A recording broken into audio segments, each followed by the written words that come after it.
Tukaya and Smitch. Introduction. Hurricane Katrina, which hit the Gulf Coast at the end of August 2005, left areas of Mississippi, Louisiana, and Alabama devastated. Katrina exposed the priorities of the U.S. government, as thousands of people were abandoned to fend for themselves. Hurricane Katrina also exposed again the simple fact that African Americans in the United States are the victims of deeply rooted racism. As the images of devastation and desperation were broadcast across the country and around the world, the chief of the U.S. government's agency charged with dealing with such disasters, the Federal Emergency Management Agency, blamed the victims of the hurricane for the situation they were in. After all, argued Department of Homeland Security Secretary, Michael Chertoff, they should have left town as advised by local authorities. Point 1. Leaving aside that evacuation orders went out late, the simple fact that a good portion of New Orleans' poor largely black didn't have the means to leave town, or had nowhere to go, was not a matter of concern. The message being sent by the Bush administration was clear: if you're poor and black, you are plain out of luck. You are not a priority. Less than a month later, at a mass demonstration of opposition to war and the occupation of Iraq, a black woman held up a sign that evoked the now well-known phrase used by Muhammad Ali, the heavyweight boxing champion. When asked by a reporter why he was applying for conscientious objector status instead of going to fight the U.S. war against Vietnam, Ali replied, "I ain't got no quarrel with them Viet Cong." 2. He added pointedly, "No Viet Cong ever called me nigger." 3. The sign held at the anti-war demonstration in September 2005 read, "No Iraqis left me on a roof to die." This woman was not alone in making the connections among the unnatural effects of Hurricane Katrina, the priorities of the system, and the war in Iraq. Many resources that could have been mobilized to cushion the impact of Katrina were not available because they were diverted funds, equipment, and people to the war and occupation of Iraq. Thousands if not millions understood what many signs at the September 2005 anti-war demonstration spelled out: make levees, not war.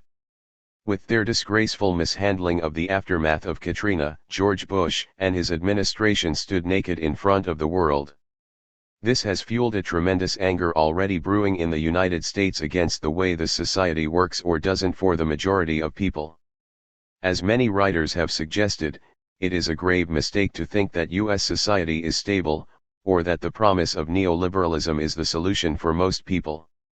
The United States is headed for an inevitable and tumultuous conflict. And as in every other period of radicalization in the past, blacks will be at the heart of the effort to change the United States. The aim of this book is twofold: 1. To give an overview of some of the main ideological and political currents in the struggle for black liberation in the United States, and 2.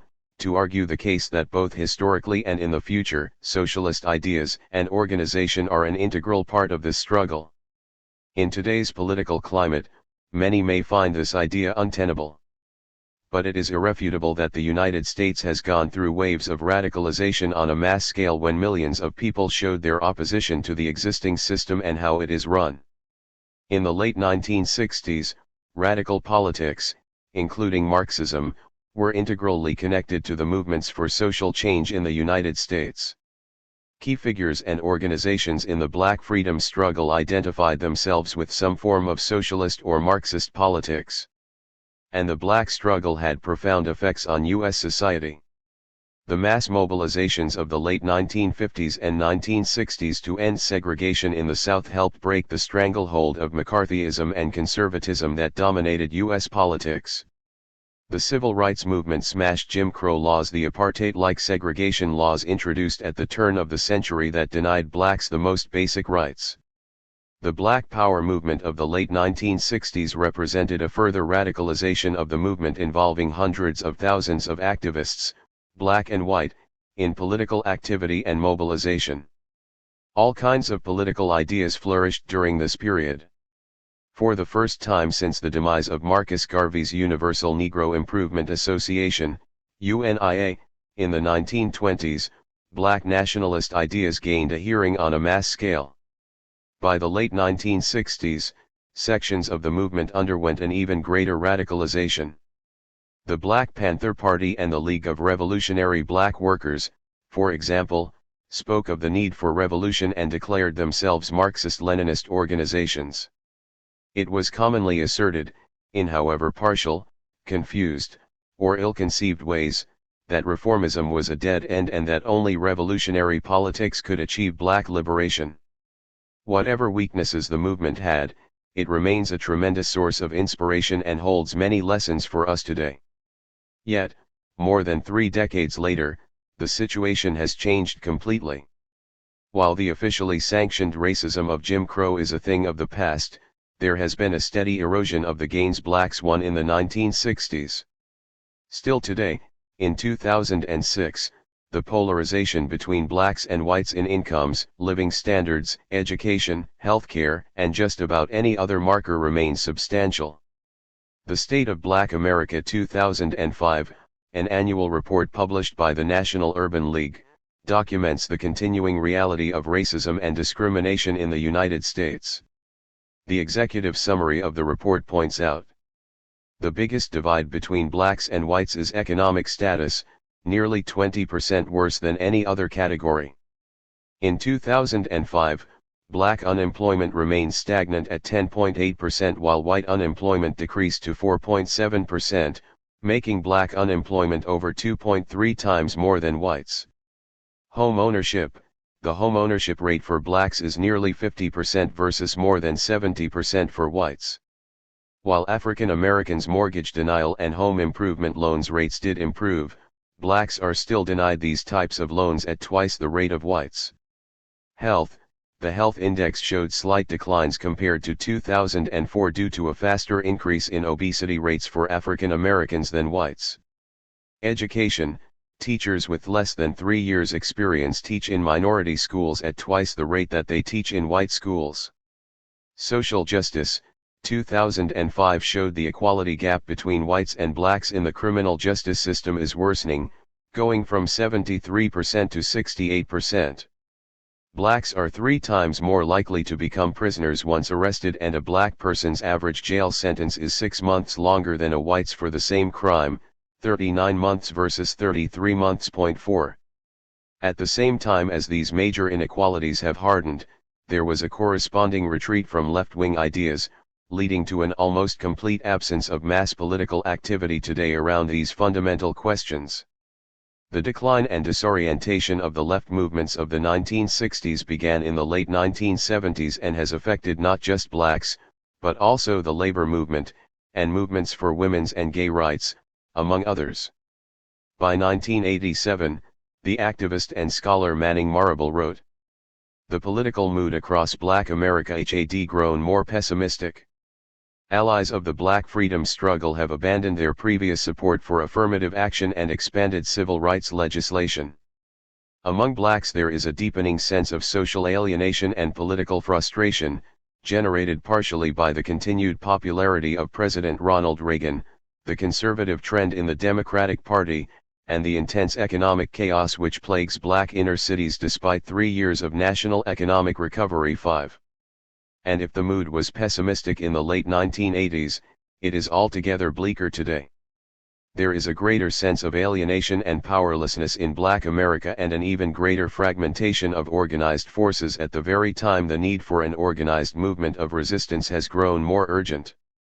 Over the past 3 decades, the left has largely abandoned revolutionary politics in favor of some variety of reformism, what is often described as the politics of realism.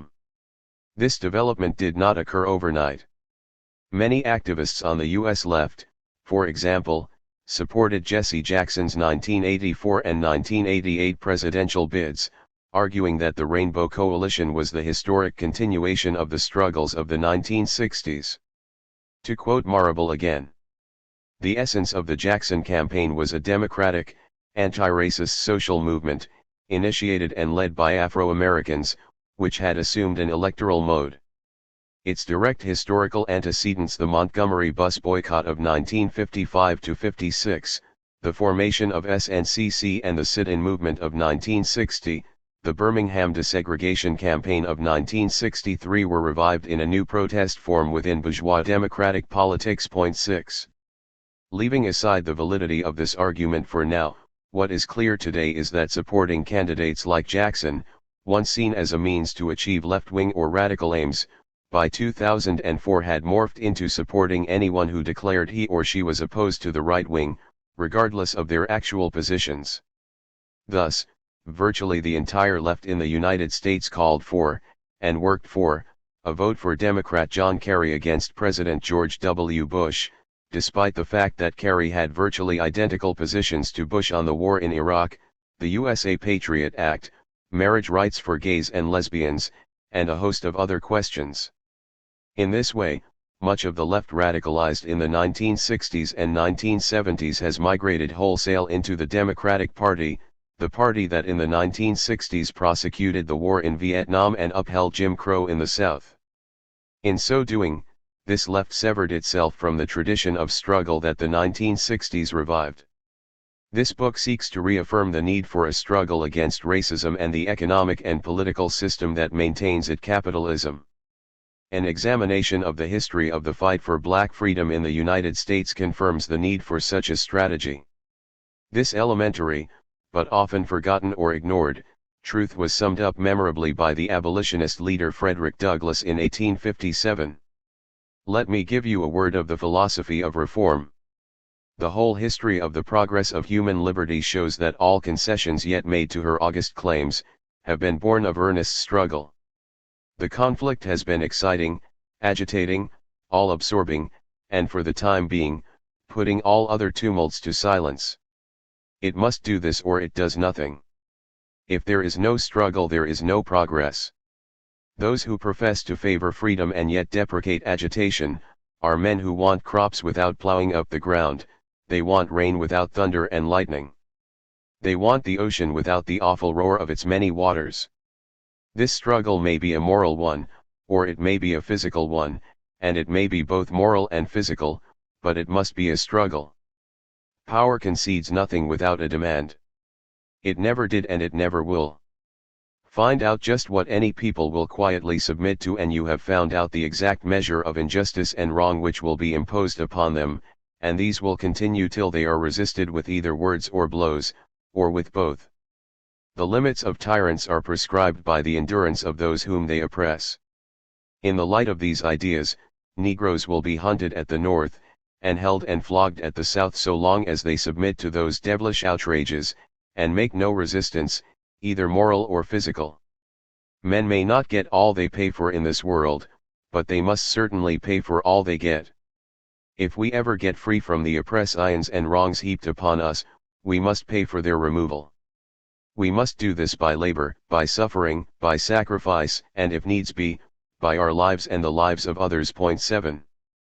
This book also makes the case that such a struggle needs to aspire to the radical reconstruction of society if racism is to be overcome and black liberation truly realized. This is not to suggest that advances, reforms, or real victories cannot be achieved under capitalism. Rather, it is only to underline that whatever reforms are one can, will, and many have been taken away unless there is a fundamental restructuring of a system that relies on exploitation and oppression to survive. This book is not a comprehensive history of the black struggle in the United States.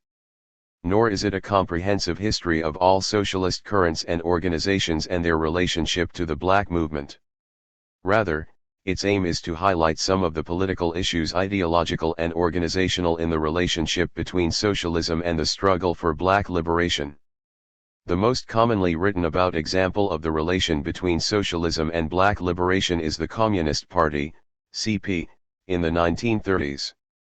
There is good reason for this. The CP was the largest and most influential left-wing party that was fully committed to fighting racism and had a sizable black membership. Its accomplishments most critically in the 1930s showed in practice that it was possible to forge unity between working-class blacks and whites and advance their common interests. There are several important studies of the work of the CP in this period, notably by Robin Kelley and Mark Nazon. 8.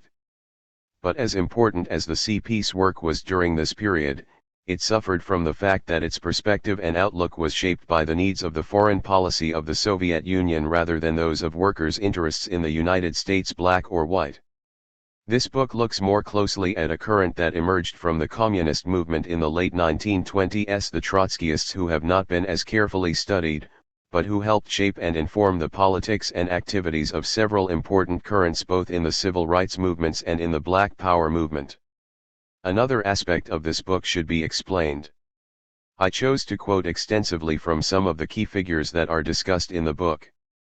I did so because I felt that those who were actually involved in the struggle best advance many of the arguments that I make in the book.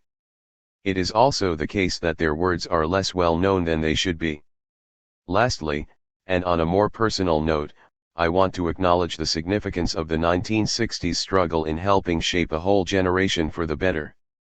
Even if many of the advances made in the 1960s have been rolled back today, the movement's impact cannot be measured only by its impact on government policy, or even by its effect on the economic and social conditions for black people in the United States.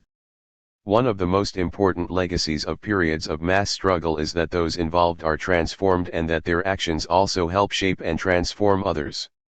Speaking, or writing, for myself, the example of Muhammad Ali standing up to the U.S. war in Vietnam, or the outrage that exploded with Martin Luther King, Jr.'s assassination, had a profound and lasting impact. Growing up outside the United States, two images of this country were etched in my mind. One was the image of war, Vietnam, napalm, and the massacre at My Lai, captured so famously in the image of a naked young girl, running for her life, weeping in pain. The other is of the black struggle, of courage and heroism, of a wronged people standing up to a juggernaut. The United States is today's only military superpower. It is seen around the world as a bully abusing its power for profit and empire. But the United States of 2006 is no different from the United States of 1968 with regard to who prosecutes and who benefits from its wars. And, in reality, just like 1968, there isn't one United States of America, but two.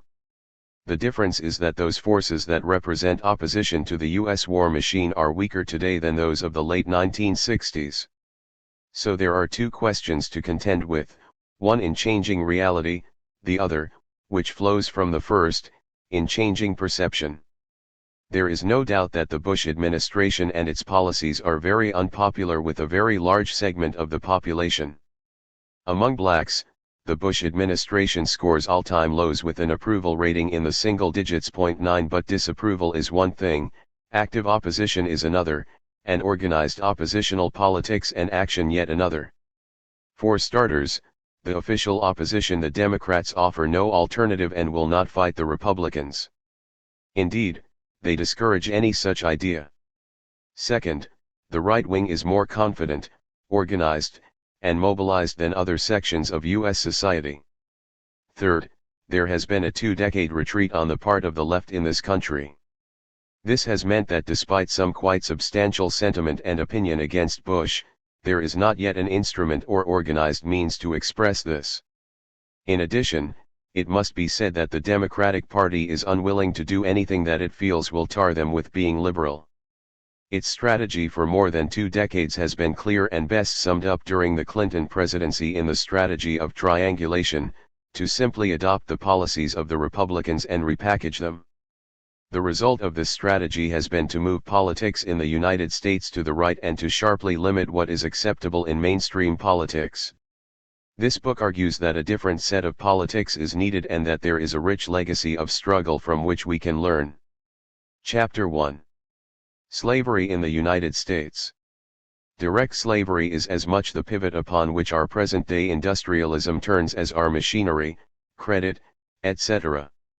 Without slavery there would be no cotton, without cotton there would be no modern industry. It is slavery which has given value to the colonies, it is the colonies which have created world trade, and world trade is the necessary condition for large-scale machine industry.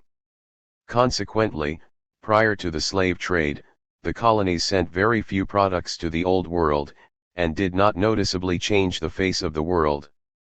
Slavery is therefore an economic category of paramount importance. Without slavery, North America, the most progressive nation, would be transformed into a patriarchal country. Only wipe North America off the map and you will get anarchy, the complete decay of trade and modern civilization. But to do away with slavery would be to wipe America off the map. Being an economic category, slavery has existed in all nations since the beginning of the world. All that modern nations have achieved is to disguise slavery at home and import it openly into the New World.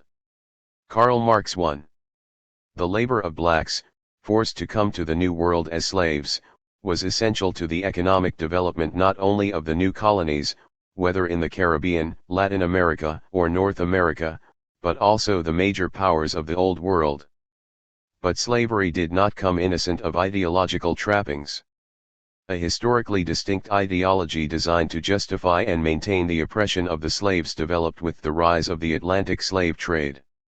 Racism and racial oppression have been features of everyday life for blacks in the United States for more than 350 years.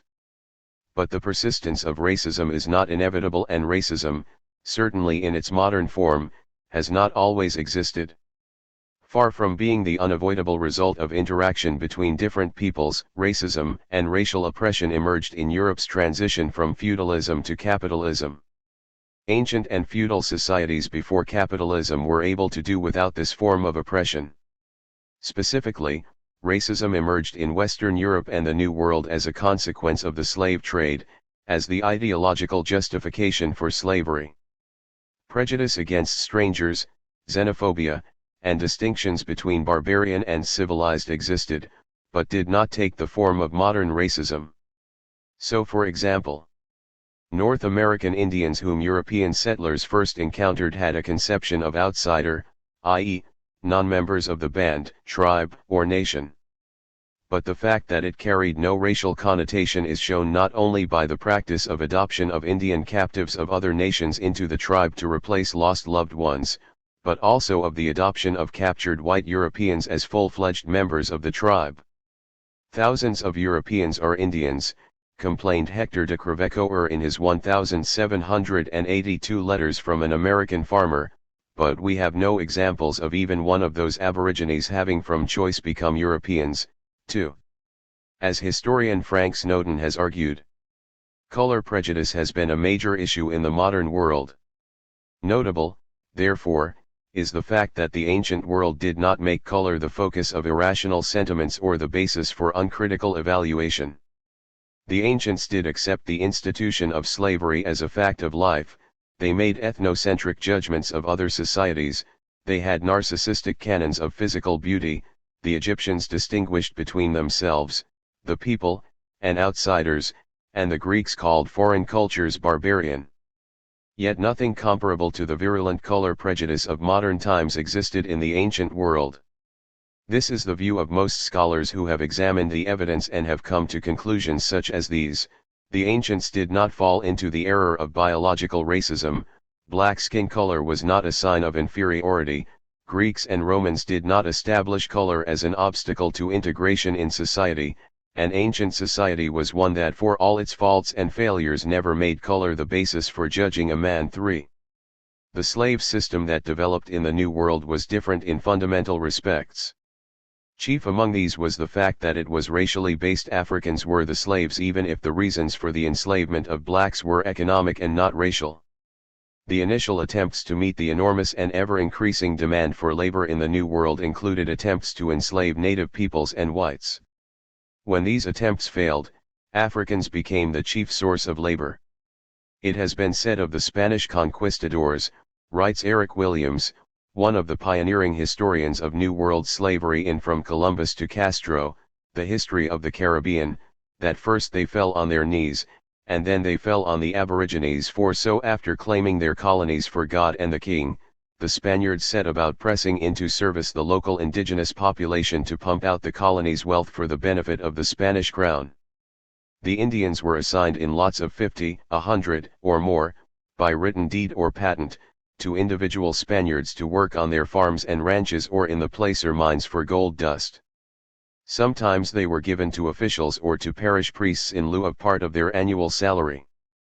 The effect was simply to parcel out the natives among the settlers to do with as they pleased. 5. The results were devastating. The results are to be seen in the best estimates that have been prepared of the trend of population in Hispaniola. These place the population in 1492 at between 200,000 and 300,000. By 1508 the number was reduced to 60,000, in 1510, it was 46,000, in 1512, 20,000, in 1514, 14,000. In 1548 Oviedo doubted whether 500 Indians of pure stock remained.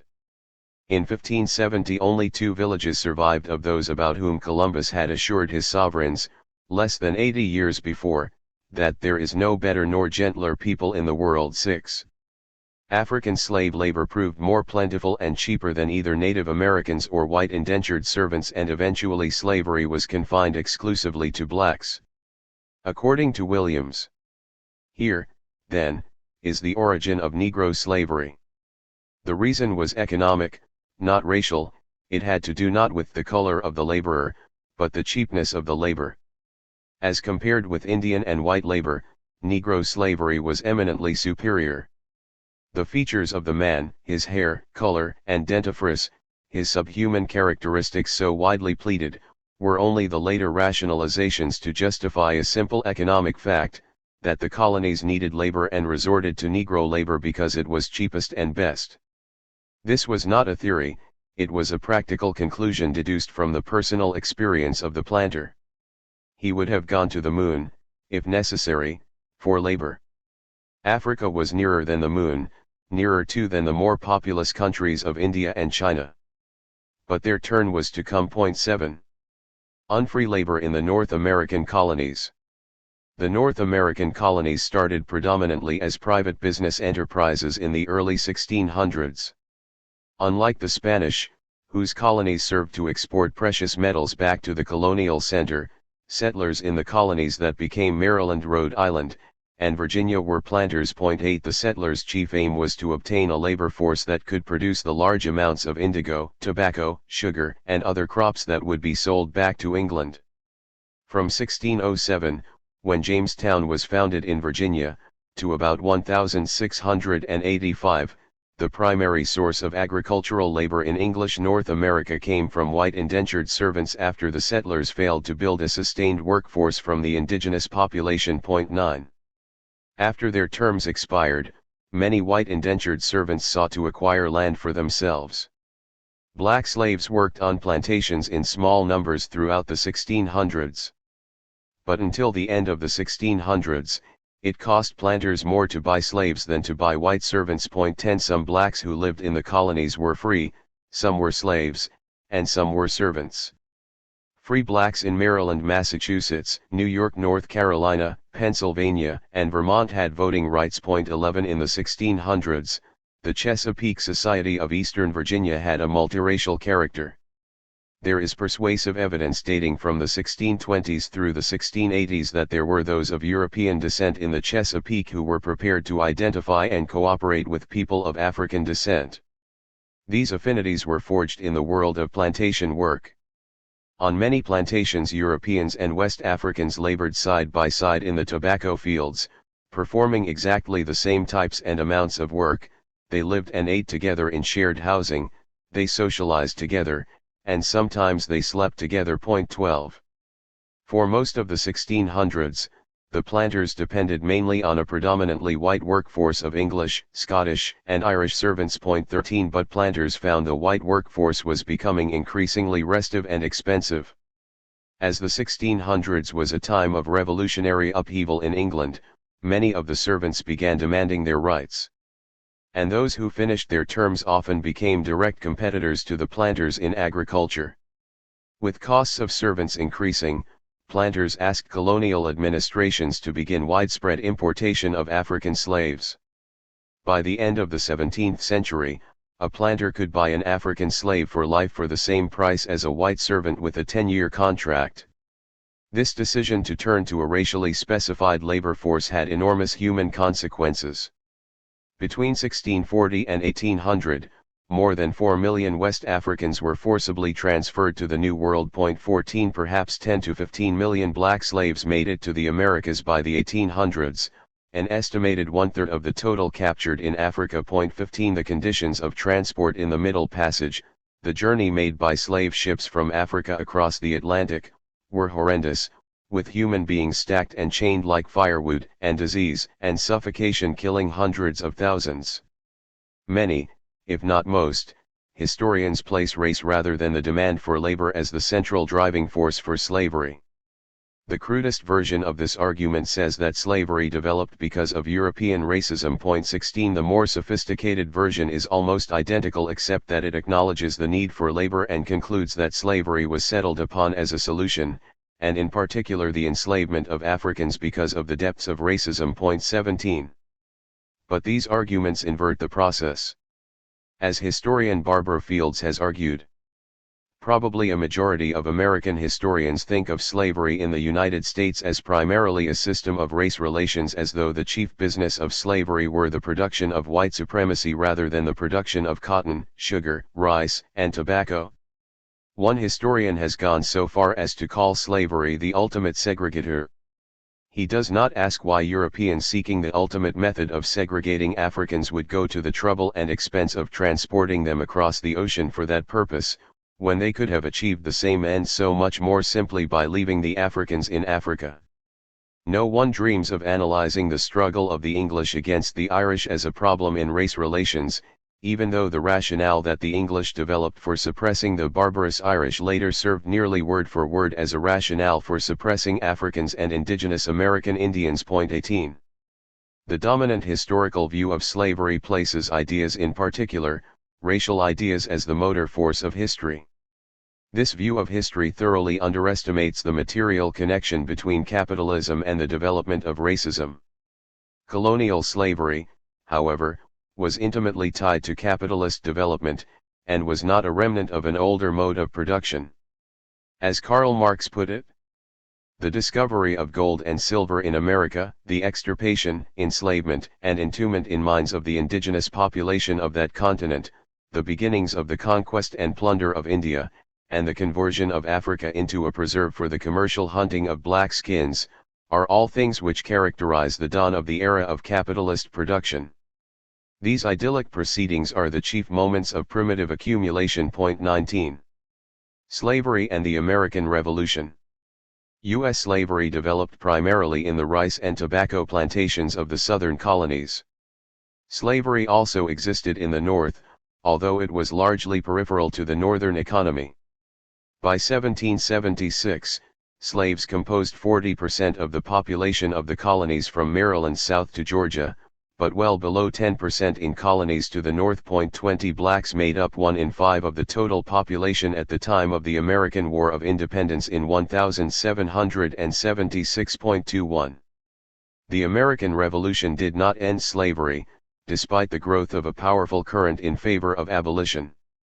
The original draft of the Declaration of Independence in June 1776 included an attack on the slave trade as a cruel war against human nature itself, but it was abandoned in the final version.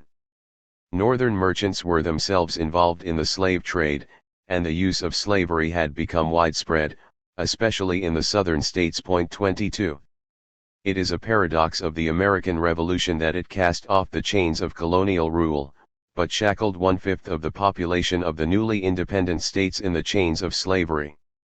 Thus American democracy and American racism emerged as Siamese twins, as Fields described them. In feudal societies of kings, lords, vassals, and serfs, slavery did not demand an elaborate justification, as it seemed to fit with the natural, hierarchical, and unequal order of things. But in a society that proclaimed all men are created equal, a systematic explanation for why some people were denied rights that others were entitled to needed to be developed. That is why the slave society of the United States was the only one in the hemisphere that developed a systematic pro-slavery doctrine, Fields concluded. You don't find that anywhere else. Bondage does not need justifying as long as it seems to be the natural order of things. You need a radical affirmation of bondage only where you have a radical affirmation of freedom. 23. Frederick Engels made much the same point, noting the fundamental contradiction. It is significant, he wrote, that the American Constitution, the first to recognize the rights of man, in the same breath confirmed the slavery of the colored races existing in America. Class privileges were proscribed, race privileges sanctified. 24. The leaders of the American Revolution were clear that an end to the tyranny of the British king did not mean an end to the tyranny of class rule, certainly not when they were the dominant class. Alexander Hamilton represented the views of the most aristocratic among the new ruling order. All communities divide themselves into the few and the many. The first are the rich and well-born, the other the mass of the people. The voice of the people has been said to be the voice of God, and however generally this maxim has been quoted and believed, it is not true in fact. The people are turbulent and changing, they seldom judge or determine right. Give therefore to the first class a distinct, permanent share in the government. Can a democratic assembly, who annually revolve in the mass of the people, be supposed steadily to pursue the public good? Nothing but a permanent body can check the imprudence of democracy. 25. One of Hamilton's proposals at the Constitutional Convention of 1787 was the selection of a president and senate for life. The convention didn't take his suggestions for the creation of a permanent body to rule and check the imprudence of democracy. But it did severely limit popular participation in elections. 26. Senators were to be elected by state legislations, the president was to be elected by electors chosen by the state legislators, and the Supreme Court was to be appointed by the president. 10 of the original 13 states limited the right to vote for members of the House of Representatives to property owners. 27. These limitations on the rights of the mass of the people were not simply an expression of the aristocratic beliefs of the Founding Fathers, nor were they primarily concerned with elections in their own right. They were, rather, an expression of the growing conflict between those who were rich and powerful and the vast majority who were neither.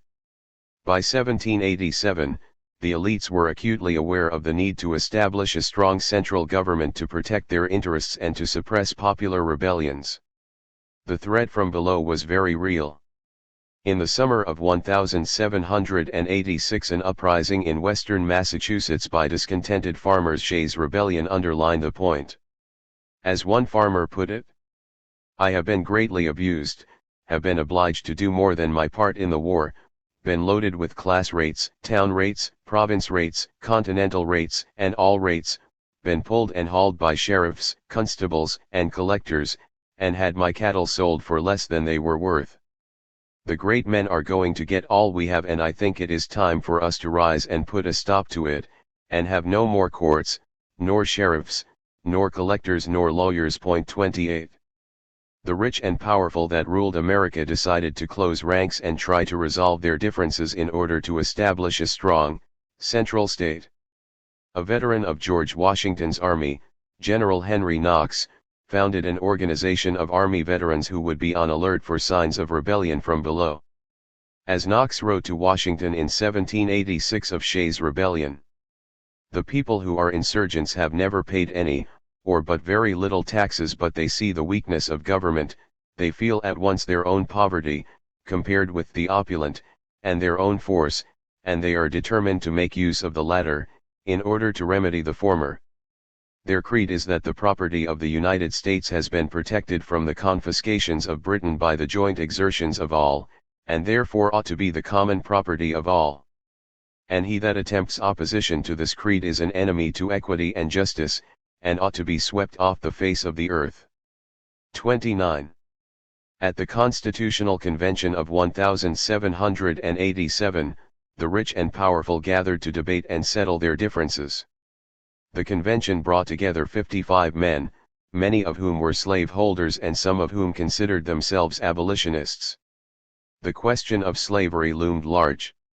As James Madison put it, in many of the debates the institution of slavery and its consequences formed the line of discrimination. 30. The Constitution was a compromise between slaveholding interests in the South and moneyed interests in the North.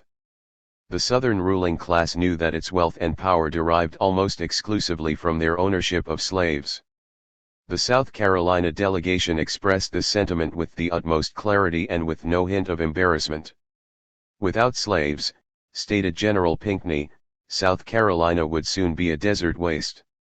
Speaking against ratification of the Constitution, Rollin Lowndes, a delegate from South Carolina, stated, "Without Negroes, this state would degenerate into one of the most contemptible in the Union. Negroes are our wealth, our only natural resource." 31. Michael Goldfield writes, "Although the Continental Congress rejected the South Carolinian attempt to place the adjective white in the Constitution, it acceded or compromised on almost every other demand. Yet, this complete capitulation in accepting the legality of slavery did not eliminate it as a major issue. Sectional disputes on how to regard Negro slavery came up over taxation, 1783, and representation, 1787.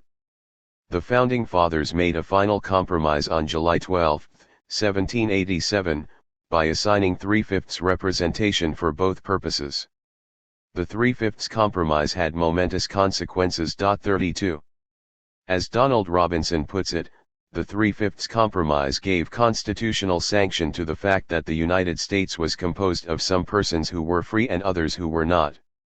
Furthermore, he argues, it established a new idea, new in Republican theory, that a man who lived among slaves had a greater share in the election of representatives than the man who did not. With one stroke, despite the disclaimers of its advocates, it acknowledged slavery and rewarded slave owners. It is a measure of their adjustment to slavery that Americans in the 18th century found the settlement natural and just. 33. The main provisions in the Constitution regarding slavery can quickly be summarized.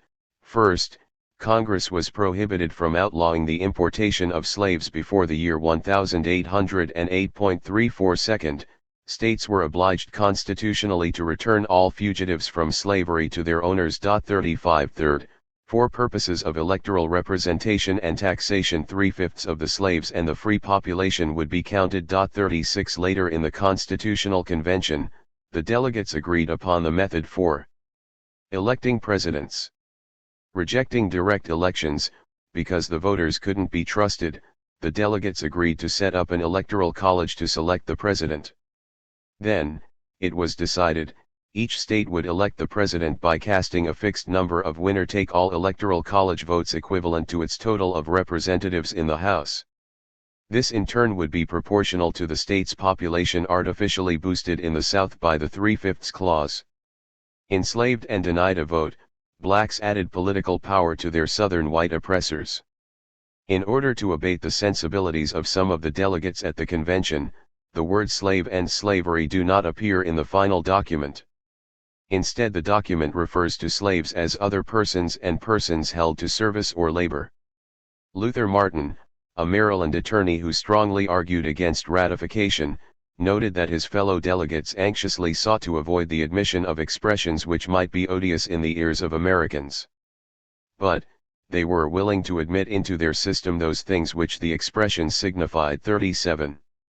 The Constitution was made more palatable when the first Congress, responding to pressure and criticism, passed a set of amendments known as the Bill of Rights. These amendments give the appearance that the new government was not in fact run in the interests of the rich, but rather was an institution that rose above class interests and was the guardian of everyone's freedom to speak, to publish, to assemble, and to be tried fairly. This packaging of the amendments was designed to garner popular support for the government. The difference between appearance and reality was made clear soon enough, however. The First Amendment of the Bill of Rights, passed in 1791 by Congress, provides that Congress shall make no law, abridging the freedom of speech, or of the press. Yet, only 7 years after the First Amendment became part of the Constitution, Congress passed a law doing just that. The Sedition Act of 1798, passed under John Adams' administration. As one historian put it, the fears of men like Adams and Hamilton had been aggravated by the social unrest of the 1780s and particularly by Shays' Rebellion in 1786. This event, however shocking it was, paled in significance when compared with the French Revolution. 38. The law made it a crime to say or write anything false, scandalous, and malicious against the government, Congress, or the United States or either House of the Congress of the United States or the United States President, with intent to defame said government, or either House of the said Congress, or the said President, or bring them, into contempt or disrepute, or to excite against them, the hatred of the good people of the United States. 39. In 1790, Adams had already complained that too many Frenchmen, after the example of too many Americans, pant for equality of persons and property. Years later he recalled that the idea of a democratic government in France had always struck him as unnatural, irrational, and impracticable. As he said then, the French Revolution I dreaded. 40. Some anti-slavery proponents believed that slavery would die a slow death as a result of the 1808 slave trade ban. But the enormous growth in demand for cotton, in large part due to the growth of the textile industry in Britain, ensured that the opposite took place. The prohibition by Congress against the importation of slaves after 1807 could not slow the expansion of the cotton plantations in the 15 southern states. Slavery had become too entrenched. In any case, the prohibition of the importation of slaves was quite different to the prohibition of slavery. Even pro-slavery advocates supported an end to the slave trade as a prudent measure to reduce the possibility of slave rebellions. The slave system would instead rely on the internal reproduction and trade in slaves. Members of the ruling class, who had in the past expressed hostility to slavery, came to make their peace with its slow disappearance in the northern states. In 1790, 698,000 slaves were in the United States. By the close of the century, the number had reached 893,000. An estimated 35,900 slaves still lived in the North. The Emancipation Laws 41 had usually freed the children of slaves rather than slaves themselves. In New York, for instance, the Emancipation Law of 1799 freed no living slave. It merely provided for the liberty of any child born to a slave mother, and only after he or she had served the mother's master until adulthood as compensation for the owner's future loss of property rights. 42. Thomas Jefferson and James Madison illustrate the quandary of the anti-slavery wing among U.S. rulers. In private communications, Jefferson continued to express his opposition to the enslavement of so many blacks. But, he was quick to add, the price of any change would be even greater. We have the wolf by the ears, and we can neither hold him, nor safely let him go. Justice is in one scale, and self-preservation in the other. 43. James Madison, who followed Jefferson as president, did not let his personal reservations about slavery cloud his understanding of the economic significance of the slave system. Responding to a critic of slavery, he declared his total agreement as to the evil, moral, political, and economical, of slavery. But he suggested that there could be much improvement in slave culture, particularly where slaves are held in small numbers, by good masters and managers. He appealed to his critic to reconsider. After all, he argued, the risks of running a plantation were considerably smaller than those of a speculation on stocks or bonds. Look at the wrecks everywhere giving warning of the danger. How else would the United States expand agriculturally? Madison asked, if into large landed property, where there are no slaves, will you cultivate it yourself? Then beware of the difficulty of procuring faithful and complying laborers. Will you dispose of its leases? Ask those who have made the experiment what sort of tenants are to be found where an ownership of the soil is so attainable. 44. Until the early 1790s, cultivation of cotton had been overwhelmingly concentrated in the coastal regions. The invention of Whitney's cotton gin in 1793 made it possible to shift production and processing much farther inland. By 1860, the slave population in the southern states had grown to almost 4 million. U.S. exports of raw cotton grew from 500,000 pounds in 1793 to 18 million pounds in 1800 and 83 million pounds by 1815.45 as Marx put it in Capital. While the cotton industry introduced child slavery in England, in the United States it gave the impulse for the transformation of the earlier, more or less patriarchal slavery into a system of commercial exploitation. In fact, the veiled slavery of the wage laborers in Europe needed the unqualified slavery of the New World as its pedestal. Capital comes dripping from head to toe, from every pore, with blood and dirt. 46. Antebellum society. The plantation system that developed in the South was different in several respects to slavery in the Caribbean and Latin America. These differences shaped the kind of resistance that developed among slaves. Unlike Brazil, for example, where slaves who successfully escaped their plantations could find uninhabited areas and establish communities of escaped slaves, this was less likely in the United States. In the South, slaves were a minority in most states. The majority of slaves also lived on plantations whose owners had 20 or fewer slaves, in contrast to the mass plantations of the Caribbean. 47. The Southern society that the slave economy created was highly unequal and culturally backward. The South's wealth, already highly concentrated among the planter class, became increasingly so in the half-century before the Civil War. In 1800, one-third of white families in the region owned slaves. In 1860, only one-quarter did. In 1860, half of Southern slaveholders owned fewer than 5 blacks, while 72% owned fewer than 10 each and held approximately one-fourth of all slaves. 48. Only a small minority of white families in the prime cotton-producing counties dominated staple output. The top 10% of farms there contributed over 68% of total cotton production.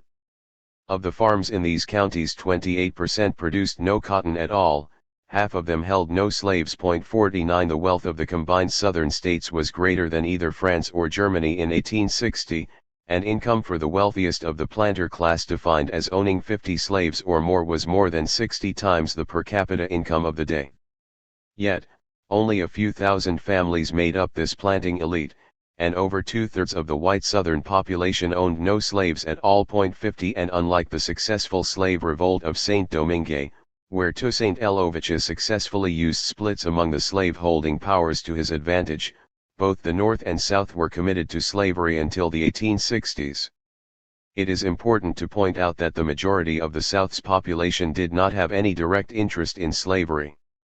Fully two-thirds of Southern whites didn't own any slaves at all. 51. Only 1,733 white families owned more than 100 slaves each before the outbreak of the Civil War. 52. But instead of opposing slavery, the majority of whites accepted the racist ideology of the planter class, thus tying them to the slave masters. The great abolitionist Frederick Douglass, himself a former slave, explained the reasons. The hostility between the whites and blacks of the South is easily explained. It has its root and sap in the relation of slavery, and was incited on both sides by the cunning of the slave masters. Those masters secured their ascendancy over both the poor whites and the blacks by putting enmity between them. They divided both to conquer each. 53. Slavery not only oppressed black slaves, it also ensured the subordination of the poor whites, Douglass argued. The slaveholders, by encouraging the enmity of the poor, laboring white man against the blacks, succeeds in making the said white man almost as much a slave as the black slave himself. Both are plundered, and by the same plunderers.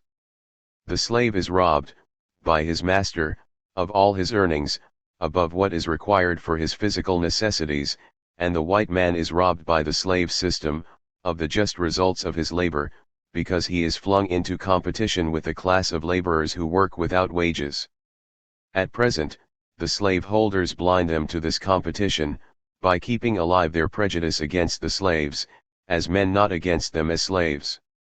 They appeal to their pride, often denouncing emancipation, as tending to place the white working man, on an equality with Negroes, and, by this means, they succeed in drawing off the minds of the poor whites from the real fact, that, by the rich slave master, they are already regarded as but a single remove from equality with the slave. 54. What Douglas describes in the South was mirrored in the North among white workers. While slavery flourished in the South, the Northern economy was entering a period of rapid expansion. The emerging labor movement of the 1830s was blunted by nativism and racism. The bulk of native workers reacted violently to the mass migrations of Irish workers in the 1840s and 1850s. Historian Mike Davis described the reaction of native-born workers to Irish immigrants. The Irish were met by the universal hostility of a native working class which rioted against them, evicted them from workplaces, refused them admission into trade unions, and tried to exclude them from the franchise. 55. Both native and immigrant labor competed for jobs, and accepted the argument that the emancipation of slaves would flood the labor market with 4 million blacks. Free blacks in the North, who numbered 250,000, were excluded from all the existing trade unions. The question of slavery was thus also crucial to the working class in the North. Marx put it succinctly, in the United States of America, every independent workers' movement was paralyzed as long as slavery disfigured a part of the republic. Labor in a white skin cannot emancipate itself where it is branded in a black skin. 56. The status of free blacks in the North was largely determined by conditions in the South, and the threat of enslavement loomed large, especially after Congress passed the Fugitive Slave Act in 1850.57. But while the position of blacks in the United States was determined by slavery, not all blacks were affected equally. Even under slavery, a small black elite that tied its interests with capitalism and set itself against those of the mass of slaves developed. According to scholar and civil rights activist Earl O'Ferry, it has been estimated that in 1830 there were 3,777 black slave masters in the United States. 58. While many of these slave owners purchased slaves in order to emancipate them, others hired them out for profit. In Louisiana there arose a class of wealthy black and mixed-race planters, which, although never as numerous or as influential as the white planters, owned slaves just the same. 59. Historian Manning Marable explains. Even before the Civil War, there were a number of Southern blacks who had access to property and considerable privileges. A group of over 800 free blacks in New Orleans possessed property and private businesses worth nearly $2.5 million in 1836, plus titles to a total of 620 slaves. By 1860 New Orleans's free Creole and black elites were worth over $9 million.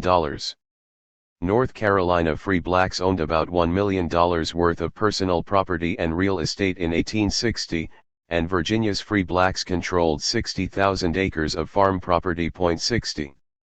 This elite was tiny in comparison to the Southern slavocracy, but nevertheless constituted the early class differentiation of the black population.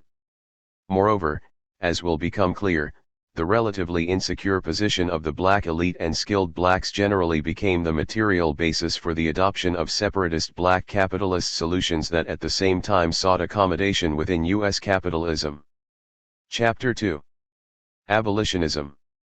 The 3 decades leading to the Civil War saw the birth and growth of a mass social movement for the abolition of slavery. The abolitionist movement became a significant force in U.S. politics. It involved tens of thousands of active members, and mobilized and influenced even greater numbers. The abolitionist movement remains one of the most important social movements ever seen in this country. This chapter is not meant to be a comprehensive history of abolitionism in the United States. Rather, it aims to highlight some of the key features of the movement, its explosive growth from a marginal movement to one involving tens of thousands, its political diversity as illustrated in the debates and competing approaches within the movement, and its points of intersection and divergence with the currents of black separatism and radicalism both before and after the Civil War. In its early years, the abolitionist movement was marginalized, ridiculed, and attacked. As Michael Goldfield notes, at first, abolitionists were denounced throughout the country, especially in New England. They were stoned, had their meetings broken up, were arrested, and were threatened to death. 1. Abolitionists were unpopular in both the North and South. As Goldfield reports, let us look first at their strongest opponents. Leonard Richards has analyzed anti-abolitionist mobs in Cincinnati, Ohio, and Utica, New York, concluding that the rank and file overwhelmingly consisted of commercial and property men, in stark contrast with the composition of the abolitionist ranks in both cities. Herbert Aptheker argues the most avid opponents of abolitionism were the rich slave owners and their lackeys, the merchants and their servitors, the dominant figures in politics, the press, the churches, and the schools. 2. The Ohio legislature passed a resolution condemning the abolitionists as wild, delusive, and fanatical. 3. Yet by 1838, one abolitionist estimated that there were more than 1,400 anti-slavery societies, with at least 112,000 members. 4 Thousands of activists, both black and white, dedicated themselves to the eradication of slavery. The new abolitionist movement that began to take shape in the 1830s was quite different to its predecessors. The earlier generation of abolitionists was politically conservative and timid. In 1827, 24 abolition societies with a membership of 1,500 existed in the free states, and the slave states had 130 societies with a membership of 6,625.5. As Benjamin Quarles points out, these earlier abolitionists had a religious orientation, a moderate and conciliatory tone, and a colonizationist outlook. With branches in the slave-holding South, these reformers counted in their ranks an imposing roster of men of means and high public position. No Negroes or women held membership in their societies. 6. These early abolitionists believed that slavery would gradually disappear of its own accord. Writes Quarles, with rare exceptions, these early abolitionists were gradualists, trusting what they conceived as the slow but inevitable operation of religious and equalitarian principles. They felt that slavery was not to be abolished overnight but that it would certainly disappear in the fullness of time.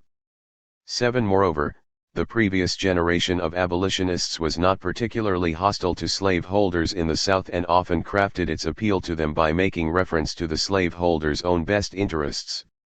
Many historians date the beginning of the modern abolitionist movement to the publication of William Lloyd Garrison's Liberator, in 1831. In contrast to the earlier generation of abolitionists, Garrison called for an immediate end to slavery. The first issue of Garrison's publication made clear how it would approach the struggle against slavery: "I will be as harsh as truth, and as uncompromising as justice. On this subject, I do not wish to think, or speak, or write with moderation.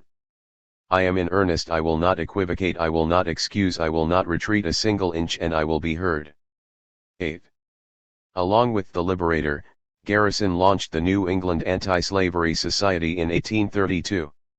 12 people, all white, attended the founding meeting and declared the organization's purpose to be the abolition of slavery and the improvement of the economic conditions of Northern blacks. In December 1833, Garrison and 60 other abolitionists founded the American Anti-Slavery Society in Philadelphia. The influence of the abolitionist movement grew, but so too did the number of factions within the movement. Almost immediately, the abolitionist movement split into gradualist and militant wings. The issue of black membership in abolition societies and the call for social equality for blacks, i.e., whether the movement should go beyond advocating the abolition of slavery to embracing equality of blacks and whites in all spheres of life, similarly divided abolitionists.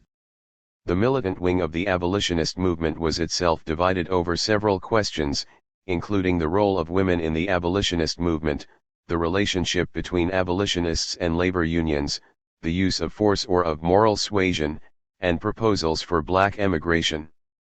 Of these, the latter two will be discussed in detail here. The debate over moral suasion versus force built to its climax in John Brown's 1859 raid on the Federal Armory in Harper's Ferry. On one side of the abolitionist movement were those who insisted that campaigns of education were necessary to persuade politicians and, in some cases, even slaveholders themselves, to abolish slavery. On the other side of this debate were those like Brown, who believed that only struggle would overthrow slavery. The role of black abolitionists. While the contribution of Garrison and the American Anti-Slavery Society to the second generation of abolitionists was fundamental, it may be more correct to assign the pivotal role to David Walker, who published his anti-slavery appeal in 1829. A clothing dealer in Boston, Walker was also an agent for Freedom's Journal, the first black newspaper in the United States. His writings share many of the themes later developed by other 19th-century black intellectuals. "We are the most degraded, wretched, and most abject set of beings that ever lived since the world began," wrote Walker.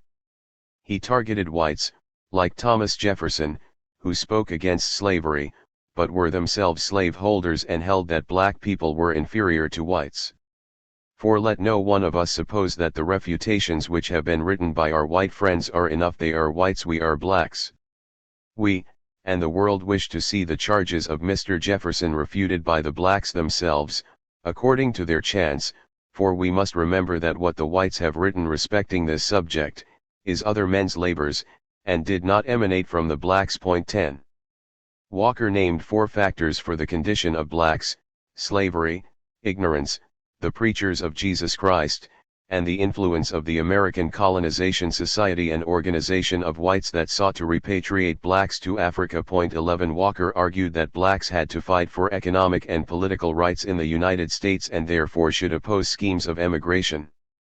"Let no man of us budge one step, and let slaveholders come to beat us from our country. America is more our country, than it is the whites. The greatest riches in all America have arisen from our blood and tears, and will they drive us from our property and homes, which we have earned with our blood." 12. Walker died in August 1830, soon after the publication of the 3rd edition of his appeal. Copies of his tract were found in Georgia, Virginia, and Louisiana. 13. Although his public career was short, his influence was large. The abolitionist movement was to receive its most consistent support from blacks, and black abolitionists weighed in on all the central questions in the movement discussed above. But they also brought particular insight to the questions of the relations of blacks and whites in the movement and to the movement's position on emigration to Africa. Henry Highland Garnet, another black abolitionist, was deeply influenced by Walker's ideas. Born a slave in Maryland in 1816, he escaped with his family to New York City. Garnet's address at the National Negro Convention held in Buffalo, New York, in 1843, echoed the sentiments of Walker. "Brethren, arise, arise. Strike for your lives and liberties. Now is the day and the hour. Let every slave throughout the land do this, and the days of slavery are numbered.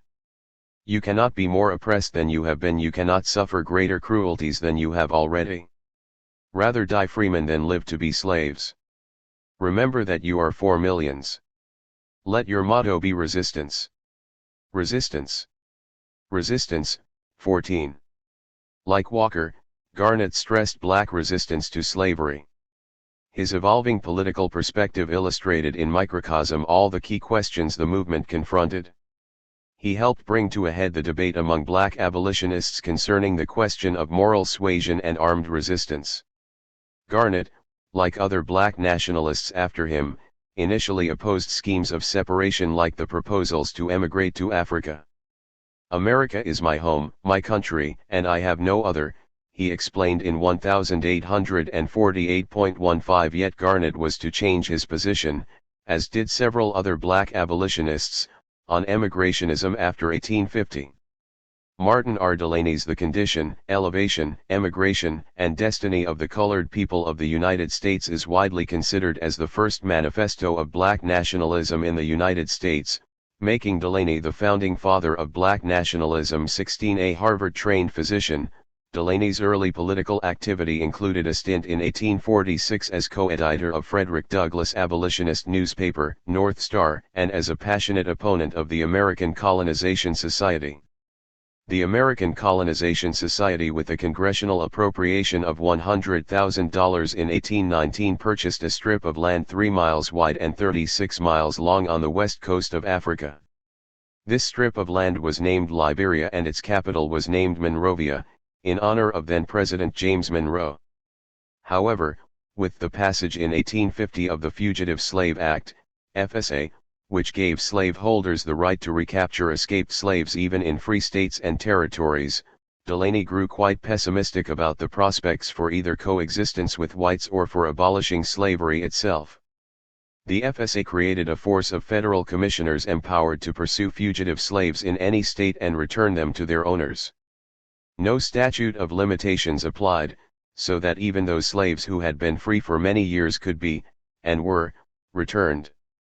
"We love our country," Delaney wrote in 1852, "dearly love her, but she doesn't love us, she despises us, and bids us be gone, driving us from her embraces." 17 In a similar vein, he wrote to William Lloyd Garrison, "I am not in favor of caste, nor a separation of the brotherhood of mankind, and would as willingly live among white men as black, if I had an equal possession and enjoyment of privileges, but shall never be reconciled to live among them, subservient to their will, existing by mere sufferance, as we, the colored people, do, in this country." 18. Delaney became the most vocal advocate of emigrationism among black abolitionists. He continued to oppose the American Colonization Society's attempt to colonize Liberia, which he referred to as a poor miserable mockery of burlesque on a government. 19 And instead argued for resettlement in the Western Hemisphere, including such locations as Canada, the West Indies, Central and South America. 20. Delaney went further than Garnett in developing a black nationalist approach and aims for the movement. He argued at an 1854 National Emigration Convention, an outgrowth of the pro-emigration Negro Convention movement established in 1817. Let it then be understood, as a great principle of political economy, that no people can be free who themselves do not constitute an essential part of the ruling element of the country in which they live. The liberty of no man is secure who controls not his own political destiny. A people, to be free, must necessarily be their own rulers, that is, each individual must, in himself, embody the essential ingredients, so to speak, of the sovereign principle which composes the true basis of his liberty. 21. The struggle for black freedom, argued Delaney, was not a question of rich against the poor, nor the common people against the higher classes, that is, a class struggle, but a question of white against black, every white person, by legal right, being held superior to a black or colored person. 22. Delaney's call for black emancipation aimed at creating a black elite to replace a society ruled by whites. Foreshadowing the type of appeal that Booker T. Washington later became known for, Delaney argued, "Let our young men and women prepare themselves for usefulness, trading, and other things of importance. Educate them for the store and the country house, to do everyday practical business." 23 By 1860, Delaney's battle cry had become Africa for the Africans. 24. Delaney was also aware that any colonization of Africa would have to involve the assistance or support of one of the great powers.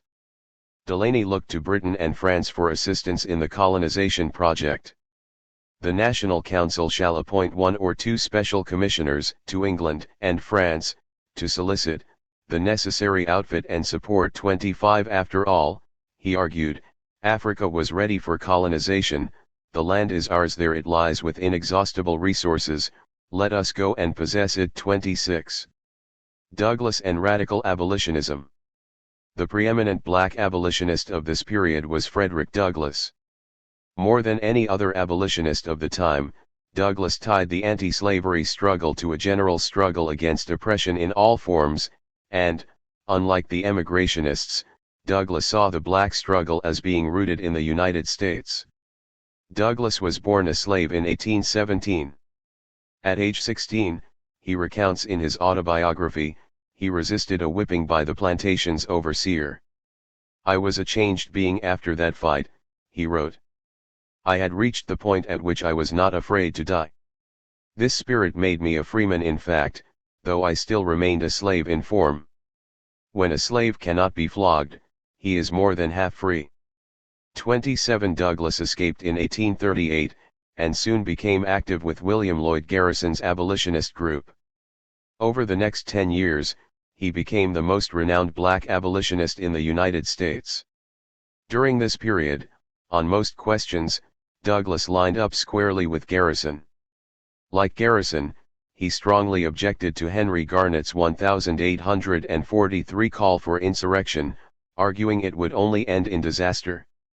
Likewise, he opposed all plans for emigration. Following Garrison, Douglas argued that because the U.S. Constitution was a pro-slavery document, holding office or participating in electoral activity would be immoral and sanctify slavery itself. Nevertheless, differences between Garrison and Douglas had already emerged.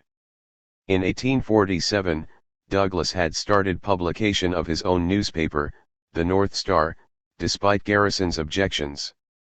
"The man who has suffered the wrong is the man to demand redress," argued Douglas. "He who has endured the cruel pangs of slavery is the man to advocate liberty." 28 other differences of substance emerged. Douglas began to reassess the tenets of Garrisonian abolitionism. He soon came to reject the idea that nonviolent resistance could end slavery. He told a Boston audience in 1849 that he would welcome the intelligence tomorrow, should it come, that the slaves had risen in the South, and that the sable arms which had been engaged in beautifying and adorning the South were engaged in spreading death and devastation there. 29 Douglas also came to reject some of Garrison's views on politics and political activity.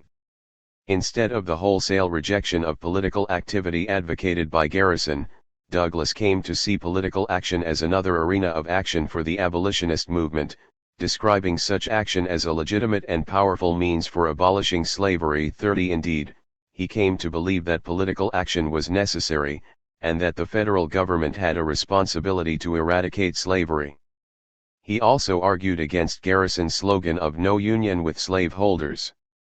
For abolitionists to push for a secession from the slave states would deprive slaves of their allies, and slavery would continue even if the North had washed its hands of it, Douglas argued. 31 Until 1849, Douglas claimed to be loyal to Garrison's credo. But it was clear that Douglas had begun to shake off some of the limitations of Garrison's politics. In 1851, he made public his break with Garrison on several key questions at the annual convention of the Anti-Slavery Society. Douglas also extended his analysis of how racism was used to divide white from black in the slave-holding South to the North, as well. Garrison and his leading followers tended to be upper-middle-class Northerners who reflected the outlook of their class. Their elitist views left little room for a broader critique of American society, much less any sympathy for working people or their organization. In contrast, Douglas grasped the class dynamic of racism in U.S. society. The poor laboring white man was almost as much a slave as the black slave himself, Douglas argued. Explaining this view, he added, the white slave had taken from him by indirection what the black slave had taken from him directly and without ceremony. Both were plundered by the same plunderers. 32.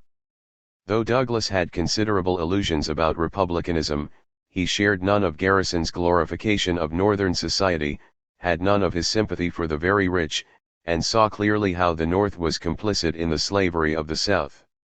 He put the case most forcefully in a speech on the 4th of July, delivered in 1852. "What, to the American slave, is your 4th of July? I answer, a day that reveals to him, more than all other days in the year, the gross injustice and cruelty to which he is the constant victim. To him, your celebration is a sham, your boasted liberty, an unholy license, your national greatness, swelling vanity, your sounds of rejoicing are empty and heartless, your denunciations of tyrants, brass-fronted impudence, your shouts of liberty and equality, hollow mockery, your prayers and hymns, your sermons and thanksgivings, with all your religious parade and solemnity, are, to him, mere bombast, fraud, deception, impiety, and hypocrisy, a thin veil to cover up crimes which would disgrace a nation of savages. There is not a nation on the earth guilty of practices more shocking and bloody than are the people of the United States, at this very hour. 33. Douglas' denunciation of the hypocrisy of U.S. democracy did not, however, lead him to join forces with those who supported emigration as a solution to slavery and racism. Douglas opposed the idea of emigrationism as well as the emphasis that Garnett and Delaney put on race. He once said that he thanked God for making him a man, whereas Delaney thanked God for making him a black man. 34 Douglas believed that slavery was an aberration from the revolutionary traditions that the United States was founded upon. Douglas had illusions about what could be achieved under bourgeois democracy.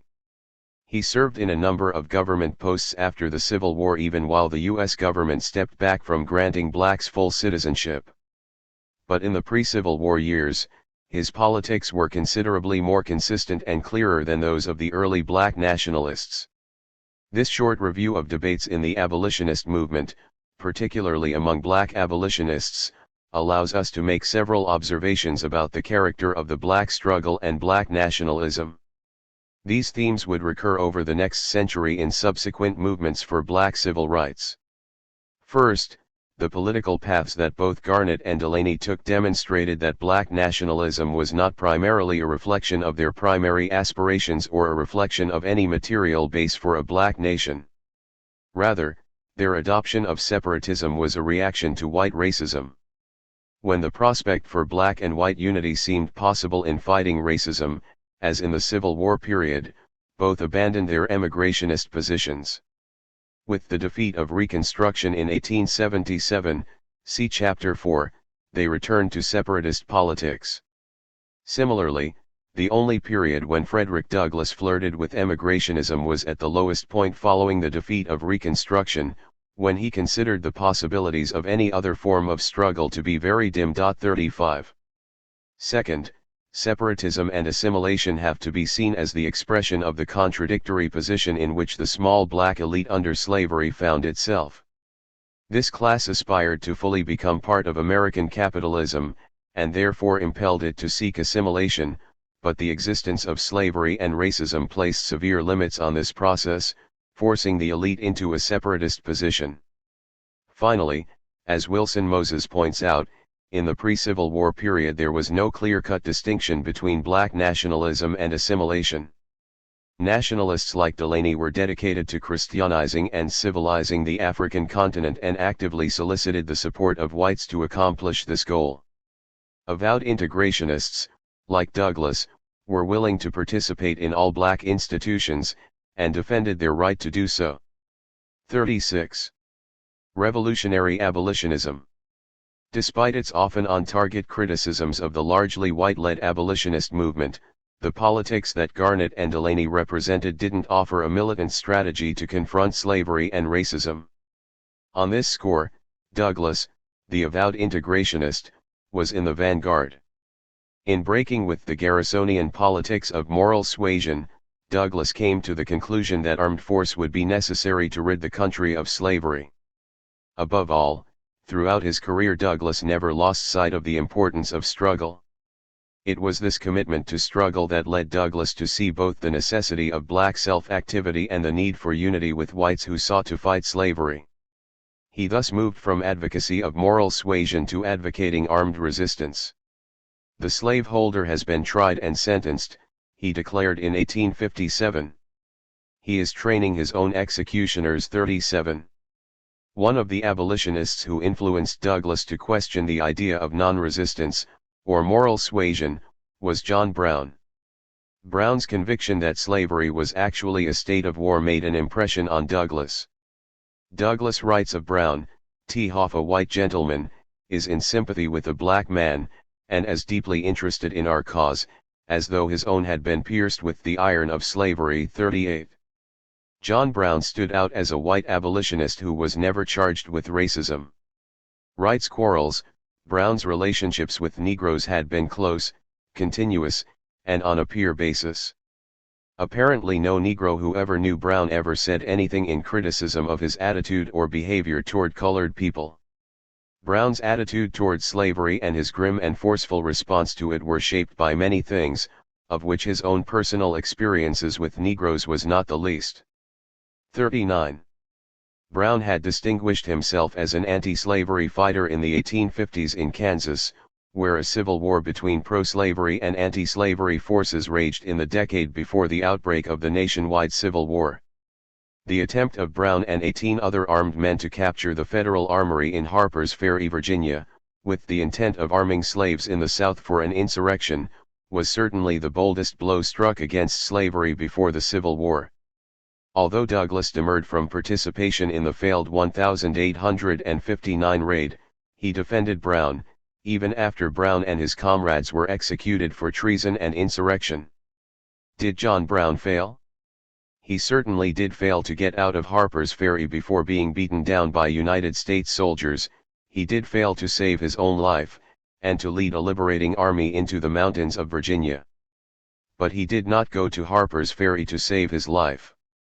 The true question is, did John Brown draw his sword against slavery and thereby lose his life in vain? And to this I answer 10,000 times, no. No man fails, or can fail, who so grandly gives himself and all he has to a righteous cause. No man, who in his hour of extremest need, when on his way to meet an ignominious death, could so forget himself as to stop and kiss a little child, one of the hated race for whom he was about to die, could by any possibility fail. Did John Brown fail? Ask Henry A. Wise, in whose house less than 2 years after, a school for the emancipated slaves was taught. Did John Brown fail? Ask James M. Mason, the author of the inhuman Fugitive Slave Bill, who was cooped up in Fort Warren, as a traitor less than 2 years from the time that he stood over the prostrate body of John Brown. Did John Brown fail? Ask Clement C. Vallandigham, one other of the inquisitorial party, for he too went down in the tremendous whirlpool created by the powerful hand of this bold invader. If John Brown did not end the war that ended slavery, he did at least begin the war that ended slavery. If we look over the dates, places, and men, for which this honor is claimed, we shall find that not Carolina, but Virginia, not Fort Sumter, but Harper's Ferry, and the Arsenal, not Col. Anderson, but John Brown, began the war that ended American slavery and made this a free republic. Until this blow was struck, the prospect for freedom was dim, shadowy, and uncertain. The irrepressible conflict was one of words, votes, and compromises. When John Brown stretched forth his arm, the sky was cleared. The time for compromises was gone. The armed hosts of freedom stood face to face over the chasm of a broken union, and the clash of arms was at hand.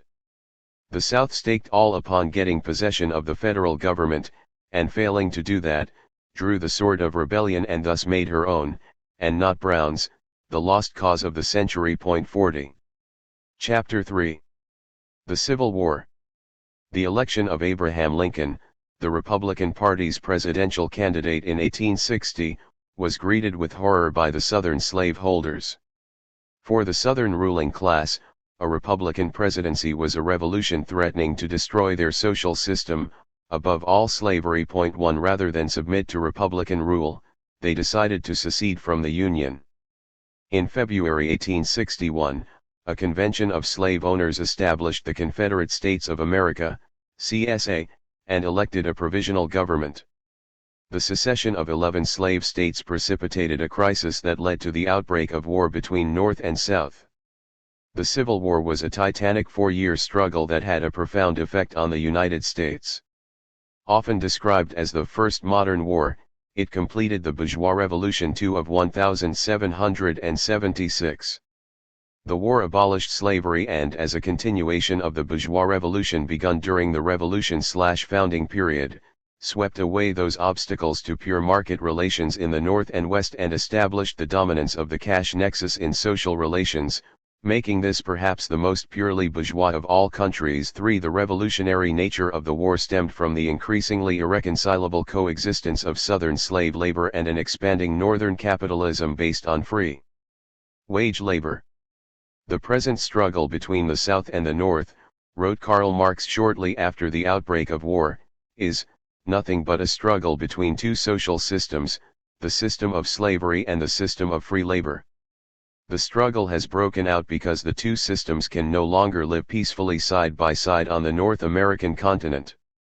It can only be ended by the victory of one system or the other. 4. These two systems, of free labor and slave labor, had coexisted for decades. Far from being incompatible, they had been a necessary complement to one another. Capitalist development in the North depended on a slave South, which in turn fueled the growth of slavery. Northern merchants helped finance and export the southern cotton crop to the British textile industry.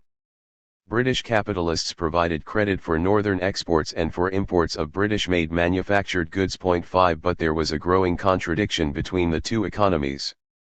The rapid growth of northern industry and agriculture, combined with large-scale immigration, transformed the North and its relation to the South.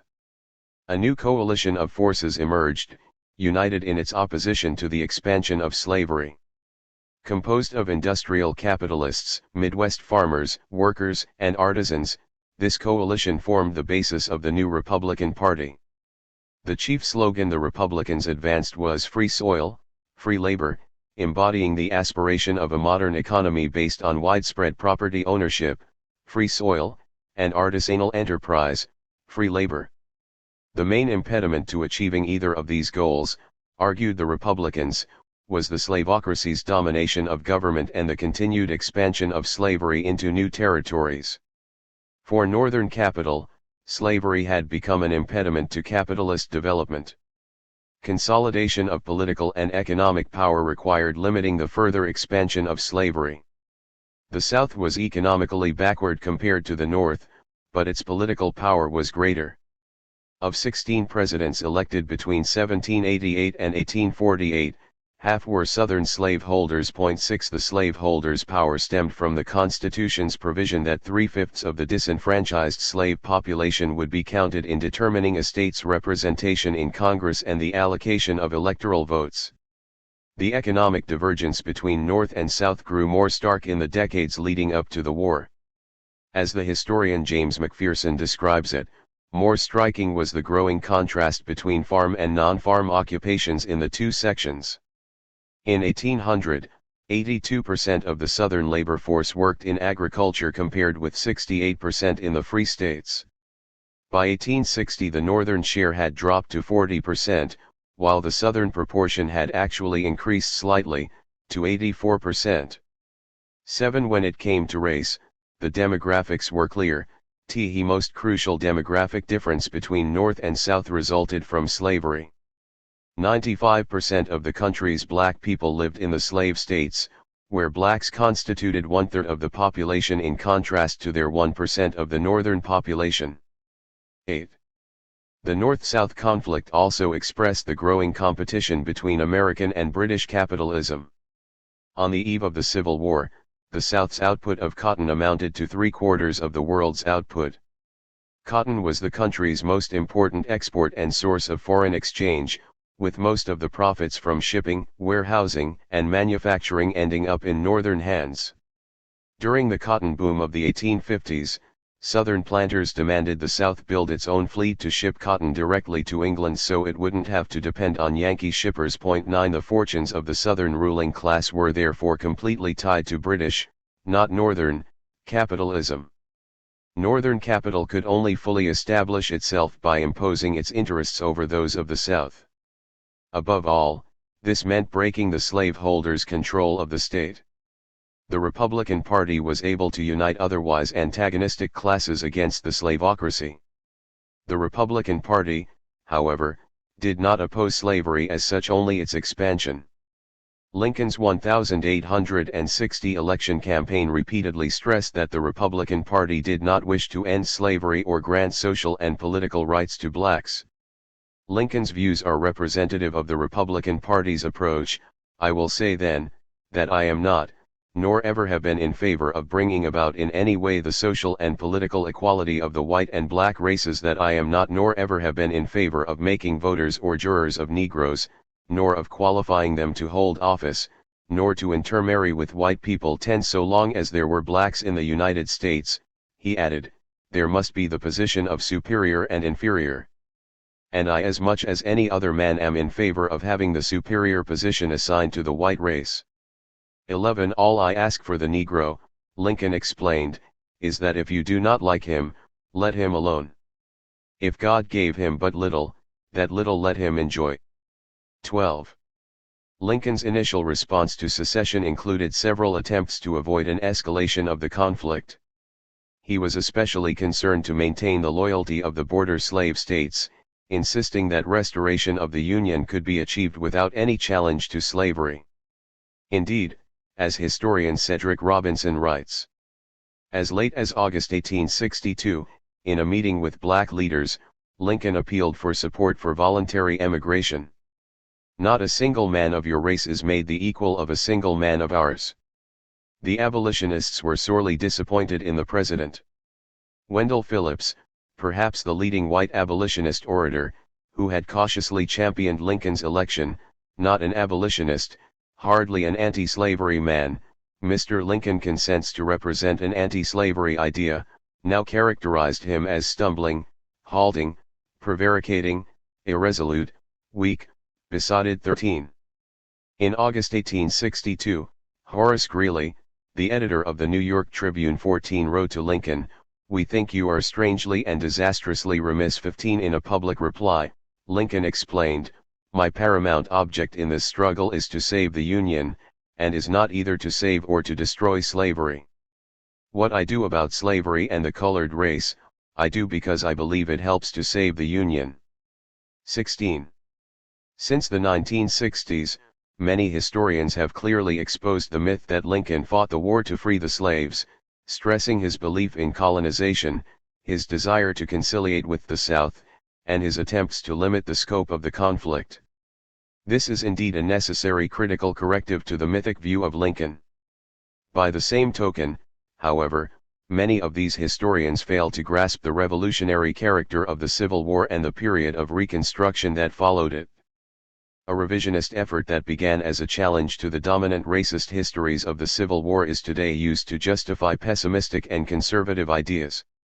As Eric Foner argues, historians who began by challenging the portrayals of Reconstruction as a tragic era, now portray change in the post-Civil War years as fundamentally superficial. Persistent racism, these post-revisionist scholars argued, had negated efforts to extend justice to blacks, and the failure to distribute land prevented the freedmen from achieving true autonomy and made their civil and political rights all but meaningless.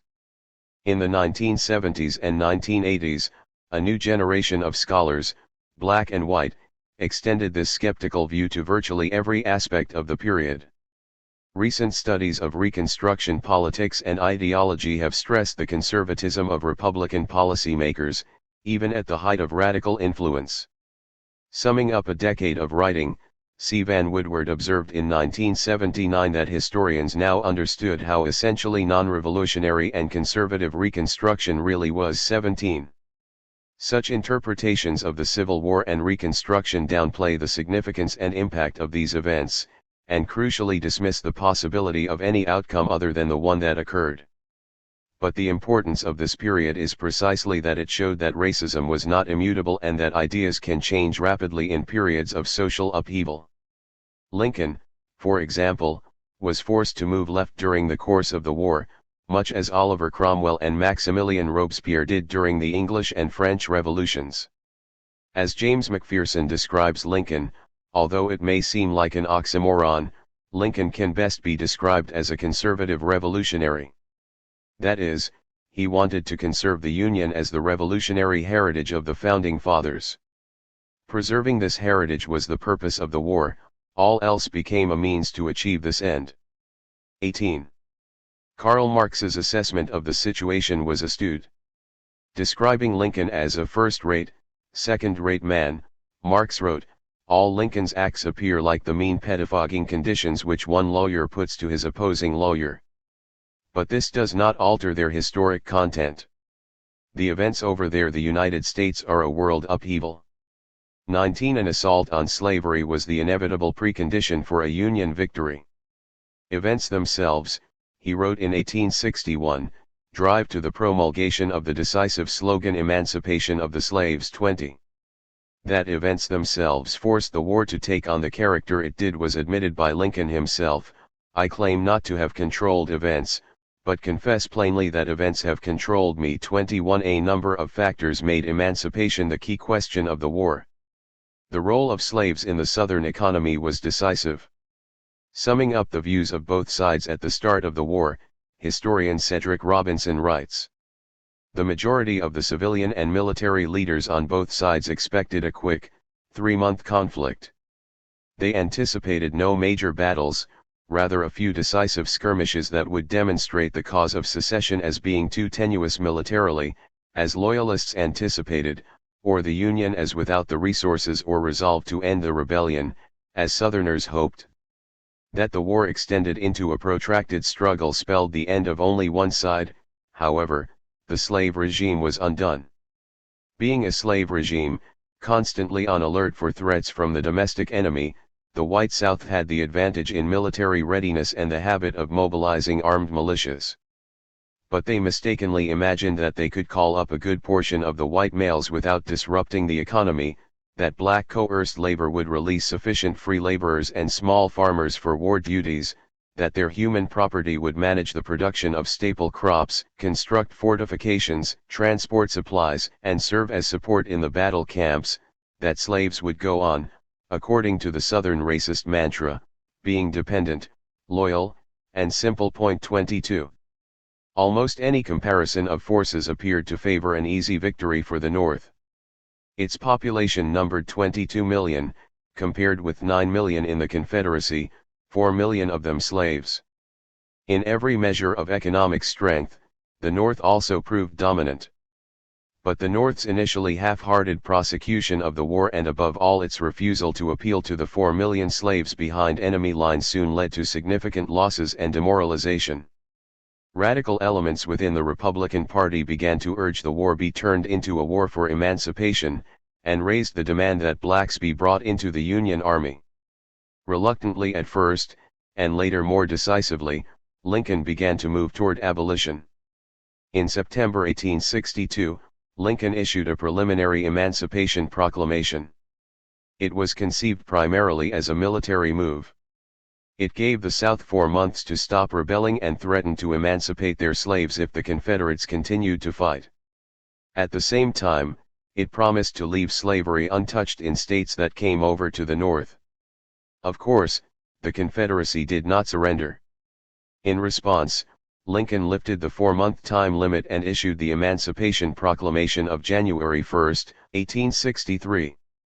The proclamation read in part, that on the first day of January, AD 1863, all persons held as slaves within any state or designated part of a state the people thereof shall then be in rebellion against the United States shall be thenceforward and forever free. 23. Even at this time, the Emancipation Proclamation was essentially a military measure. In the words of radical historian Richard Hofstadter, the proclamation had all the moral grandeur of a bill of lading. It contained no indictment of slavery, but simply based emancipation on military necessity.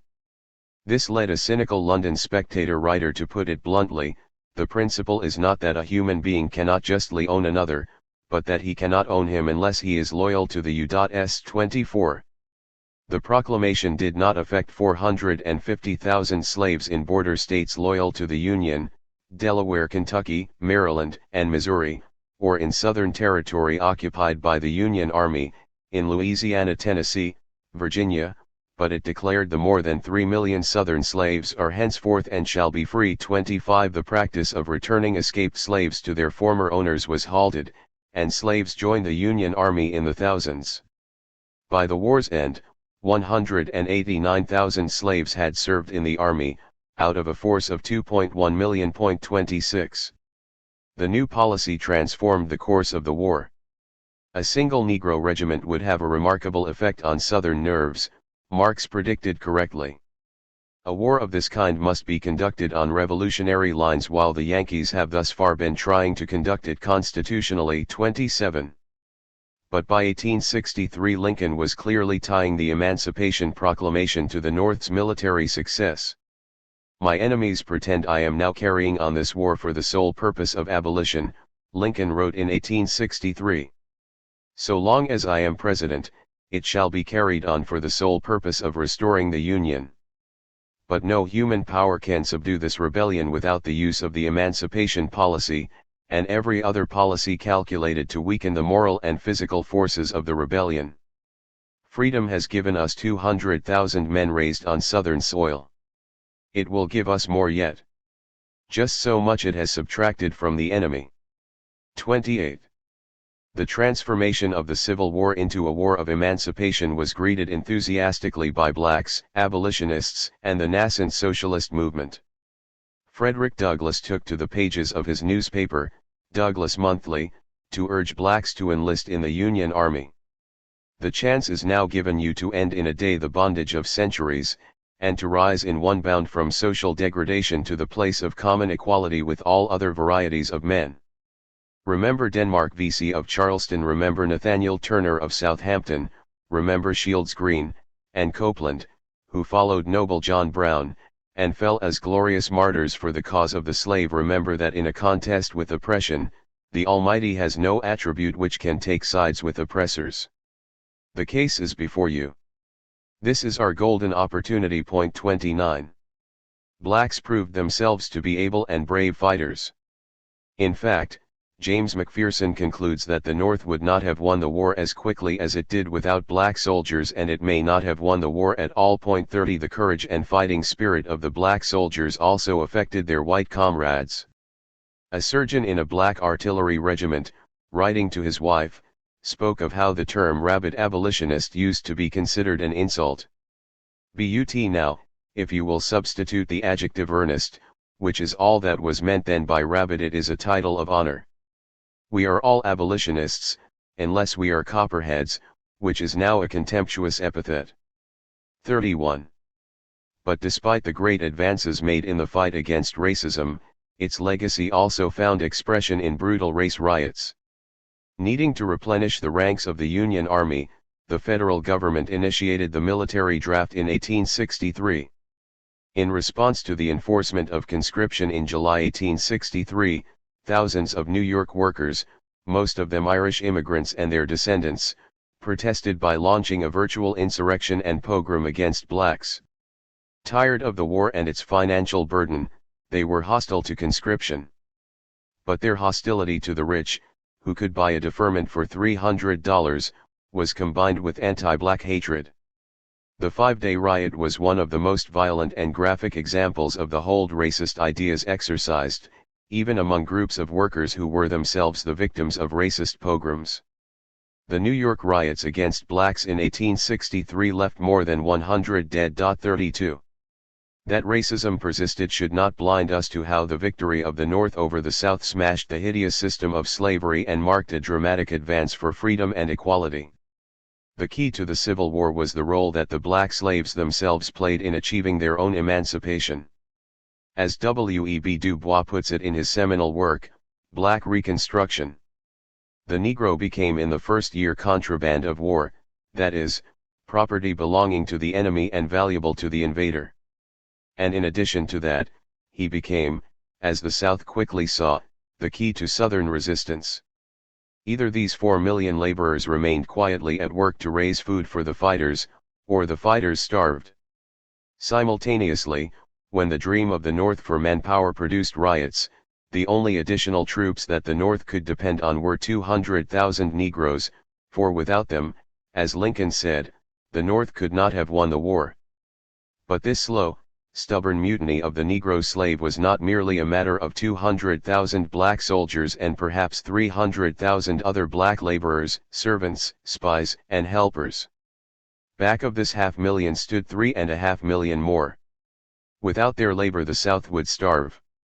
With arms in their hands, Negroes would form a fighting force which could replace every single Northern white soldier fighting listlessly and against his will with a black man fighting for freedom. 33. The surrender of Southern forces in 1865 spelled the end of slavery. But another war broke out, North and South, to determine the position freed blacks would now occupy. Chapter 4. Reconstruction and Populism. The Civil War destroyed slavery in the South, but it did not immediately establish a new political and economic order in its place. The next 3 decades witnessed an intense, often violent, political struggle to determine the character of the South. In the end, white supremacy was re-established, but this was not a foregone conclusion. Today, it is widely accepted that all whites had an interest in disfranchising the newly freed black population and that poor whites provided the main impetus for reaction. C. Van Woodward argues the escalation of lynching, disfranchisement and proscription reflected concessions to the white lower class on the part of the upper class. 1. Restricting black rights was a precondition for lower class whites winning rights for themselves, according to Woodward.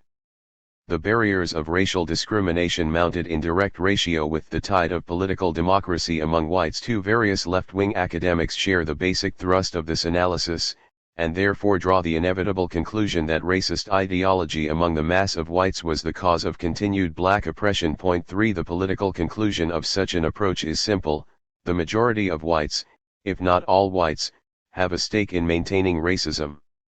The prospects for black and white unity are therefore slim, if not altogether excluded. This analysis, however, never asks the central questions: whose interests did white supremacy serve? Why did so many poor whites accept racism?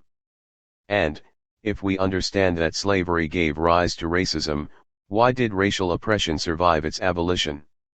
A careful look at the era of Reconstruction shows that there was a significant challenge to racism, and the reimposition of white supremacy was the result of a conscious and sustained campaign by the ruling class.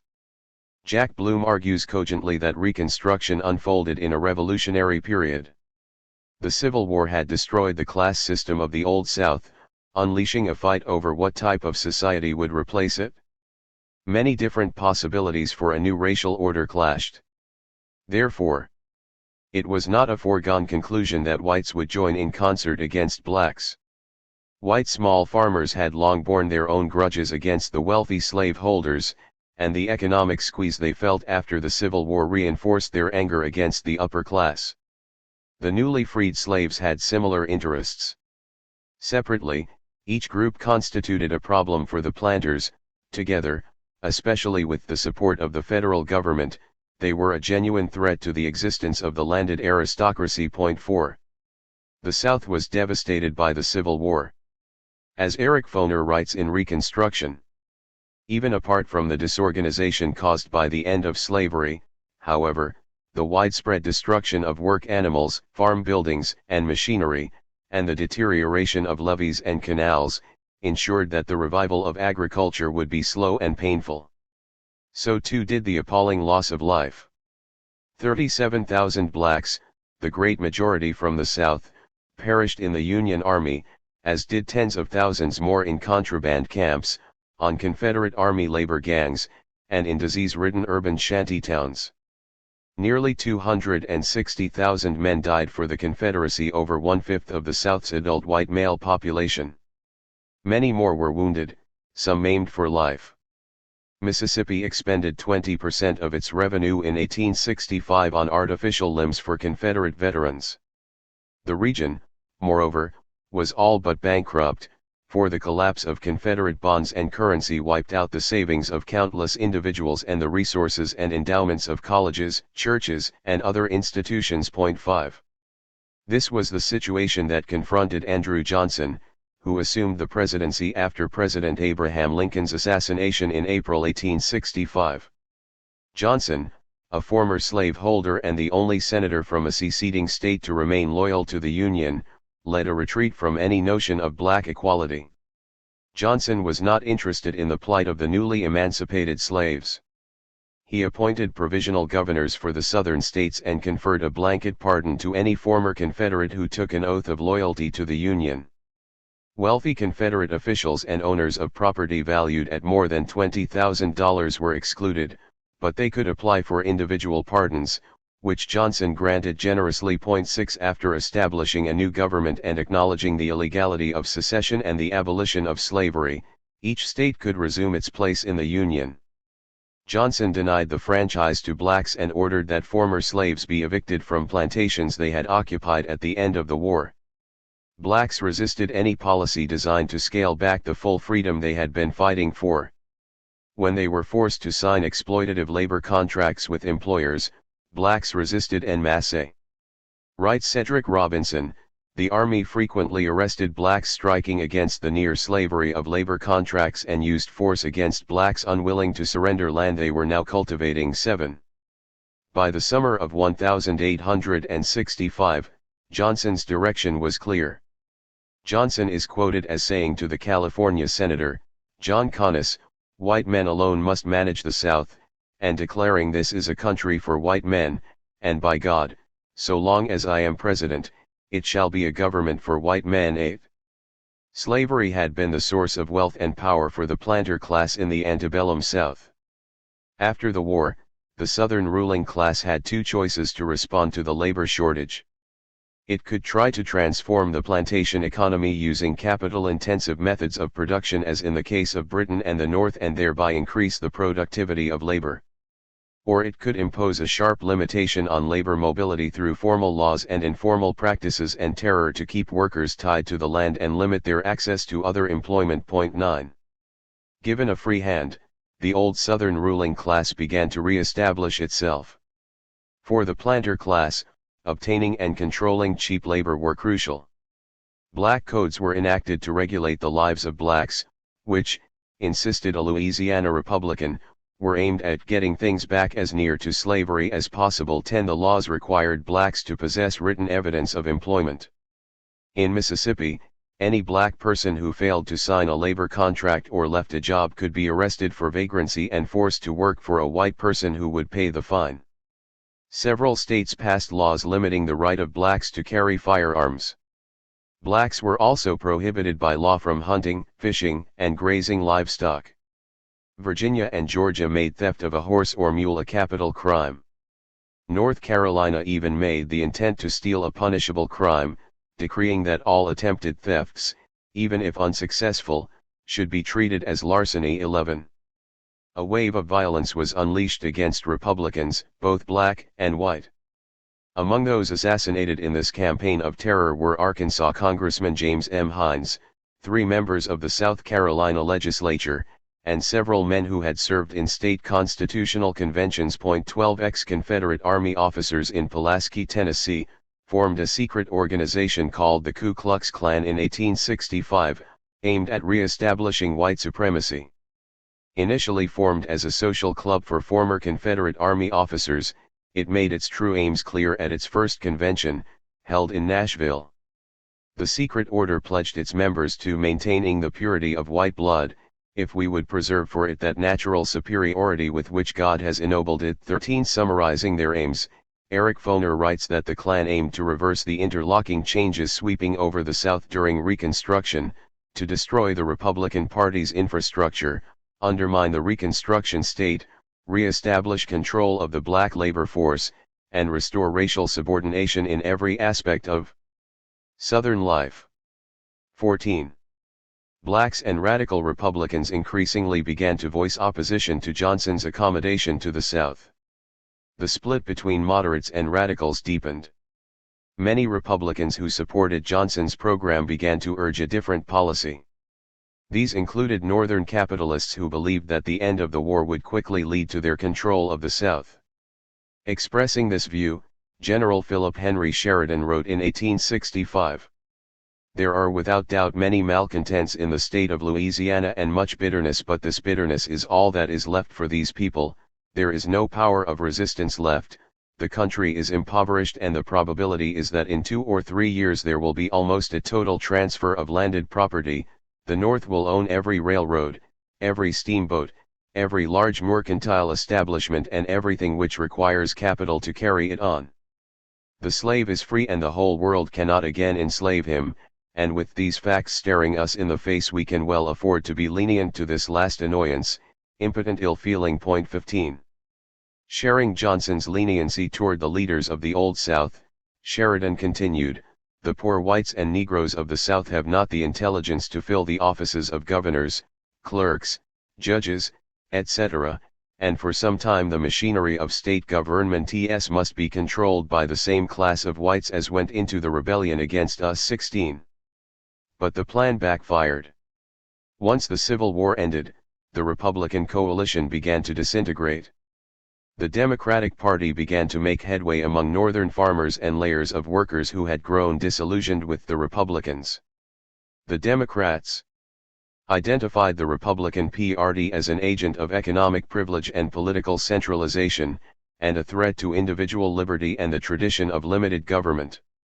And the party benefited from widespread resentment over the use of troops to suppress strikes, a dramatic illustration of what many workers perceived as the federal government's partiality toward capital. The potent cry of white supremacy provided the final ideological glue in the Democratic coalition. Sometimes the appeal to race was oblique.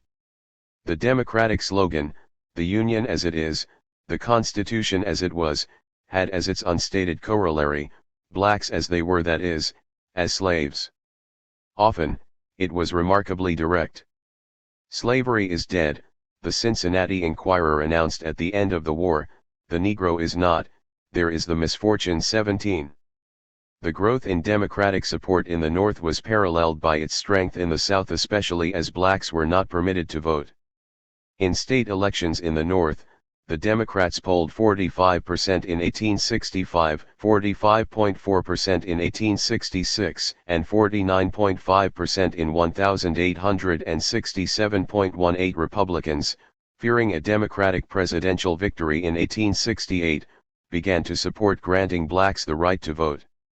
In 1867, the radical wing of the Republican Party took control of Reconstruction policy.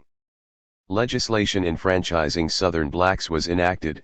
At the same time, 100,000 whites who refused to sign a loyalty oath were disenfranchised and another 200,000 prohibited from holding public office. 19 Radical Reconstruction was a blow to white supremacy and continued the process begun during the Civil War.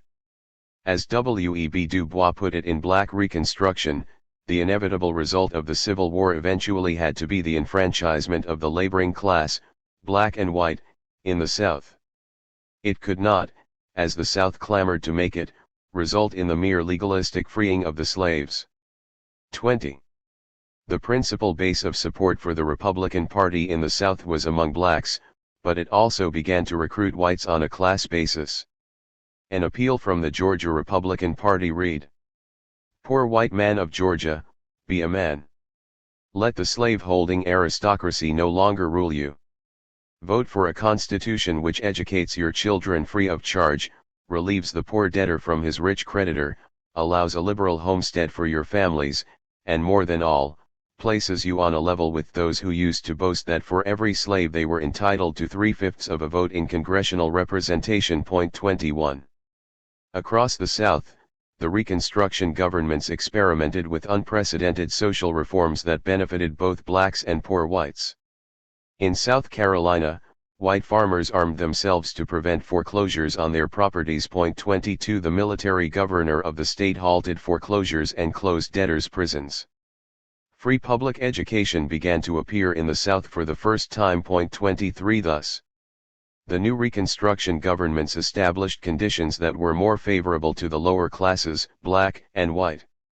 They set aside some of the black codes, tried to enact a free labor market, established the conditions and to some degree regulated the contracts for labor, and tried to protect black civil rights.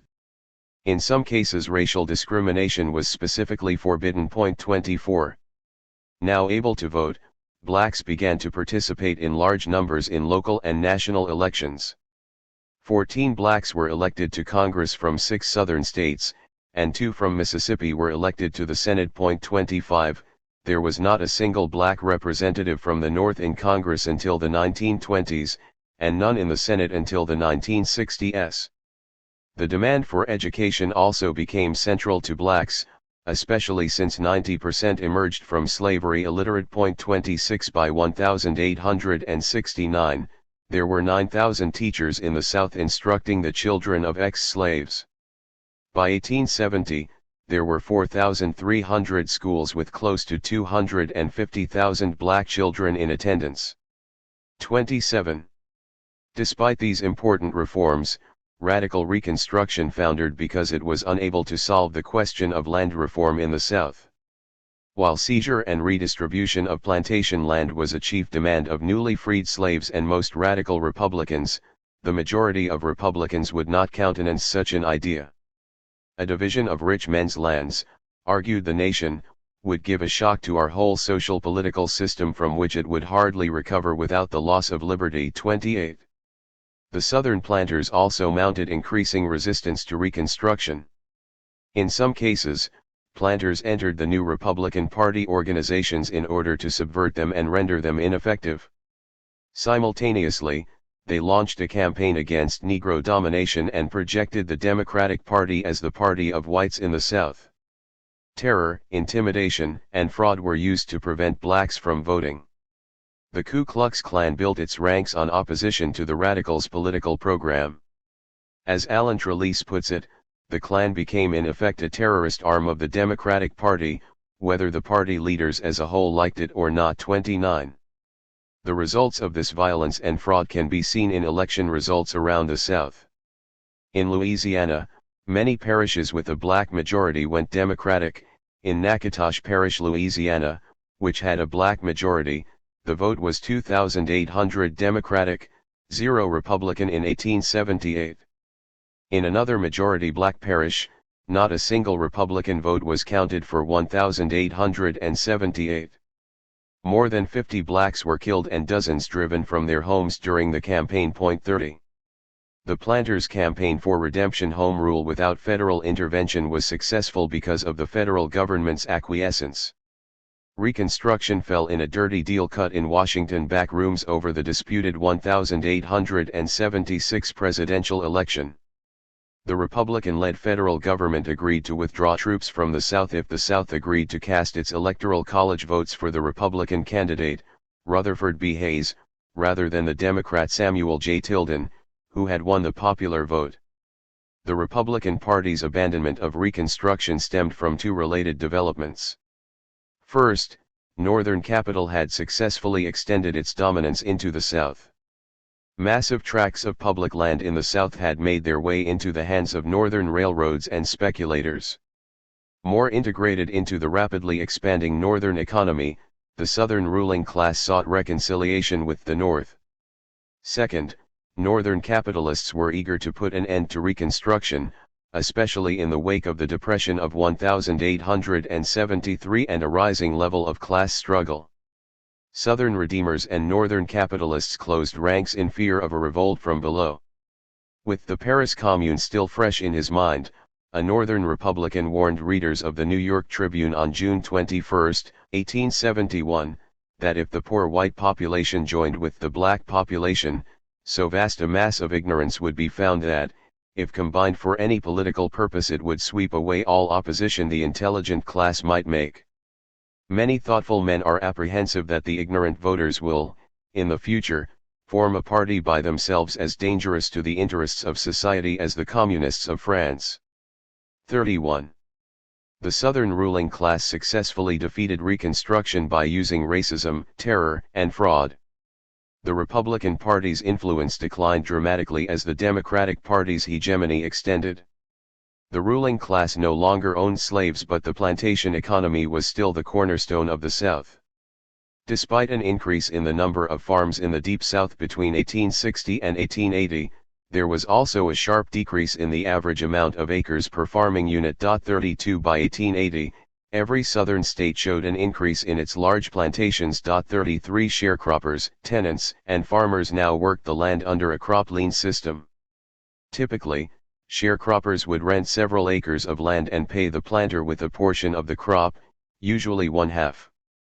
Under the crop lien arrangement, farmers lacking cash would sign over part of the coming year's crop in exchange for supplies from the local merchant or banker. Once in debt, few farmers ever escaped. The South became even more dependent on one cash crop, cotton, than it had been before the Civil War. Farmers were not allowed to borrow seed to grow their own food, thus becoming even more dependent on the merchants, landowners, and bankers. This also led to increased cotton crops, which in turn helped drive prices down by flooding the market with too much product. These conditions not only affected black sharecroppers. From 1870, white sharecroppers outnumbered black sharecroppers. In 1860, blacks produced 90% of the cotton crop. By 1876, the figure had dropped to 60%, by 1900, they produced only 40%. 34. The economic transformations that forced black and white sharecroppers into similar positions also gave rise to efforts to organize them to fight side by side. Reverend J. L. Moore of the Florida Colored Farmers Alliance argued that the laboring colored man's interests and the laboring white man's interests are one and the same. Especially is this true at the South. 35. In an effort to blunt the possibility of unity between black and white farmers and sharecroppers, some Democrats adopted a different approach to blacks. By the mid-1870s, the shrill cries of black domination were replaced with attempts to tie black votes to the Democratic Party. The best friends of the colored men are the old slaveholders, claimed Wade Hampton, a leader of the Redeemers in South Carolina. The Democratic Party election platform in Louisiana in 1873 promised to exercise our moral influence, both through personal advice and personal example, to bring about the rapid removal of all prejudices heretofore existing against the colored citizens of Louisiana. 36. Throughout the South, conservative Democrats appealed for black votes, promising to safeguard black rights. In Mississippi, politicians created organizations of black Democrats and set about terrorizing black Republicans. They developed the policy of fusion, writes Jack Bloom, in which they would divide up offices with the black Republicans, each promising to support the other, thus leaving out the white farmers. Blacks were often conscious of what was happening, and many approved, feeling that with the defeat of Reconstruction their best hope lay not with the poor white trash but with the well-raised gentleman. 37. Disillusioned with the Republican Party, many blacks concluded that supporting the Democratic Party was the only alternative. Some even argued that the interests of blacks and ruling class whites were the same. A Mississippi black owner of several hundred acres of land and more than 100 head of cattle, all acquired since the war, told a Senate committee in 1879 that he voted Democratic because, "I thought my interest was to stay with the majority of the country who I expected to prosper with." 38. The most important challenge to one-party rule emerged in 1890 in the form of the populist movement. Uniting black and white farmers and sharecroppers in several southern states, the populist movement grew out of a class rebellion that also threatened to recast race relations in the South. The movement grew in the North and South in response to ever-worsening conditions faced by farmers. By the 1890s, farmers were losing their farms at unprecedented rates. Tenancy families working land that now belonged to merchants, bankers, and speculators involved 1/4 of all farms in Illinois, Indiana, Iowa, Kansas, Missouri, Nebraska, Ohio, Pennsylvania, and New Jersey. In the South, the figure was closer to half. 39 farmers needed, in the words of Mary Lease, a populist leader of Kansas, to raise less corn and more hay. 40. Wall Street owns the country. It is no longer a government of the people, by the people, and for the people, but a government of Wall Street, by Wall Street, and for Wall Street. The great common people of this country are slaves, and monopoly is the master.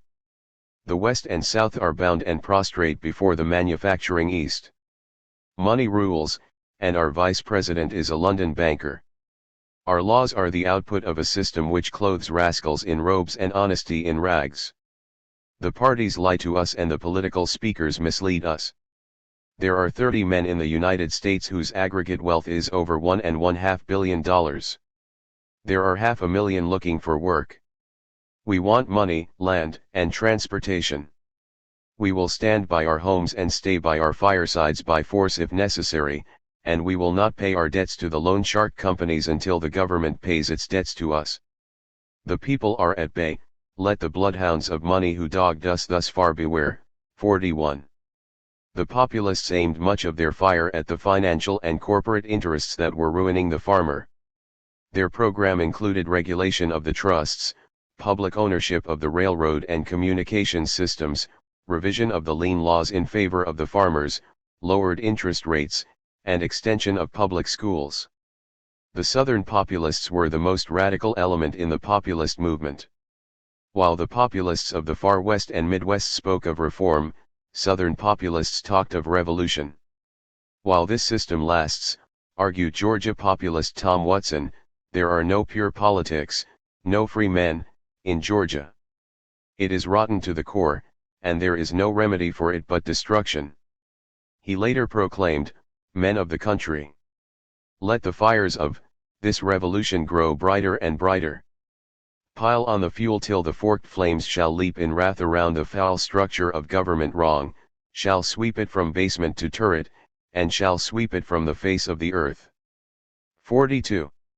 Many Southern populists began to understand how racism had divided poor whites and blacks and strengthened the ruling class. For the first time in the South, a movement emerged that consciously sought to break down the divisions between blacks and whites. Tom Watson summed up this sentiment. The Negro question in the South has been for nearly 30 years a source of danger, discord, and bloodshed. It is an ever-present irritant and menace. Never before did two distinct races dwell together under such conditions. And the problem is, can these two races, distinct in color, distinct in social life, and distinct as political powers, dwell together in peace and prosperity? The white tenant lives adjoining the colored tenant. Their houses are almost equally destitute of comforts. Their living is confined to bare necessities. They are equally burdened with heavy taxes. They pay the same high rent for gullied and impoverished land. They pay the same enormous prices for farm supplies. Christmas finds them both without any satisfactory return for a year's toil. Dull and heavy and unhappy, they both start the plows again when New Year's passes. Now the People's Party says to these two men, "You are kept apart that you may be separately fleeced of your earnings. You are made to hate each other because upon that hatred is rested the keystone of the arch of financial despotism that enslaves you both. You are deceived and blinded that you may not see how this race antagonism perpetuates a monetary system which beggars both." 43. The left populists, argues Bloom, formulated and won support for a program unique in Southern history before or since. They proposed to organize a political coalition around the growing similarity of the economic conditions facing both black and white farmers. 44. For instance, poor whites quickly found that the laws set up to disenfranchise blacks like the poll tax also took the vote away from them. Left populists made numerous attempts to overcome racial divisions.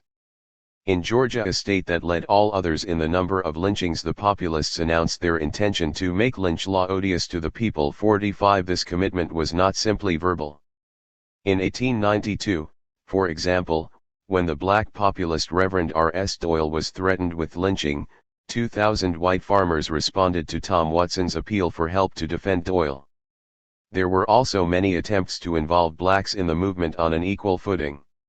In Kansas, the populists ran a black farmer for state auditor. 46. In many states, blacks were elected to high offices in the populist party.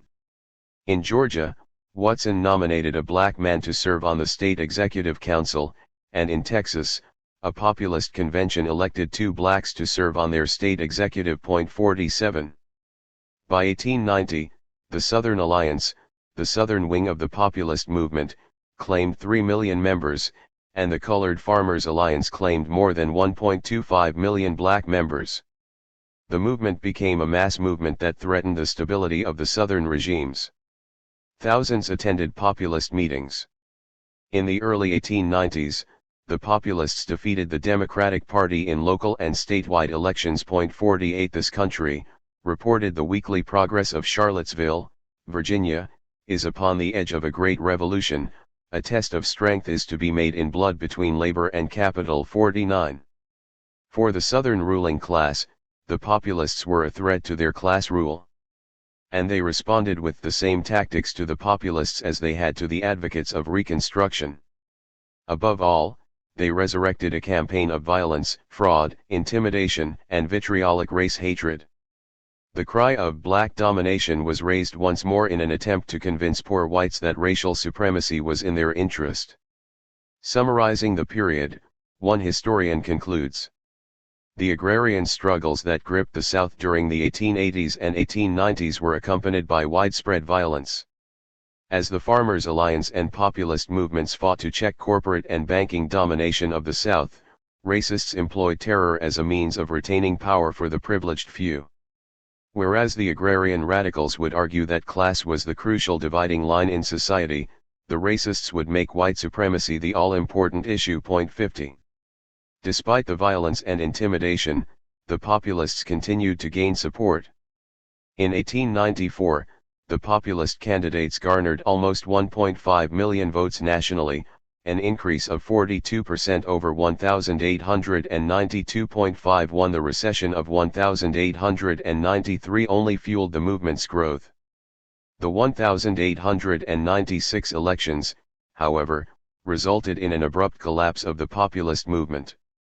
Reform Democrats, faced with a crisis, adopted the language of populism and took a stand for free silver. This cheap money policy was popular with indebted farmers.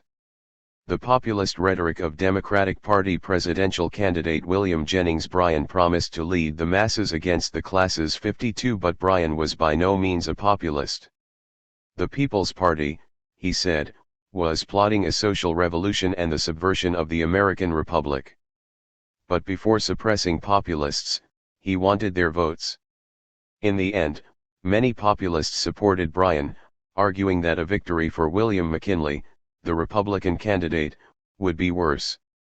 After McKinley narrowly won the election, the populist alliance collapsed into warring factions. Our party, as a party, Watson said, does not exist anymore. The sentiment is still there, the votes are still there, but confidence is gone, and the party organization is almost gone. The work of many years is washed away and the hopes of many thousands of good people are gone with it. 53. With the defeat of the populist challenge, the Southern ruling class used a variety of devices: the poll tax, property qualifications, literacy tests to sharply reduce the right to vote. Within a decade, black disfranchisement was almost total in every Southern state. In Louisiana, 130,344 blacks registered to vote in the 1,896 elections. By 1904, it dropped to 1,342. In Alabama, a black electorate of 100,000 before 1900 was reduced to 3,700.54. Disfranchisement was not the only restriction of black rights. Statutes and laws decreeing segregation, or Jim Crow laws, of which there had been few until the 1890s, formally separated blacks and whites in residential areas, public parks and hospitals, and on trains and streetcars. They soon became the public rule rather than the exception. 55. Historian Harvey Wasserman writes, C.R. Trums provided separate Bibles and schools stored texts separately on the basis of which race used them. Some states passed laws forbidding blacks and whites to fight, fish, boat, or play dominoes or checkers together. 56. How is the white man going to control the government? Asked Mississippi Governor James K. Vardaman in 1907. The way we do it is to pass laws to fit the white man and make the other people blacks come to them. If it is necessary, every Negro in the state will be lynched. It will be done to maintain white supremacy. 57. Many former populist leaders joined the call for white supremacy. Tom Watson, who had dropped out of politics after the defeat of 1896, re-emerged as a virulent racist and anti-Semite in 1904. Watson now endorsed lynching, arguing that black domination was a hideous, ominous, national menace. Lynch law is a good sign, he wrote. It shows that a sense of justice yet lives among the people. 58. In 1910, Watson bragged that he would no more hesitate to lynch a nigger than to shoot a mad dog. Even Booker T. Washington, the archetype of black accommodation, was rejected by Watson. He closed a diatribe against Washington by saying, "What does civilization owe the Negro? Nothing. Nothing. Nothing." 59. The defeat of populism and the turn to white supremacy by former populists is often used to show the limitations of any strategy that seeks to unite blacks and whites. The racism of poor whites is most often given as the principal cause of the movement's collapse. Robert Allen, for example, argues that like most other Southern populists, Watson was a white supremacist from the beginning and never really changed. He was willing to exploit the black vote for the populist cause. 60 others argue that the populist movement itself fueled racism. The net result of the populist movement seemed to be increased racial hatred and the embitterment of race relations. 61. These traditional explanations focus on the ideology of poor whites. Michael Reich's objections are pertinent. This traditional explanation has two main weaknesses. First, it understates the role of conservatives and other powerful upper-class whites in the evolution of the harshest elements of post-Reconstruction racism. Second, the traditional explanation misstates the class basis of the disfranchisement movement, attributing a racist zeal to poor white Southerners who in fact were opposed to disfranchisement. Careful statistical analysis of Southern voting patterns by Morgan Koser has shown that the extremism of the post-populist era is attributable more to attempts from above by the upper class to prevent another populist-like movement from arising than from a mass racist movement from below. 62. The effect of these laws was to reduce both black and white voting rights. 63. But far from agreeing to disfranchisement, the populists generally opposed any restrictions on suffrage. Traditional assessments of populism fail to understand both the limitations of the movement and its tremendous potential. Moreover, they miss the most important point: for the Southern ruling class, the populist movement was a challenge to their class rule. Their aim was to defeat both blacks and whites, and they consciously fostered racism to do so. For all the appeals to the perils of black domination, the real danger was spelled out clearly by an editorial in the Charlotte Observer, June 27, 1900, hailing the struggle of the white people of North Carolina to rid themselves of the dangers of the rule of Negroes and the lower class of whites. 64. Once its position was secure, the ruling class would later allow white participation in primaries as a means of cementing white loyalty to white supremacism. But this concession did not represent a threat to their rule. By 1924, the grip of the Southern Democratic Party machines was so complete that only 6% of the electorate voted in the presidential election. 65. When Senator Cole Blease of South Carolina learned that Calvin Coolidge, the Republican candidate for president, had received just over 1,000 votes in South Carolina in 1924, he exclaimed, "I do not know where he got them. I was astonished to know that they were cast and shocked to know they were counted." 66. Some have argued that the system of job segregation adopted in several Southern states was a direct benefit to whites. But the creation of whites-only jobs by employers was a means to win the loyalty of workers and was only maintained as long as white workers' wages were kept at an absolute minimum. If white workers pressed for higher wages, the employers threatened to replace them with black workers. As John Coffin, vice president of the Southern Industrial Convention, explained in 1900, if labor is reasonable, if labor will work for anything within reason, white labor will dominate the South forever, but the management will not submit to such outrages as have been frequently committed by organized labor. 67. The defeat of populism marked the victory of white supremacy in the South. Racist ideas and racist violence flourished. In June 1894, for example, the Nation reported the Right Reverend Hugh Miller Thompson, Bishop of Mississippi, as justifying lynching because the laws are slow and the jails are full. 68. But racism did not only flourish in the South. America's imperialist expansion in the 1890s was justified in terms that mirrored the ideology of Southern white supremacists. Various academics and pseudoscientists produced studies showing the inferiority of non-whites. R.B. Bean of Johns Hopkins University published an article, The Negro Brain, in which he concluded, the Caucasian and the Negro are fundamentally opposite extremes in evolution. It is useless to try to elevate the Negro by education or otherwise, except in the direction of his natural endowments. Let them win their reward by diligent service. 69. As the 20th century dawned, racism once again reigned supreme, North and South. Chapter 5. Accommodation, Racism, and Resistance. The defeat of Reconstruction and the populist movement saw the re-emergence of two currents within black politics, accommodation and emigrationism. The growth of both currents was rooted in the disillusionment that set in after the failure of radical Reconstruction and represented a retreat from the struggle for black rights in the United States. They both expressed the frustration and aspirations of the small and embattled black middle class. The most prominent spokesmen for separatism in this period were Alexander Crummell and Bishop Henry McNeill Turner. Crummell was born free in 1819.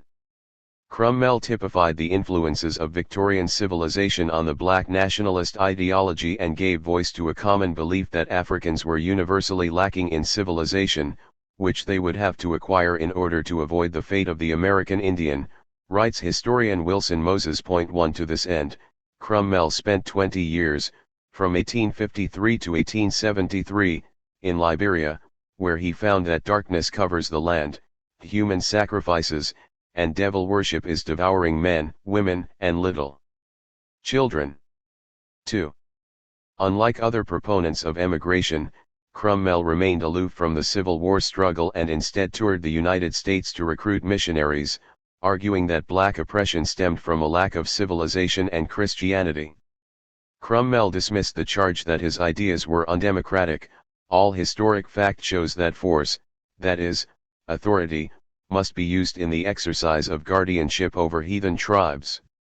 Mere theories of democracy are trivial in this case, and can never nullify this necessity. 3. After his return in 1873, Crummell said that it was pointless to fight for rights in the United States. Foreshadowing the views of later separatists, such as Nation of Islam leader Louis Farrakhan, Crummell said, "What this race needs in this country is power. And that comes from character, and character is the product of religion, intelligence, virtue, family order, superiority, wealth, and the show of industrial forces. These are the forces we do not possess." 4. Although he abandoned his attempts at emigrationist colonization in the 1880s, Crummell maintained his elitist contempt toward the mass of blacks, arguing for the U.S. government to set up a protectorate state in Africa to civilize the Africans and urging the creation of a black elite in the United States to elevate the most abject and needy race on American soil. 5. Bishop Henry McNeill Turner did not share Crummell's complete rejection of political struggle. Turner had thrown himself into the struggle for emancipation during the Civil War, and was appointed an Army chaplain by President Lincoln in an effort to recruit black soldiers. In 1868, he was elected to the Georgia state legislature, but when it convened, the first order of business was to disqualify blacks from office. Denied his seat, Turner made an impassioned speech summing up the disillusionment he shared with thousands of blacks in the possibility of achieving equality.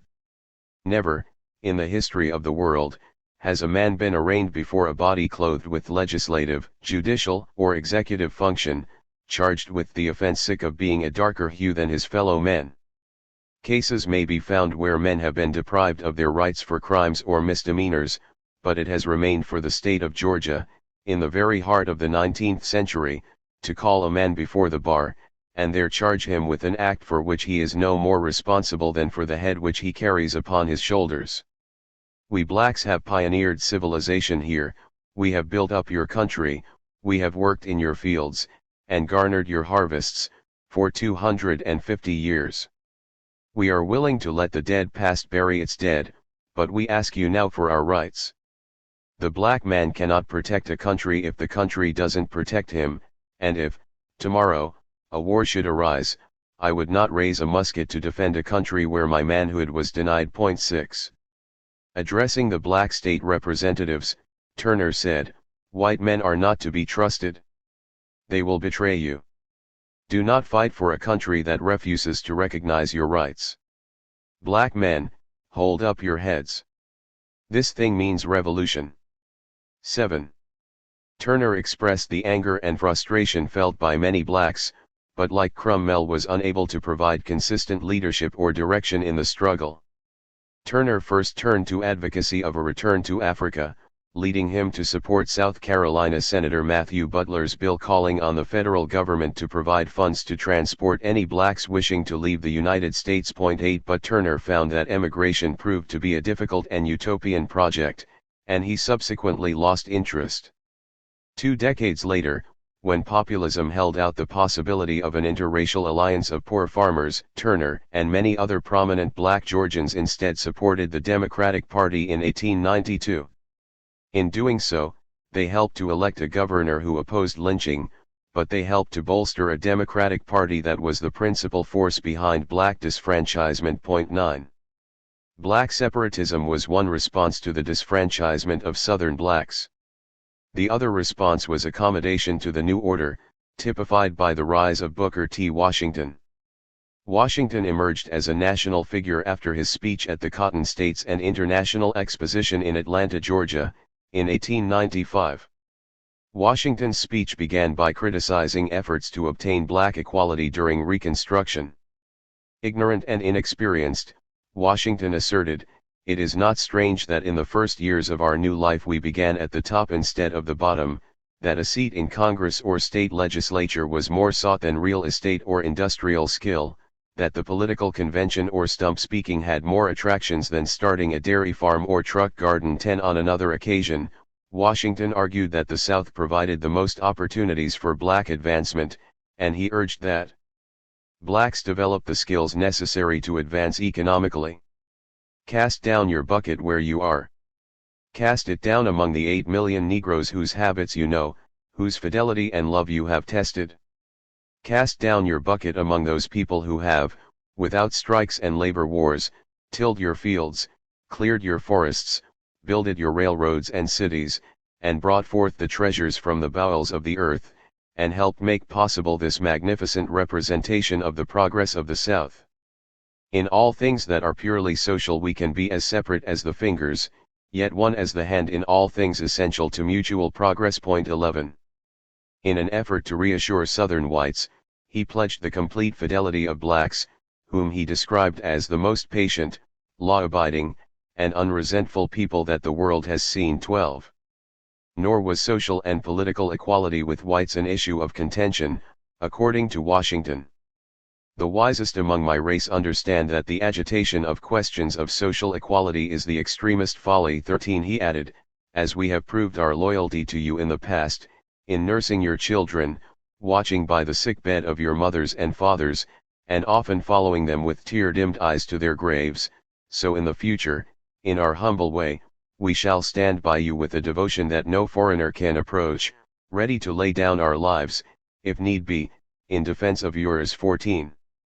Later dubbed the Atlanta Compromise by W.E.B. Du Bois, Washington's speech was the clearest exposition of the ideas of black self-help and self-reliance. Washington's Atlanta Compromise speech echoed the move by the U.S. government to enshrine Jim Crow laws. It won Washington great praise from the white establishment. An editorial in the Atlanta Constitution noted, the speech stamps Booker T. Washington as a wise counselor and a safe leader. 15. Then President Grover Cleveland hailed the speech as a ray of new hope for blacks. 16. Leading capitalists, including Andrew Carnegie, made substantial donations to Washington's Tuskegee Institute. The institute was founded in 1881, financed through a grant from the Alabama legislature to establish a school to train teachers. Washington became a political boss and unofficial advisor to the government on black affairs. Washington's emphasis on industrial and agricultural training for blacks included an unremitting hostility to trade unionism. As he put it, the black worker does not like an organization which seems to be founded on a sort of impersonal enmity to the man by whom he is employed. 17. The black worker was not inclined to trade unionism and is almost a stranger to strife, lockouts and labor wars. He is labor that is law-abiding, peaceable, teachable, labor that has never been tempted to follow the red flag of anarchy. 18. The average Negro who comes to the town from the plantations does not understand the necessity or advantage of a labor organization, which stands between him and his employer and aims apparently to make a monopoly of the opportunities for labor. 19. Blacks could prosper in the South only through hard work, Washington argued. If blacks were occasionally mobbed and lynched, this was the result of the victim's dense ignorance. 20. Washington's policy of accommodation should not simply be seen as one of accommodation to white America. It wasn't. Washington consciously bowed down to the white political and corporate magnates of the day, but he had quite another attitude when it came to working-class whites and blacks. Washington demonstrated his loyalty to the employers and hostility to integrated unionism in the Alabama coal miners' strike of 1908. The Alabama United Mine Workers, UMW, had an estimated 12,000 members, half of whom were black. In a clear effort to break their union, the United States Steel Corporation refused to renew its contracts and imposed large wage cuts. The miners called for a strike. The conflict was bitter, and the state government, U.S. Steel, and the company's hired thugs joined the state militia to crush the strike.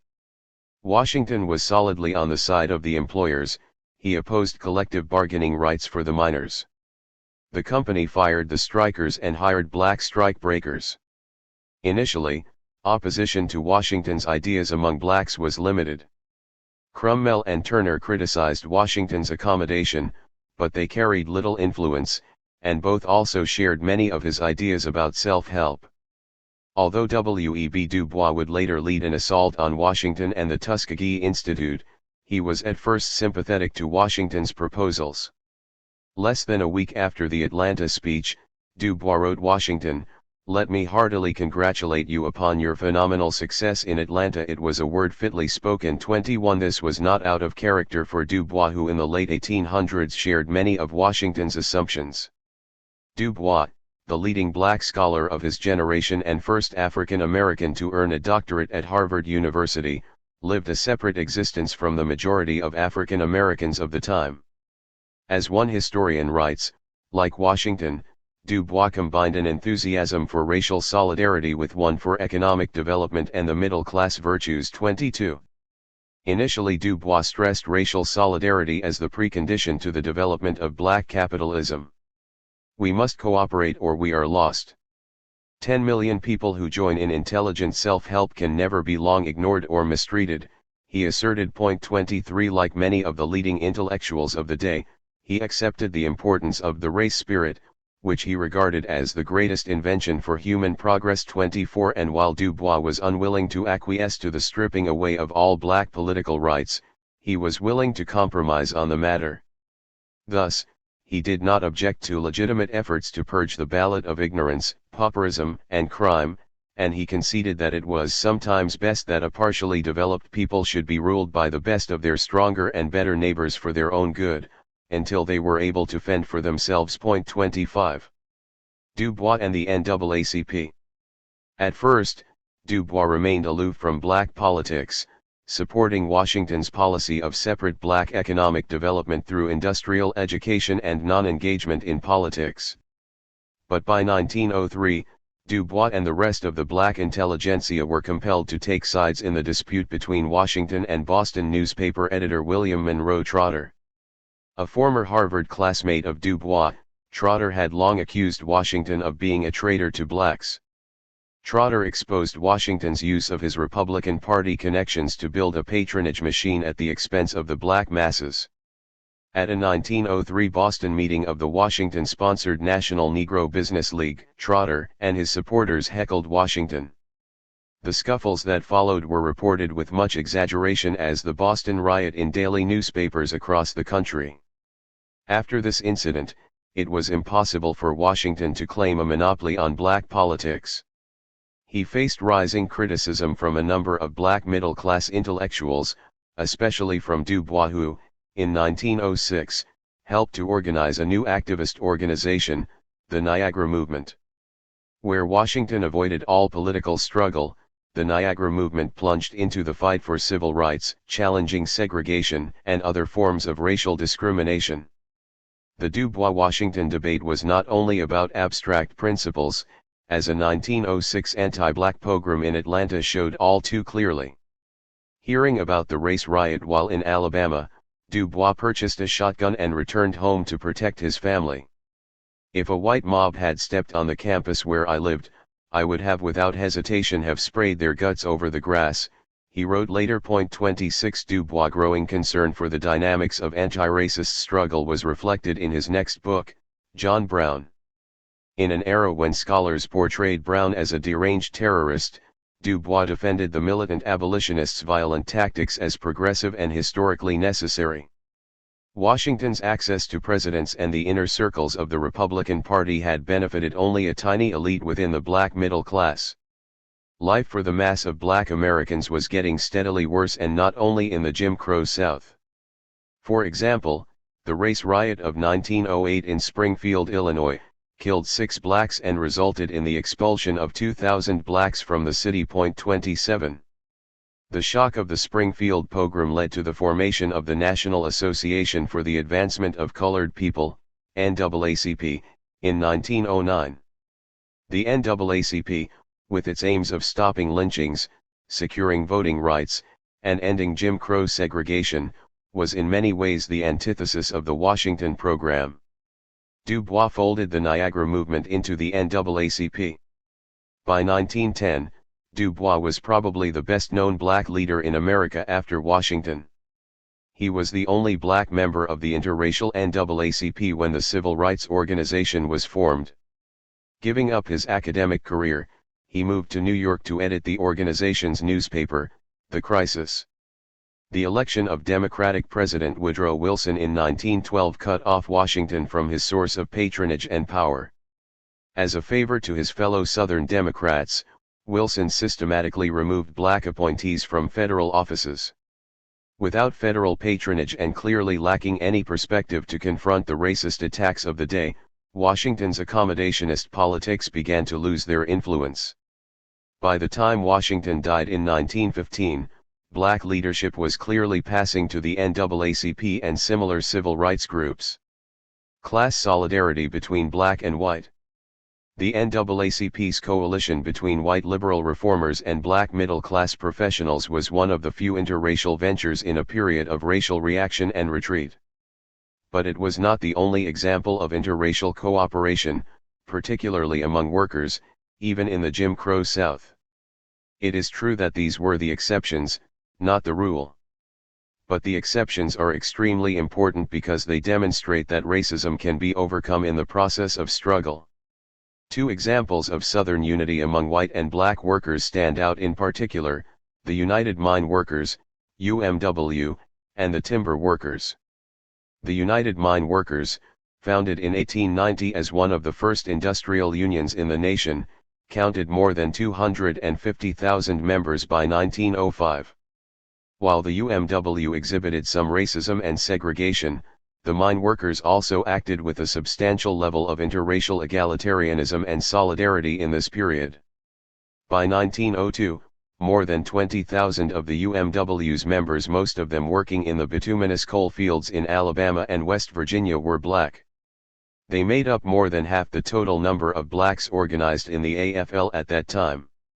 A significant number of blacks were elected to leadership positions in integrated locals, and they helped organize both black and white miners. 28. The UMW exhibited more egalitarian race relations than most unions in the North. For example, District 20 of the UMW in Alabama succeeded in forcing coal operators to eliminate racial wage differentials, as well as the use of race to allocate workplaces. The same union forced Birmingham merchants to reverse their refusal to allow integrated union meetings in their halls. As one black miner, O.H. Underwood, wrote in 1899, "I believe that the United Mine Workers has done more to erase the word white from the Constitution than the 14th Amendment." 29. The UMW record seems particularly impressive because it occurred in an era of increasing racial tension, rigid Jim Crow legislation, disfranchisement, and racial chauvinism, all of which were intensified in the effort to defeat populism. Employers took advantage of the climate of racism following populism's defeat.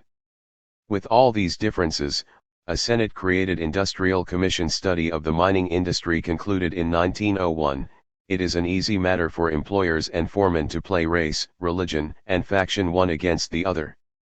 Indeed, racism played a large part in the destruction of the Union. 30. Writes historian Michael Reich, in 1904, the mining companies mounted a major offensive against the UMW in Alabama, refusing to renew union contracts and using black strike breakers with greater frequency than in any other industry. Employers moved to destroy unionism in Birmingham. 31 coal operators that year refused to bargain a new contract with the UMW. In the resultant strike, the mine owners imported black strike breakers, promising them better jobs if they would cross the picket line. Black workers stayed out, however, and convinced many black strike breakers to leave. Only the importation of labor from outside the area allowed coal operators to maintain production, and after 16 months, the 9,000 strikers were defeated. In 1908, the union countered with a 2-month strike. Despite interracial solidarity on the picket line among the miners, this key strike was broken after the governor and many whites protested the organization of blacks in the same union as whites. Upholding Jim Crow segregation, the governor ordered troops to cut down the tents in which the black and white strikers lived, and forced the union to abandon the coal fields. The union did not survive such pressure. By the end of 1908, industrial unionism in bituminous coal was crushed in Alabama and West Virginia.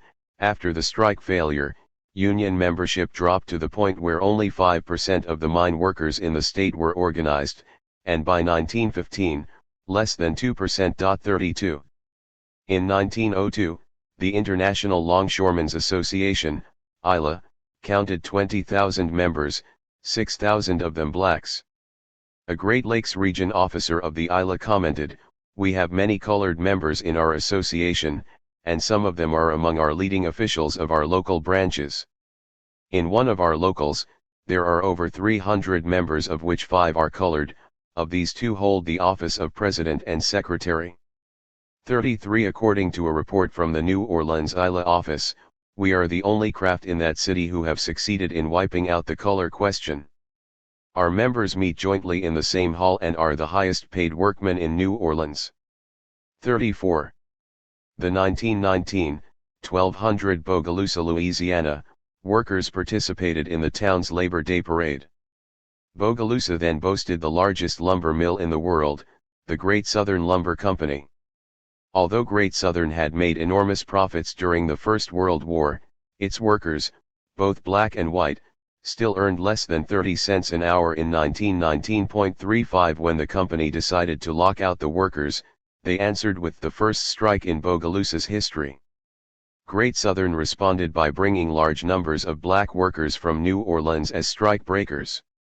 Many of these workers refused to stay and returned to New Orleans when they found that they were being used as strike breakers, writes one historian of the strike. 36.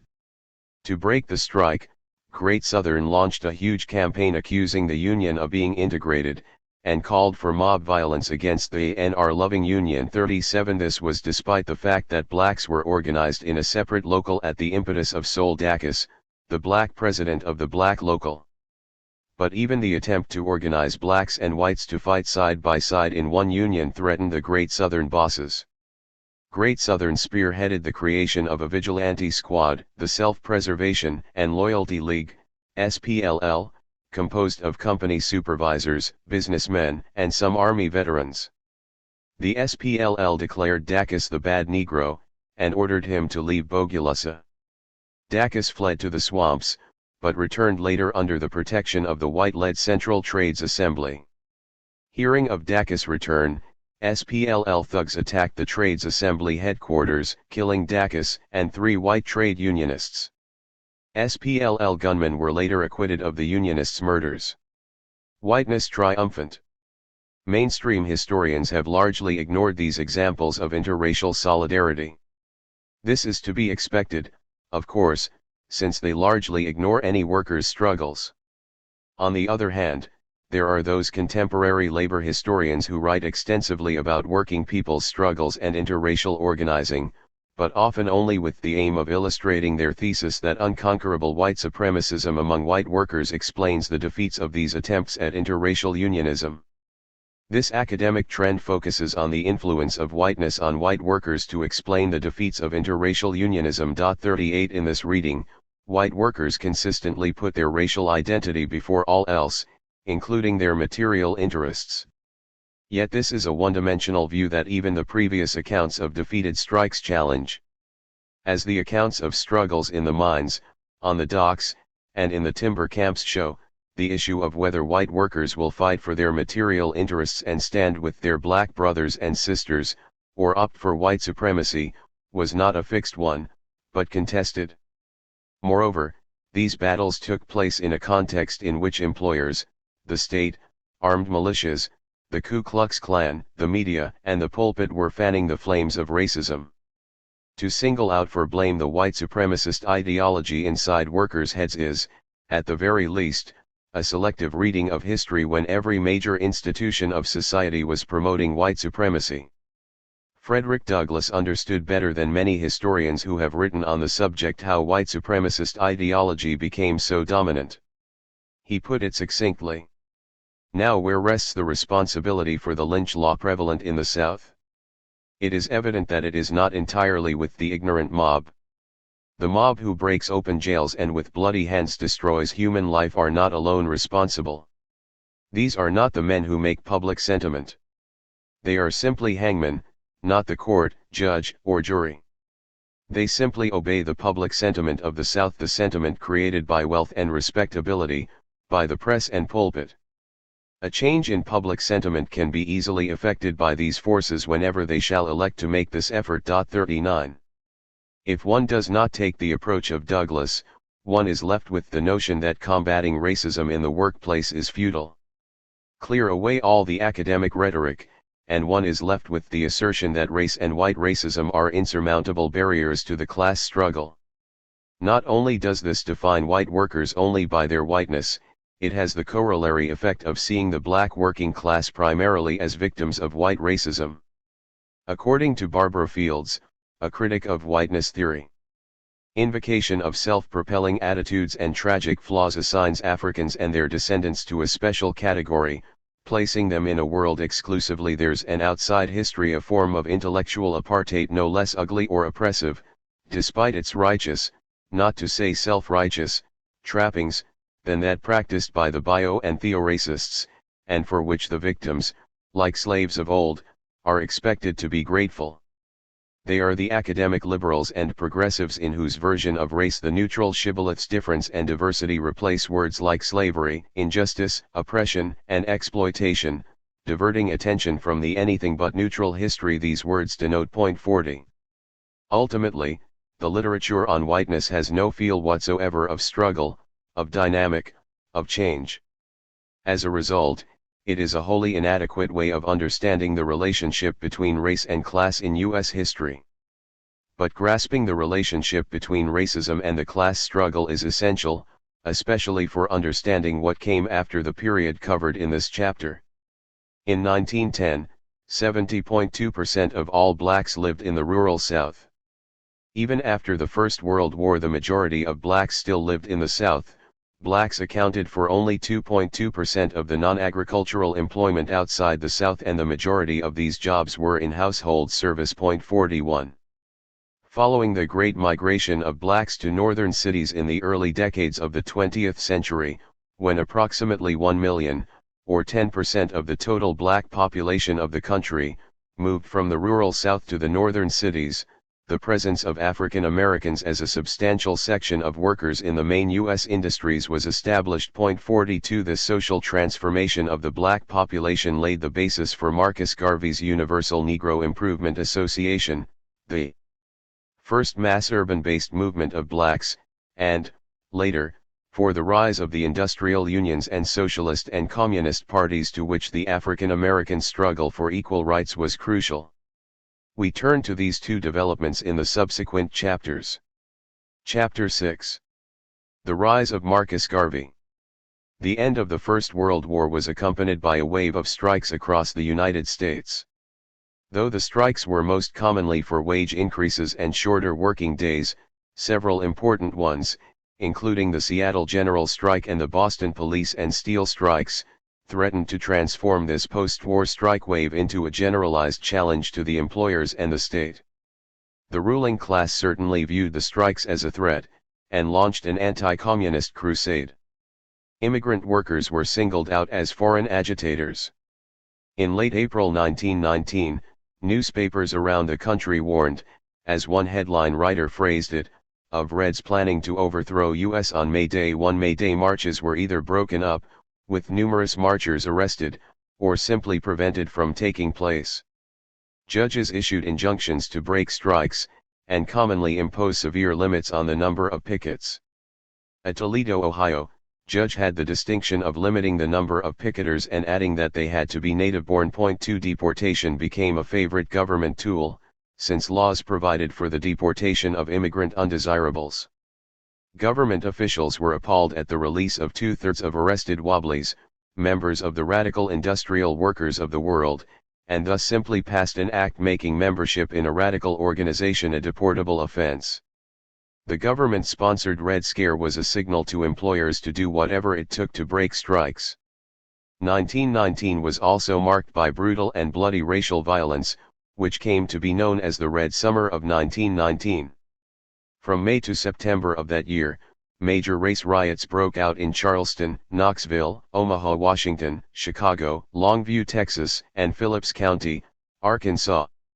All told, 25 riots took place. 3 The riots were primarily the result of violent, and often murderous, attacks on blacks by white racists. Such attacks and lynchings were not new, but the rash of riots in 1919 was seen as different in a crucial respect: blacks fought back. Black poet Claude McKay penned a battle cry. "If we must die, let it be not like hogs. Like men we'll face the murderous, cowardly pack. Pressed to the wall, dying, but fighting back." 4. The new black militancy was the result of changes brought by the First World War. Labor shortages brought hundreds of thousands of Southern blacks north during the war. A constant labor supply had traditionally been provided by successive waves of immigration, but the war had drastically curtailed immigration. The demand for labor became acute. Between 1910 and 1920, the number of black industrial workers grew by nearly two-thirds, from 550,000 to 900,000. 5. During the war, an additional 400,000 blacks entered the armed forces. 6 Both black workers and veterans gained new confidence. As one newspaper editorial observed, "Out of this war the Negro expects, he demands justice, and cannot and will not be content with less." 7 The gap between expectation and reality led to growing resentment and militancy among blacks. Acute housing shortages, wartime inflation, and discrimination on the job were compounded by unemployment in 1919. Post-war demobilization resulted in mass layoffs and increased competition for jobs with white workers. The unwillingness of the American Federation of Labor, AFL, to organize black workers played into the hands of employers, who consciously used racism to further divide black and white workers. In several riots, job competition was the underlying cause. The bloody 1919 race riot in Chicago stemmed, in part, from black and white job competition in the city's stockyards. 8. The UNIA, a mass organization. It was in these conditions that Marcus Garvey built the Universal Negro Improvement Association, UNIA, into a mass organization, the largest black nationalist organization to date at that time. Assessments of Garvey vary considerably. For black nationalists, Garvey's success is evidence of the viability of nationalism. They see Garvey as the link between 19th-century nationalists such as Martin Delany and the nationalist revival of the 1960s. This assessment is shared by left-wing nationalists who are critical of many of Garvey's ideas, but stress his importance in establishing independent black organization. The West Indian historian and critic C.L.R. James expressed this view in the 1980s, reversing his earlier hostility to Garvey. Garvey was a remarkable man. Before Garvey there was no black movement anywhere. Since Garvey there has been a continuous black movement. All of us stand on the shoulders of Marcus Garvey. There is plenty to say against Garvey, but nothing you can say against Garvey can ever weaken the things, the positive things, that Garvey did. 9. It is worth emphasizing, however, that this assessment of Garvey was not shared by many of his contemporaries, including black members of the Socialist Party and W.E.B. Du Bois, then the leader of the NAACP. Du Bois believed that Garvey is financially more or less a fraud. He was suspicious of and hostile to Garvey, whom he believed was under the influence of communists. In August 1920, Du Bois described Garvey as a demagogue in an unpublished interview and referred to Garvey's supporters as the lowest type of Negroes. They are allied with the Bolsheviks and the Sinn Féiners in their world revolution. 10. Du Bois' opinion of Garvey only hardened as time went on. Marcus Garvey is, without doubt, the most dangerous enemy of the Negro race in America and in the world, Du Bois wrote. He is either a lunatic or a traitor, he went on. The American Negroes have endured this wretch all too long with fine restraint and every effort at cooperation and understanding. But the end has come.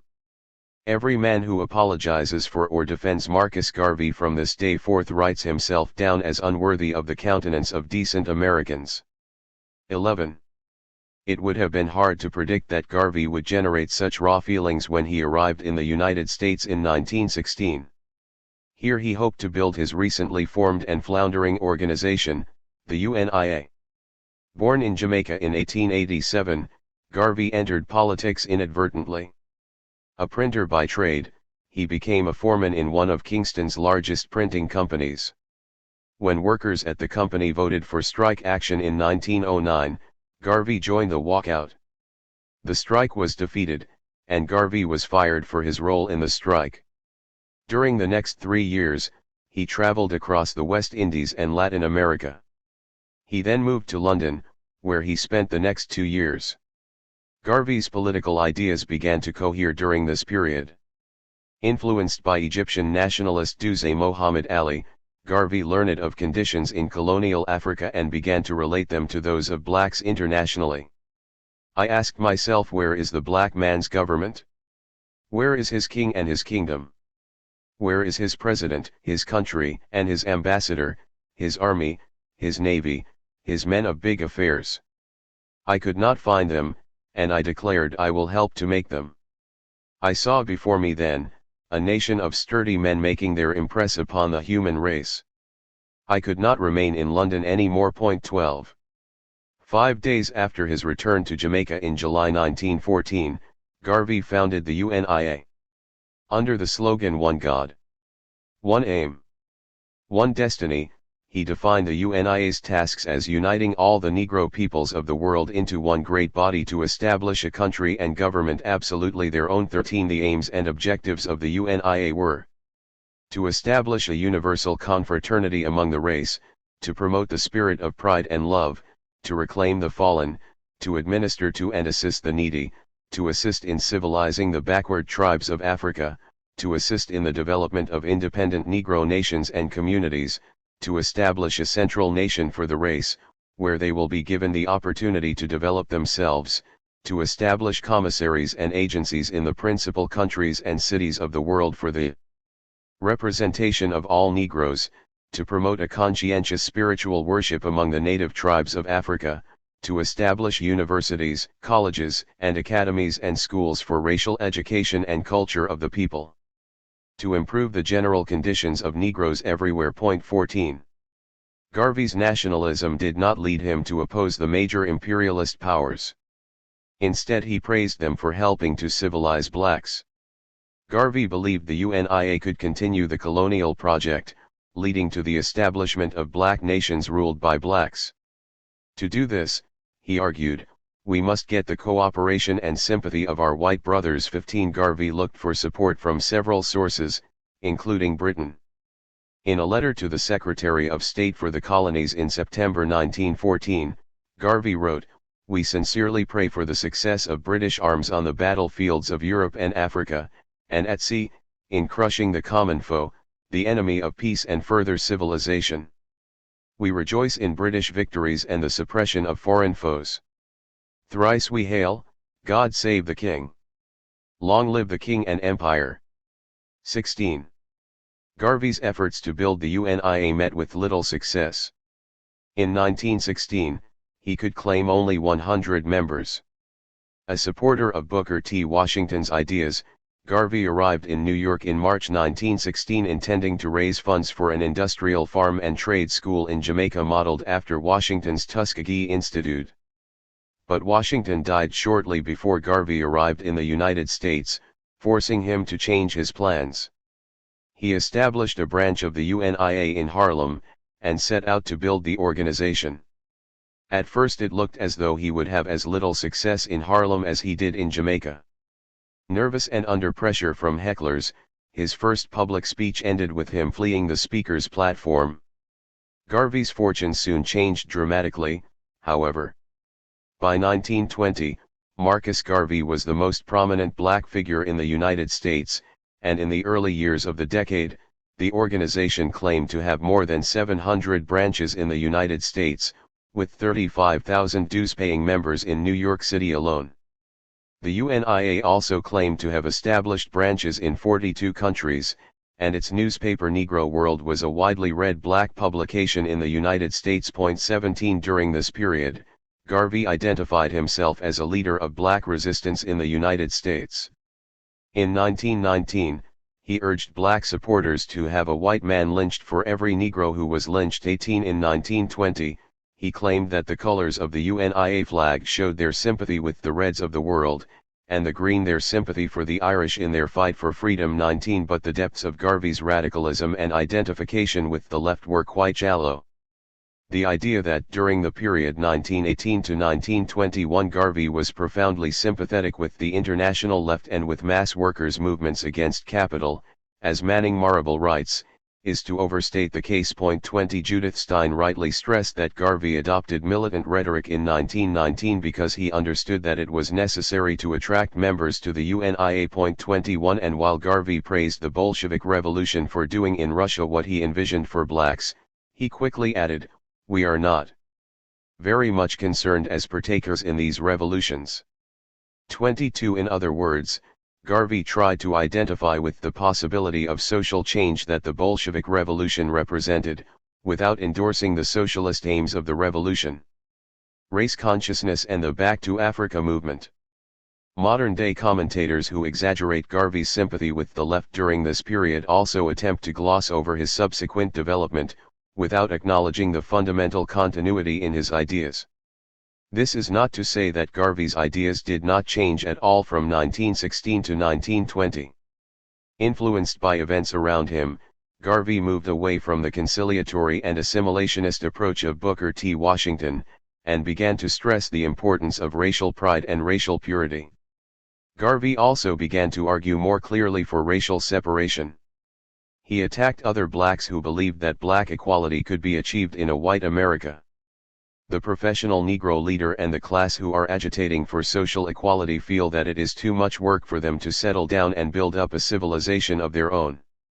They feel it is easier to seize on the civilization of the white man and under the guise of constitutional rights fight for those things that the white man has created. Natural reason suggests that the white man will not yield them, hence such leaders are but fools for their pains. Teach the Negro to do for himself, help him the best way possible in that direction. 23. Garvey's increased race consciousness was not accompanied by a rejection of the other ideas he shared with Booker T. Washington, though. Black capitalism and self-help were now combined with the slogan "Back to Africa." Toward that end, the UNIA promoted racial consciousness and established a number of business ventures. The most important of these was the Black Star Line endeavor, which Garvey set up in 1919. The Black Star Line drew the savings of thousands of blacks into a plan to form a fleet of black-owned cruise ships for transoceanic travel, especially transit to Africa. Many of Garvey's critics accused Garvey of trying to embezzle the thousands of poor blacks who invested money in this venture. Similar charges would become the excuse for government prosecution of the UNIA in 1921. In 1919, however, the government was more concerned with the threat posed by the wave of strikes sweeping the country and socialist agitation in support of the Russian Revolution. A Justice Department investigation at the time concluded that Garvey was the foremost pro-Negro agitator in New York. It is apparent, however, that his pro-Negroism is secondary to his scheme for the solicitation of subscriptions for stock in the Black Star Line. 24. UNIA supporters greeted the Black Star Line with considerable enthusiasm, especially after the purchase of its first ship, the SS Frederick Douglass. The ship was docked on the Hudson River for a few weeks, and evoked a massive response described in the following terms by Claude McKay, there was a wild invasion of Harlem by Negroes from every black quarter in America. Hordes of disciples came with more dollars to buy more shares. The boat was moored at the pier with its all-Negro crew. And the common people gladly paid $50 to go aboard and look over the miracle. Loudly talking and gesturing, they inspected the ship, singing the praises of Marcus Garvey. 25. Garvey had successfully tapped the aspirations of many blacks, and the UNIA expressed their alienation from a society that oppressed them. He provided a vision of a different society, if only in embryonic form, through the UNIA, its businesses, its adoption of a flag and anthem, and its establishment of a government in exile, with Garvey as president. In an argument with C.L.R. James and others of his followers in the United States, the exiled Russian revolutionary leader Leon Trotsky stressed that Garvey's following was an expression of the aspiration for black self-determination. The black woman who said to the white woman, "Wait until Marcus is in power. We will know how to treat you then," was simply expressing her desire for her own state. The American Negroes gathered under the banner of the Back to Africa movement because it seemed a possible fulfillment of their wish for their own home. They did not want to actually go to Africa. It was the expression of a mystic desire for a home in which they would be free of the domination of the whites, in which they themselves could control their own fate. 26. But the problem for Garvey was that while he could build on such aspirations, he could not satisfy them. This explains the meteoric rise and fall of the UNIA. As the post-war radicalization dissipated, the UNIA lost its mass base. The positive elements in Garvey's ideas in 1920, encouraging race pride and resistance, soon gave way to the most reactionary elements. Soon nothing was left but the emphasis on racial purity. Denouncing any sexual relations between the races, Garvey declared, "Miscegenation will lead to the moral destruction of both races, and the promotion of a hybrid caste that will have no social standing or moral background in a critical moral judgment of the life and affairs of the human race." 27. For Garvey, political ideas and programs were irrelevant when it came to race. The UNIA, he announced, has absolutely no association with any political party. Republicans, Democrats, and Socialists are the same to us. They are all white men to us, and all of them join together and lynch and burn Negroes. 28. Garvey and separatism. But despite this condemnation of whites, Garvey did not treat all whites in the same way. He began to identify white supremacists as the only true friends of blacks because they understood the need for racial purity. On a trip south in 1922, he thanked whites for having lynched race pride into the Negroes. 29. He met with the Ku Klux Klan's second in command in Atlanta, Georgia. According to Garvey's worldview, the Klan and other white supremacists shared common aims with the UNIA. "I regard the Klan, the Anglo-Saxon clubs and white American societies, as far as the Negro is concerned, better friends of the race than all other groups of hypocritical whites put together." 30. If some whites were better friends, others were more dangerous, above all socialists and communists. It seems strange and a paradox, but the only convenient friend the Negro worker or laborer has, in America, at the present time, is the white capitalist. I am of the opinion that the group of whites from whom communists are made, in America, as well as trade unionists and members of the Workers' Party, is more dangerous to the Negro's welfare than any other group at present. 31. He added, "The danger of communism to the Negro in countries where he forms the minority of the population, is seen in the selfish and vicious attempts of that party or group to use the Negro's vote and physical numbers in helping to smash and overthrow by revolution, a system that is injurious to them as the white underdogs, the success of which would put their majority group or race still in power, not only as communists but as white men." 32. Garvey's hostility to socialists reflected his long-held admiration for capitalism. "Capitalism is necessary to the progress of the world, and those who unreasonably and wantonly oppose or fight against it are enemies of human advancement." 33. Garvey would draw even more reactionary conclusions a few years later.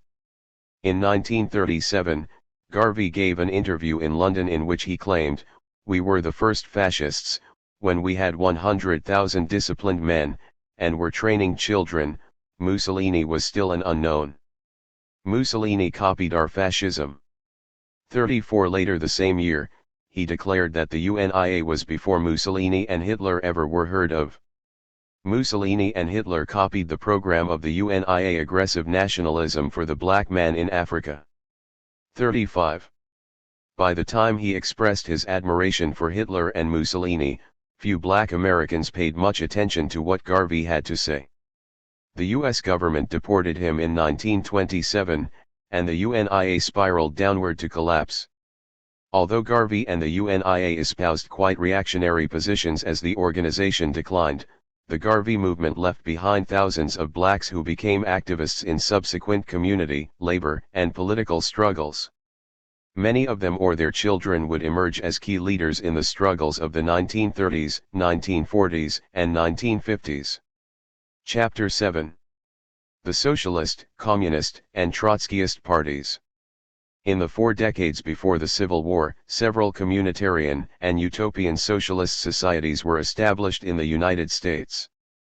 Utopian socialism found fertile ground in the United States and was the dominant current among socialists until 1850.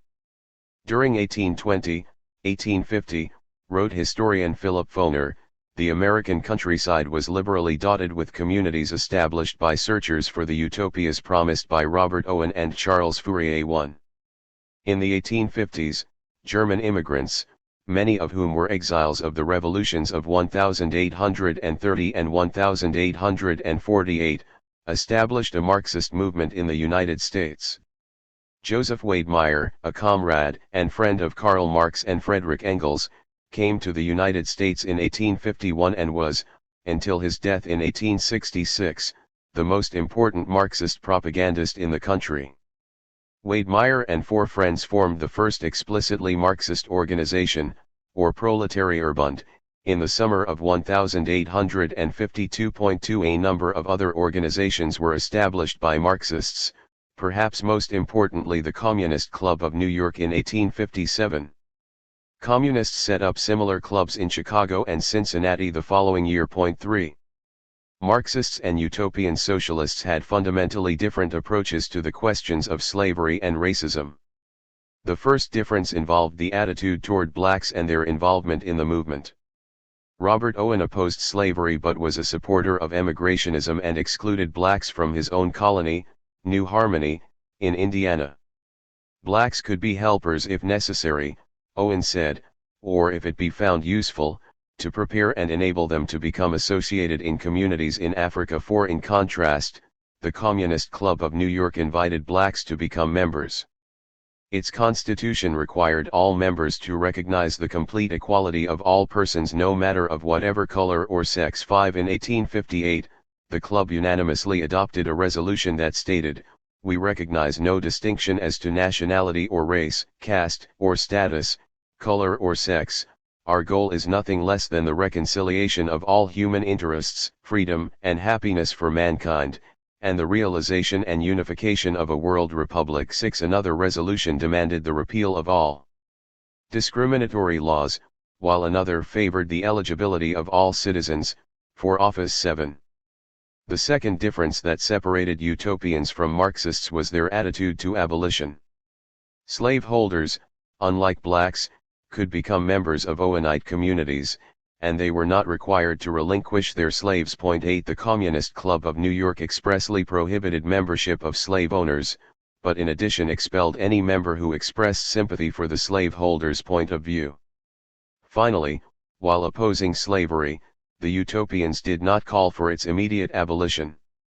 Indeed, they tended to argue that wage slavery in the North was worse than chattel slavery in the South. One such utopian, the associationist William West, insisted that American workers do not hate chattel slavery less, but they hate wage slavery more. 9. This view led many of the utopians to stay aloof if not stand in outright opposition to the abolitionists' demands. In contrast, the Communist Club stood firmly in favor of abolition. 10.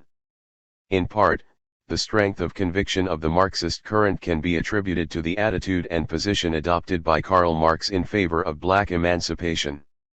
In the United States of America, every independent workers' movement was paralyzed so long as slavery disfigured a part of the republic. Labor in a white skin cannot emancipate itself where it is branded in a black skin. 11. At the Colored National Labor Union Convention in 1869, the black trade unionist Isaac Myers put forward a similar argument. Slavery, or slave labor, the main cause of the degradation of white labor, is no more, he said. And it is the proud boast of my life that the slave himself had a large share in striking off the fetters that bound him by the ankle, while the other end bound you by the neck. 12.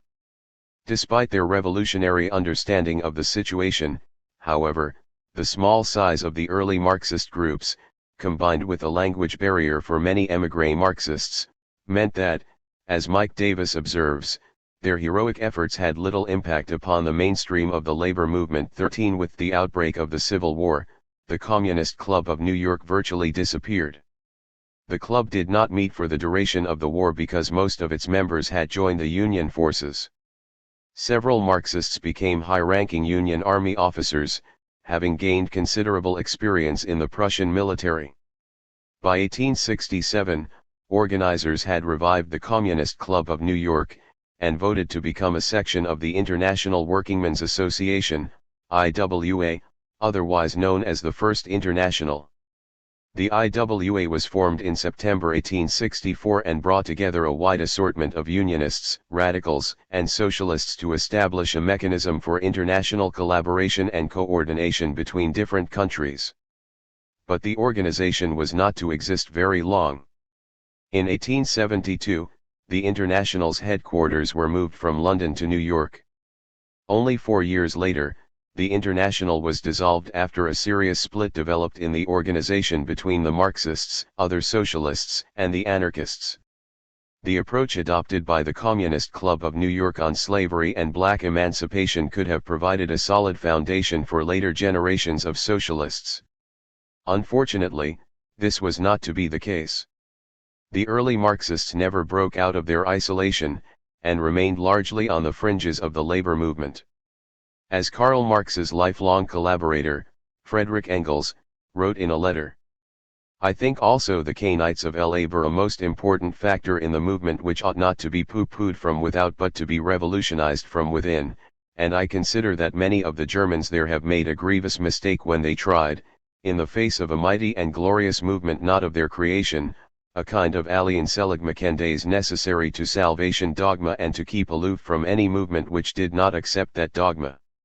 What the Germans ought to do is to act up to their own theory if they understand it, as we did in 1845 and 1848 to go in for any real general working class movement, accept its factious actual starting points as such and work it gradually up to the theoretical level by pointing out how every mistake made, every reverse suffered, was a necessary consequence of mistaken theoretical views in the original program.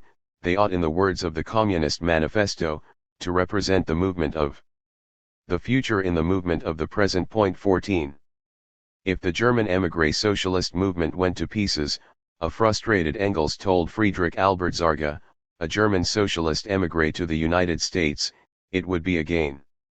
Unfortunately, he concluded, we can hardly expect anything so good as that. 15. The Socialist Labor Party. The target of Engels' wrath was the Sozialistische Arbeiterpartei, later renamed Socialist Labor Party, SLP. The SLP was the main socialist current in the United States from its founding in 1877 until 1900. The party emerged from the remnants of the IWA and was made up almost entirely of German immigrants. But the SLP was quite different from the early communist clubs in several respects. First, while the earlier generation of Marxists, most notably Zarga, helped found the SLP, virtually none of them were active in the organization by the 1880s. Second, the SLP's forerunner, the Workingmen's Party of the United States, was not a Marxist organization. Rather, it was formed at a unity conference of Lazolines and Marxists. Third, the majority of the membership was composed of new immigrants from Germany, escaping Otto von Bismarck's repression. More than anything else, they saw the SLP as a wing of the German Social Democratic Party, the mass socialist party established in 1875. It was not until the 1890s, under the leadership of Daniel de Leon, an academic who became leader of the SLP, that a conscious effort was made to refocus the SLP on American conditions. The SLP's founding meeting said nothing in relation to blacks, but its 1879 convention platform declared the party in favor of universal and equal rights of suffrage without regard to color, creed or sex. 16 While precise figures are not available, it is clear that the SLP attracted some black support. One of the first black people in the United States to publicly identify himself with socialism, Peter Clark, was a member of the SLP and one of the leaders of the 1877 railroad strike in St. Louis. When he joined the party's national executive, he became the first black person to assume a leadership position in a socialist party.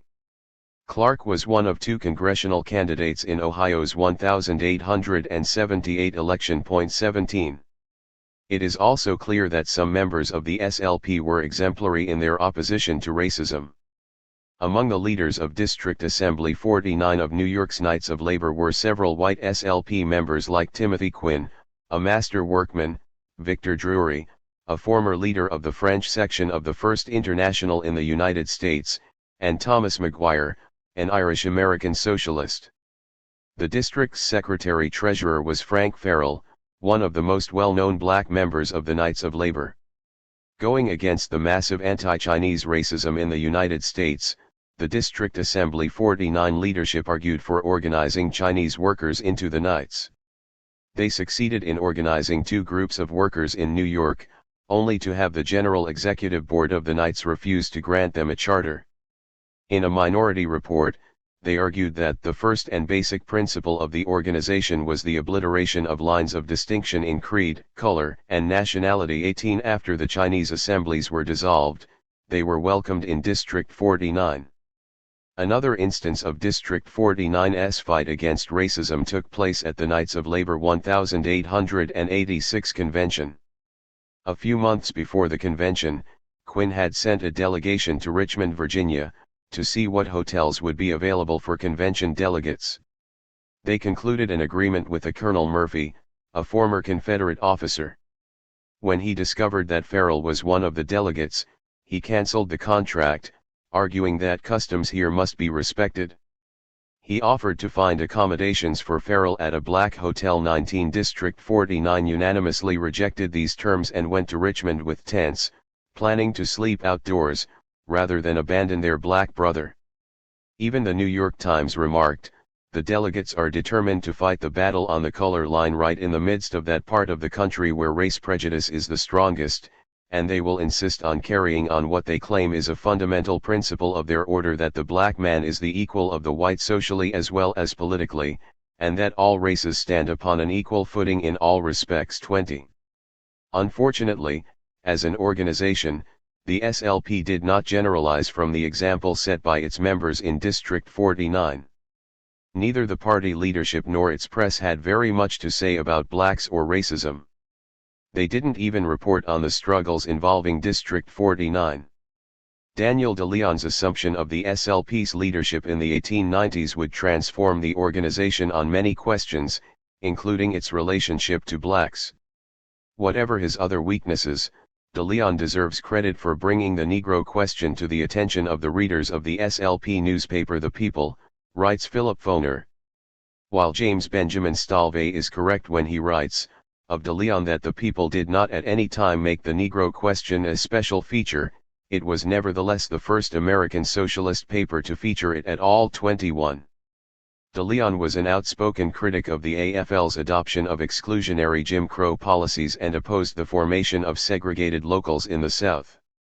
He played an important role in opposing racist attitudes in the Second, or Socialist, International, the Federation of the World's Socialist Parties founded in 1889. De Leon argued against proposals for restrictions on immigration by inferior races. Where is the line that separates inferior from superior races? What serious man, if he is a socialist, what socialist if he is a serious man, would indulge in etc. in such important matters? To the Native American proletariat, The Irish was made to appear an inferior race, to the Irish, the German, to the German, the Italian, to the Italian, and so down the line through the Swedes, the Poles, the Jews, the Armenians, the Japanese, to the end of the gamut.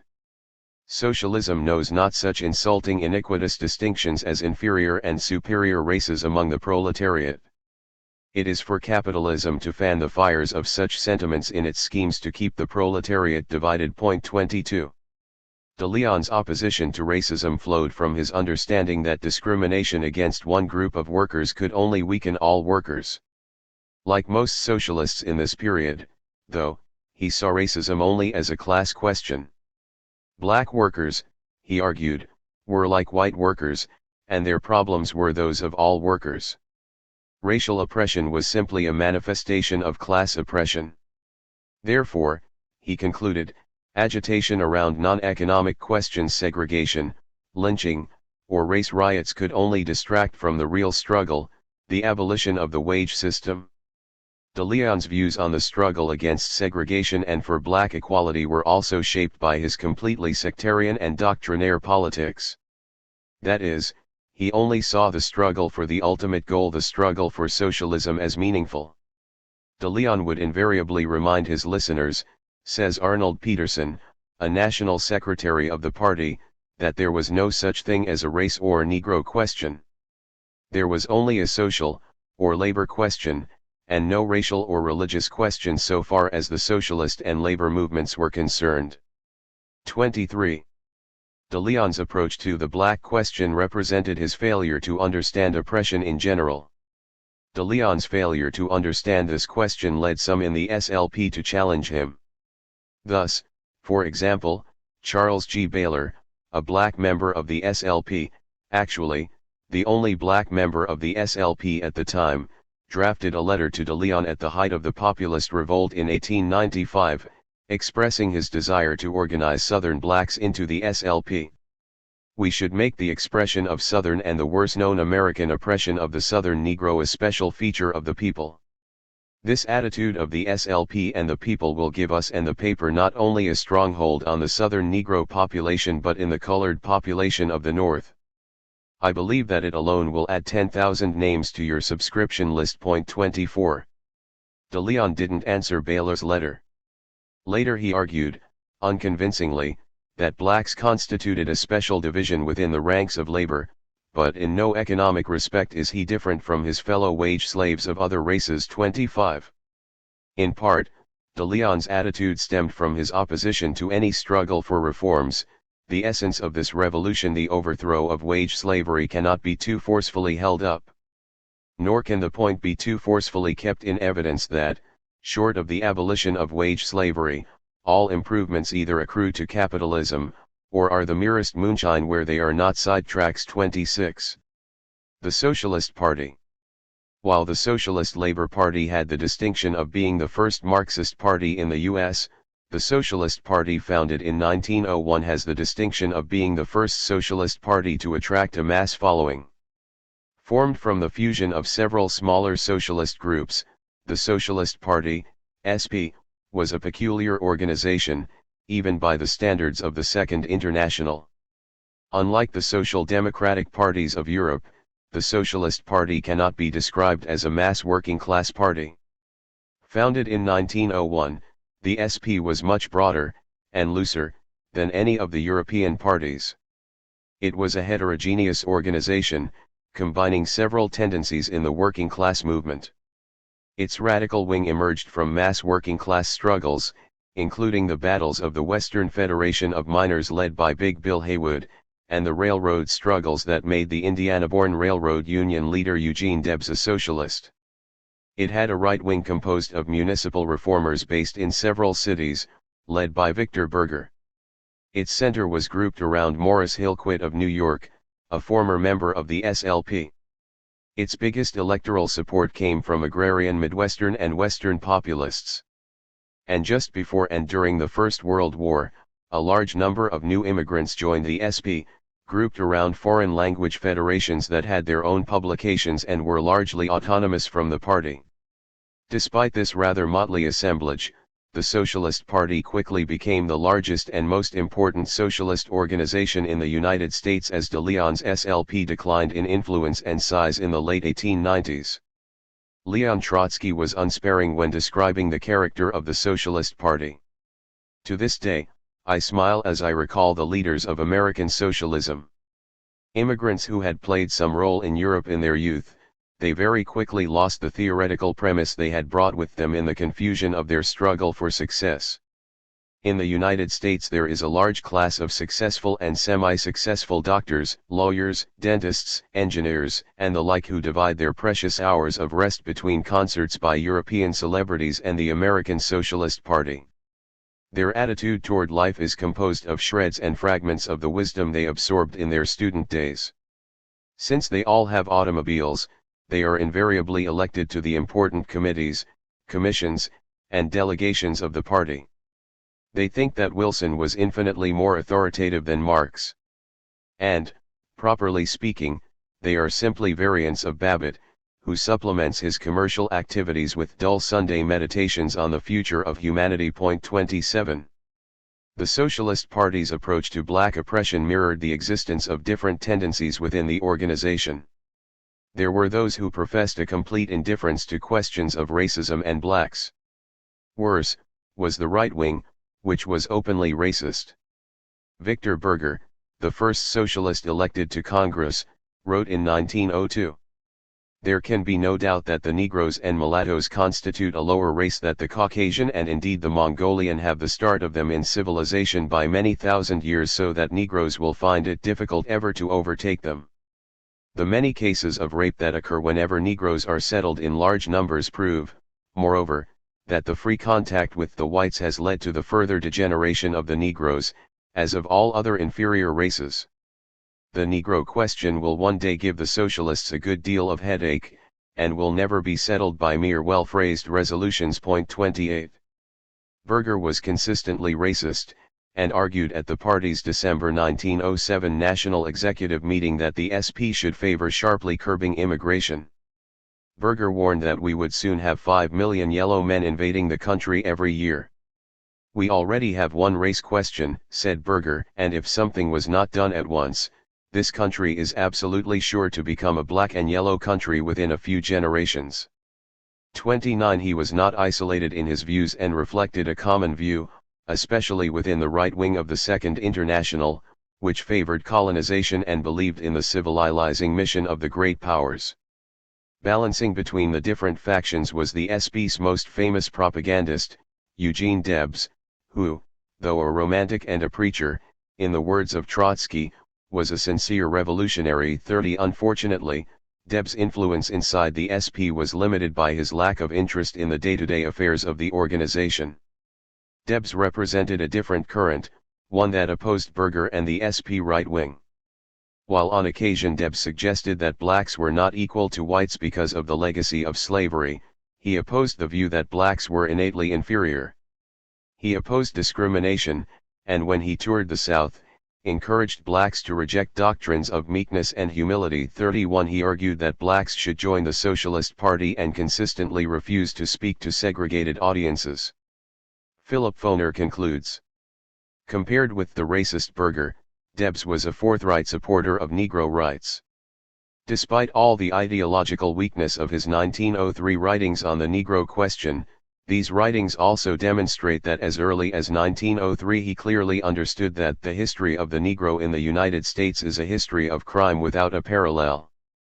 His test for a socialist when it came to the Negro was simple: socialists should with pride proclaim their sympathy with and fealty to the black race, and if any there be who hesitate to avow themselves in the face of ignorant and unreasoning prejudice, they lack the true spirit of the slavery-destroying revolutionary movement. 32. Debs argued that blacks were not seeking social equality with whites and that socialism would not force whites to associate with blacks in private. The cry of social equality was a red herring raised by the ruling class to divide workers. The very instant that its social equality is mentioned, the old aristocratic plantation owner's shrill cry about the buck nigger marrying the fair young daughter of his master is heard from the tomb and re-echoed across the spaces and repeated by the white trash in proud vindication of their social superiority. Social equality, forsooth. Is the black man pressing his claims for social recognition upon his white burden-bearer? Is there any reason why he should? Is the white man's social recognition of his own white brother such as to excite the Negro's ambition to covet the Nobel Prize? Has the Negro any greater desire, or is there any reason why he should have, for social intercourse with the white man than the white man has for social relations with the Negro? This phase of the Negro question is pure fraud and serves to mask the real issue, which is not social equality, but economic freedom. There never was any social inferiority that was not the shriveled fruit of economic inequality. 33. This didn't mean Debs closed his eyes to segregation or Jim Crow laws. No socialist worth the name could accept Jim Crow. Absolute equality for white and black, covering perfect uniformity not only in the opportunities for labor, but also in those public services such as education, transportation, entertainment, etc., which may be collectively rendered together with complete recognition of political rights, he wrote, must be insisted on more strenuously by the socialists than ever they could have been by any abolitionist agitator. 34. Debs shared de Leon's view that blacks merited no special attention. His approach is summed up in his most often quoted statement on blacks: "We have nothing special to offer the Negro, and we cannot make separate appeals to all the races." The Socialist Party is the party of the whole working class regardless of color. 35. Yet simply leaving an understanding of Debs at that quote ignores the fact that Debs was far from passive when it came to confronting racism. In response to the 1910 Socialist Party Congress report on immigration, which he termed utterly unsocialist, reactionary, and in truth outrageous, Debs shifted his emphasis to the need to combat racism and to uphold full black equality. 36. In the summer of 1915, Debs was one of the few voices to condemn D.W. Griffith's racist film Birth of a Nation, which glorified the Ku Klux Klan for having saved civilization by re-establishing white supremacy in the South. Debs called on socialists to picket the film, and himself joined the NAACP when they organized a picket in his hometown, Terre Haute, Indiana.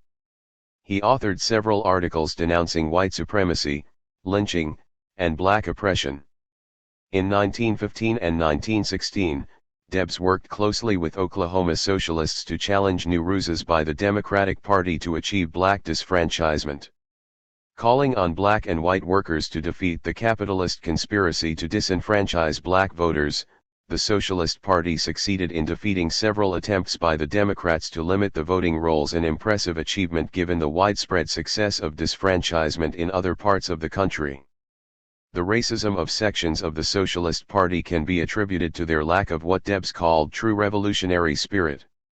The right wing of the party was not only racist toward blacks, but was also racist toward immigrants. Their racism was not simply an aberration in otherwise committed socialists, but was tied to their reformist politics. The relationship between the search for respectability and the politics of the Socialist Party was well captured by one of the historians of socialism in the United States, Ira Kipnis. In summarizing the legacy of the SP, he writes, "As prospects for electoral success seemed to grow, right-wing socialist leaders dumped increasingly large sections of the program in a desperate effort to win votes. Was middle-class America frightened by strikes, industrial unionism, free speech campaigns?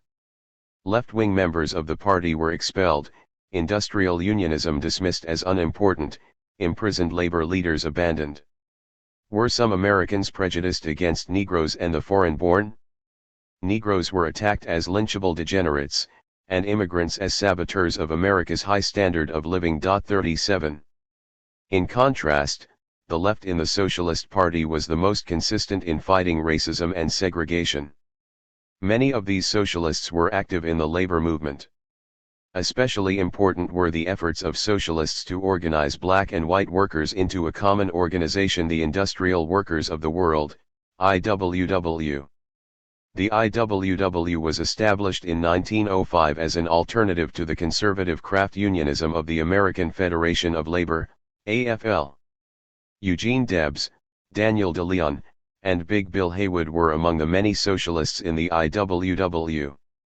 The IWW considered the AFL unreformable, proclaimed the need to organize on industrial rather than craft lines, and declared itself committed to organizing all workers, regardless of skill, color, sex, or national origin. At its founding convention in 1905, the IWW adopted the slogan "An injury to one is an injury to all," a modification and improvement on the Knights of Labor motto "An injury to one is the concern of all." The first section of its bylaws stated unambiguously, "No working man or woman shall be excluded from membership because of creed or color." 38.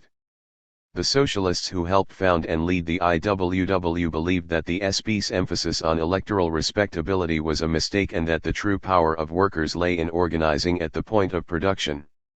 This left wing, to its credit, emphasized action rather than speechifying.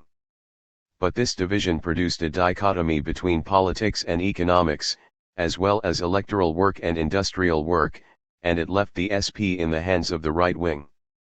The IWW vigorously opposed racism in all its publications, and its unflinching opposition to all forms of discrimination was not only verbal. Unlike some unions before and since, the IWW practiced what it preached, even in the southern states.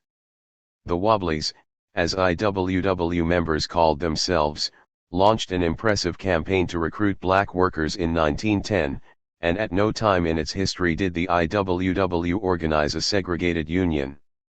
Perhaps the best example of the IWW's activities was its organizing of lumber workers in the South. The Southern lumber industry employed 262,000 workers in 1910, more than half of whom were black. 39 Despite the poor conditions of these workers, the AFL showed no interest in organizing them. In 1910, a group of lumber workers sympathetic to the Socialist Party and the IWW organized a local union. The union spread to other states, and in 1911 a national union, the Brotherhood of Timber Workers, BTW, was established. The BTW allowed black workers to join, but it did not challenge Southern segregation, forming separate colored lodges for its black members. The employers responded quickly to the union's growth. 350 mills in 3 states were closed, and the union members were locked out. By the fall of 1911, between 5,000 and 7,000 union members, black and white, had been blacklisted. 40 Attempts to force workers to accept a substandard contract or to divide them on racial lines failed. The employers were forced to end the lockout and rehire the workers in February 1912. Sympathetic to the IWW, the BTW decided to affiliate, and invited Bill Haywood to its 1912 convention in Alexandria, Louisiana, to address convention delegates. At the convention, Haywood expressed surprise that no black workers were in attendance. BTW officials explained that the black members were meeting separately because Louisiana law prohibited blacks and whites from meeting together.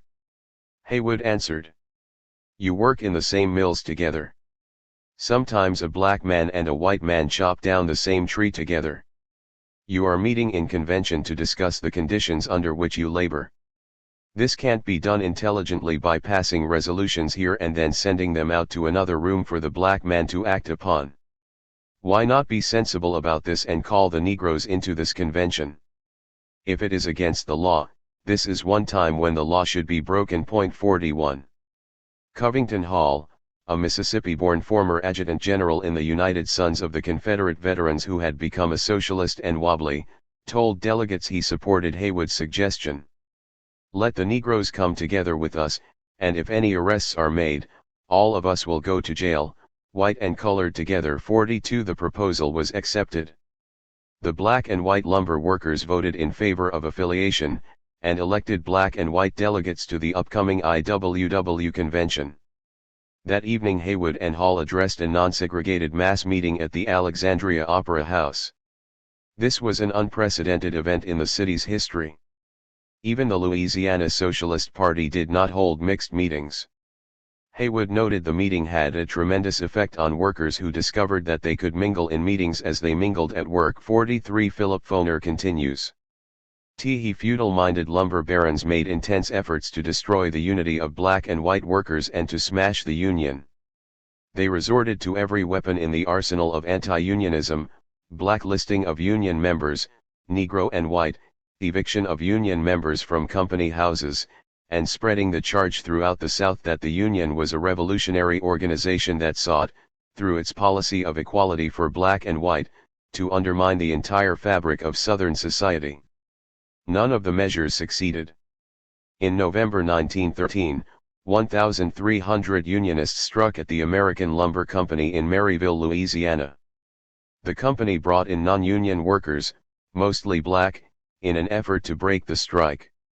To keep strikers from talking to the scabs, the company housed them in quarters surrounded by a high barbed wire fence charged with electricity.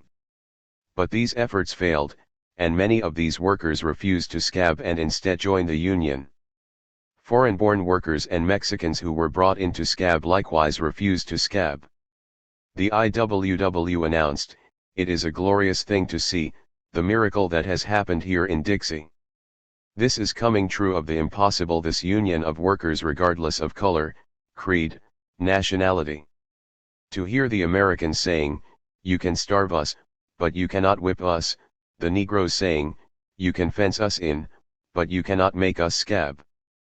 Never did the Santa Fe Railroad, the Southern Lumber Operators Association and the American Lumber Company expect to see such complete and defiant solidarity. 44. Unable to break the strike, the employers and city authorities resorted to violence. Union leaders were arrested and deported from Maryville. 5 union organizers were kidnapped, 4 of them brutally beaten and deported. The 5th, F.W. Oliver, a black unionist, was murdered. Armed mobs attacked unionists and the union's headquarters were ransacked. On February 19, recounts Philip Foner, all remaining Union men in Maryville were deported under penalty of death if they returned. The Union tried to get Governor Hall to halt the reign of terror. But the governor, charging that the Union, by allowing Negroes to meet with whites in the same Union halls, was seeking to destroy the Southern way of life, refused to act. By the spring of 1914 the Brotherhood of Timber Workers was effectively destroyed. 45. There are no reliable figures for the number of black workers who joined the IWW. One estimate put the number of IWW cards issued between 1909 and 1924 at 1,100,000, of which were issued to black workers. 46. Whatever the exact number, the IWW provided a glimpse of the power a united working class movement can exercise. Unfortunately, the ideas and practice of the IWW did not become the accepted norm inside the Socialist Party.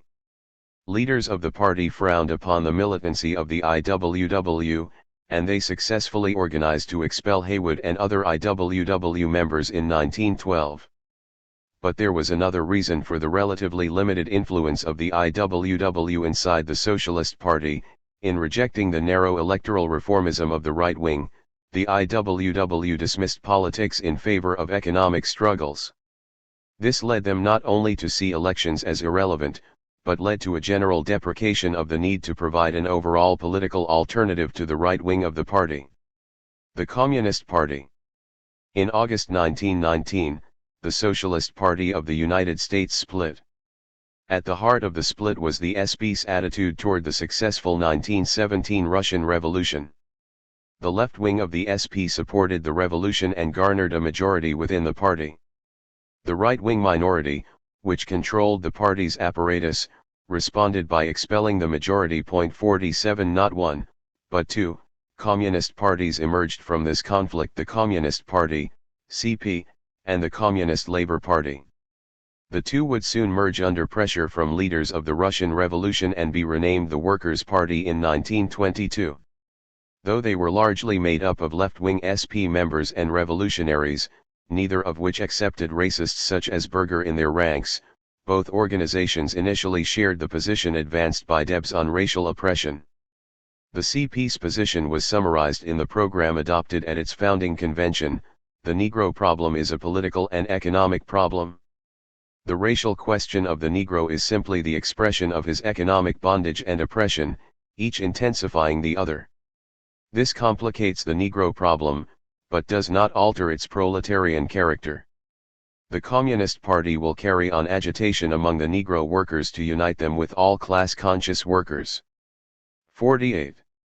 James P. Cannon, a founding member of the CP and later the leader of the Trotskyist movement in the United States, argued that the newly formed Communist Party had nothing to start with on the Negro question but an inadequate theory, a false or indifferent attitude and the adherence of a few individual Negroes of a radical or revolutionary bent. This false theory, Cannon argued, stemmed from viewing the oppression of blacks purely as an economic problem, part of the struggle between the workers and capitalists. Nothing could be done about the special problems of discrimination and inequality, the side of socialism. In practice, he continued, this was a formula for inaction on the Negro front, and incidentally a convenient shield for the dormant racial prejudices of the white radicals themselves. 49. The CP's approach changed, however, largely because of two factors. The growth of the black working class in the North and, crucially, the influence of the Russian Revolution. As Cannon put it, even before the First World War and the Russian Revolution, Lenin and the Bolsheviks were distinguished from all other tendencies in the international socialist and labor movement by their concern with the problems of oppressed nations and national minorities, and affirmative support of their struggles for freedom, independence, and the right of self-determination. After November 1917, this new doctrine with special emphasis on the Negroes began to be transmitted to the American Communist movement with the authority of the Russian Revolution behind it. The Russians in the Comintern started on the American Communists with the harsh, insistent demand that they shake off their unspoken prejudices, pay attention to the special problems and grievances of the American Negroes, go to work among them, and champion their cause in the white community. It took time for the Americans, raised in a different tradition, to assimilate the new Leninist ideas. But the Russians followed up year after year, piling up the arguments and increasing the pressure. Slowly and painfully the CPers began to change their attitude, to assimilate the new theory of the Negro question as a special question of doubly exploited second-class citizens, requiring a program of special demands as part of the overall program and to start doing something about it. 50. The new theory Cannon refers to was the approach developed by Lenin and the Russian Bolsheviks toward national struggles and movements for self-determination. It is worth reviewing Lenin's ideas on this question in some detail because they not only form the basis of the revolutionary Marxist position on nationalism, but they would also play an important role in the Communist Party's approach to black oppression. The Second International had no common position on the national question. The right wing of the Socialist Party in the United States, for example, supported the nationalism of its own ruling class but opposed any movements for self-determination in the colonized world. Gustavsky similarly argued that the German Social Democratic Party would defend Germany with as much determination as any gentleman on the right side of the House. 51. To right-wing reformists, socialism was not against colonies in principle. 52. Left-wing socialists such as Rosa Luxemburg, on the other hand, opposed any identification with the nationalism of their own state, but also opposed the slogan of self-determination. National independence, Luxemburg and other like-minded socialists argued, was the cry of a rising bourgeois class and should not become a demand of the workers' movement. Socialism gives to every people the right of independence and the freedom of independent control of its own destinies, Luxemburg argued, but under capitalism, small nations could not attain real independence and became only the pawns on the imperialist chessboard of the great powers. 53. Lenin's view was a sharp break with both these positions. Revolutionaries, he argued, should support the right of self-determination as part of the struggle against imperialism. In the age of imperialism, capitalism would simultaneously reduce national differences, while giving rise to national struggles. Developing capitalism knows two historical tendencies in the national question, Lenin wrote. The first is the awakening of national life and national movements, the struggle against national oppression and the creation of national states. The second is the development and growing frequency of international intercourse in every form, the breakdown of international barriers, the creation of the international unity of capital, of economic life in general, of politics, science, etc. 54. The division of the world between oppressor and oppressed nations was the focal point of Lenin's position. Introducing the theses on the national and colonial questions at the Second Congress of the Communist International, Lenin stated, "The characteristic feature of imperialism consists in the whole world, as we now see, being divided into a large number of oppressed nations and an insignificant number of oppressor nations, the latter possessing colossal wealth and powerful armed forces." 55. In the oppressor countries, socialists had to support the demands of oppressed nations as a precondition to breaking the workers' movement from chauvinism and the nationalism of its own ruling class. In the internationalist education of the workers of the oppressor countries, emphasis must necessarily be laid on their advocating freedom for the oppressed countries to secede and their fighting for it. 56. Even if the movement for self-determination was led by a nascent bourgeoisie, Lenin argued, socialists supported their struggle against imperialism. Insofar as the bourgeoisie of the oppressed nation fights the oppressor, we are always, in every case, and more strongly than anyone else, in favor, for we are the staunchest and the most consistent enemies of oppression. 57. He added, the bourgeois nationalism of any oppressed nation has a general democratic content that is directed against oppression, and it is this content that we unconditionally support. 58.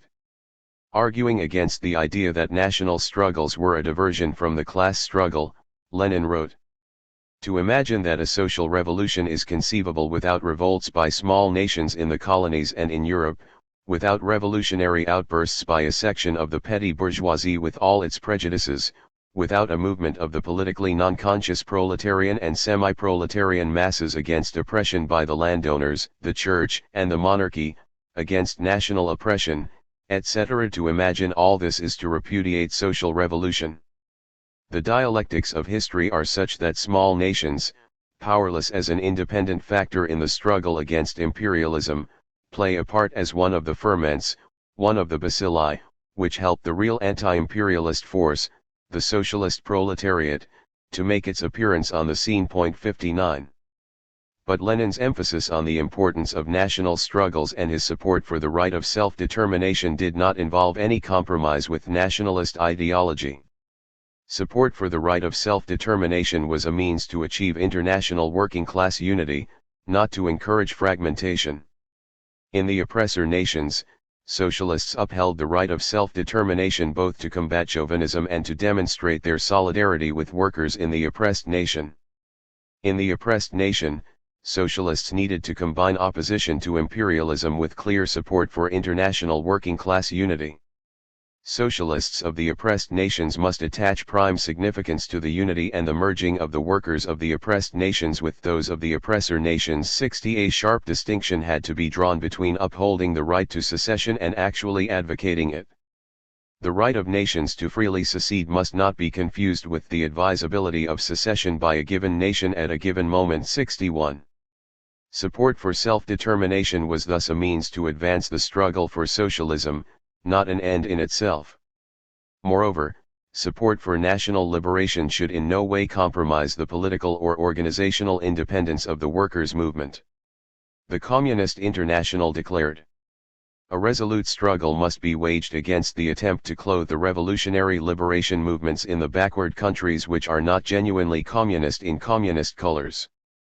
The Communist International has the duty of supporting the revolutionary movement in the colonies and the backward countries only with the object of rallying the constituent elements of the future proletarian parties which will be truly communist and not only in name in all the backward countries, and educating them to a consciousness of their special task, namely, that, of fighting against the bourgeois democratic trend in their own nation. The Communist International should collaborate provisionally with the revolutionary movement of the colonies and backward countries, and even form an alliance with it, but it must not amalgamate with it. It must unconditionally maintain the independence of the proletarian movement, even if it is only in an embryonic stage." 62. A number of communists from the United States attended the Comintern's Second Congress. John Reed, author of 10 Days That Shook the World, 63, spoke on the status of U.S. blacks in the session on the national question. Reed's standpoint on black oppression in the speech is often compared to that of Debs. He argued that the only proper policy for the American communists to follow is to consider the Negro first of all as a laborer. Blacks, he said, did not demand national independence and consider themselves first of all Americans and feel very at home in the United States. 64 Some writers have ridiculed Reed's assessment of Marcus Garvey's movement, which, he argued, has met with little, if any success, as evidence of the Communist Party's detachment from black struggles and as proof that the party was fundamentally no different from the reformist Socialist Party, at least on this vital issue. But this is a flawed assessment. Leaving aside his assessment of the level of support for Garveyism, Reed's speech was unambiguous in its support of the black struggle. He denounced segregation and disfranchisement, noting that the clergy of Southern churches teach that there is also a heaven in which the Jim Crow system is in operation. 65 He criticized the Socialist Party for never seriously endeavoring to recruit blacks, and condemned the existence of segregated sections of the party. Reed also condemned the lynchings and race riots that followed the First World War, and supported the right of blacks to armed self-defense against racist attacks. Nor was Reed blind to the rise of race consciousness, arguing that the black struggle offered socialism a twofold opportunity: first, a strong race and social movement; second, a strong proletarian labor movement. 66. Reed's argument didn't take root until the Russian Party intervened. American communists received a letter from Lenin sometime in 1921, historian Theodore Draper noted, expressing surprise that their reports to Moscow made no mention of party work among Negroes and urging that they should be recognized as a strategically important element in communist activity. 67. The Fourth Congress of the Comintern, held in 1922, adopted the National and Colonial Commission's theses on the Negro question.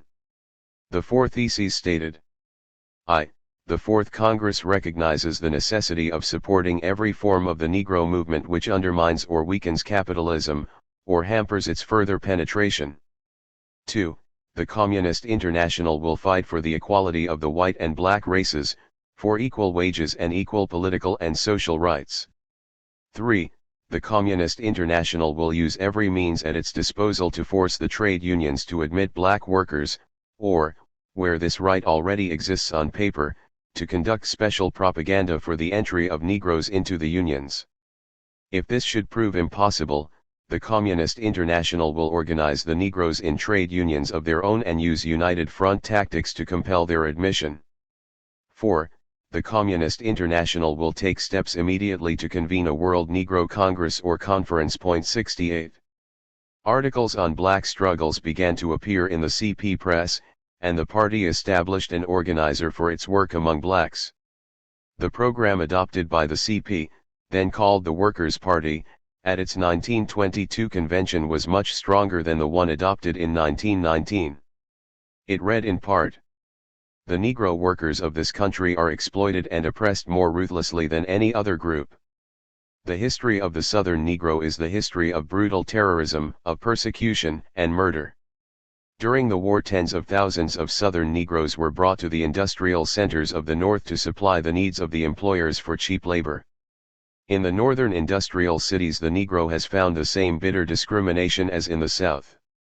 The attacks upon the Negroes of East St. Louis, Illinois, the riot in Chicago, are examples of the additional burden of oppression, which is the lot of the Negro worker. Although the influx of Negro workers in the northern industrial centers has laid the foundations for a mass movement of Negroes who are industrial workers, the anti-Negro policy of organized labor has made it impossible to organize these industrial workers. The Workers' Party will seek to end the policy of discrimination followed by the labor unions. It will endeavor to destroy altogether the barriers of race prejudice that have been used to keep apart the black and white workers and weld them into a solid mass for the struggle against the capitalists who exploit them. 69. Despite the sentiment expressed in such resolutions, however, the Communist Party's initial efforts to recruit blacks met with little success. In 1925, for example, the party launched the American Negro Labor Congress, ANLC, to organize black workers excluded from the racist American Federation of Labor. As James Ford, one of the small handful of blacks who joined the party via the ANLC, put it, for the period of its existence it was almost completely isolated from the basic masses of the Negro people. 70 The ANLC was met with hostility by the AFL and the small segment of the black community that expressed pro-labor views, 71 including the most prominent black trade unionist, A. Philip Randolph, president of the Sleeping Car Porters Union.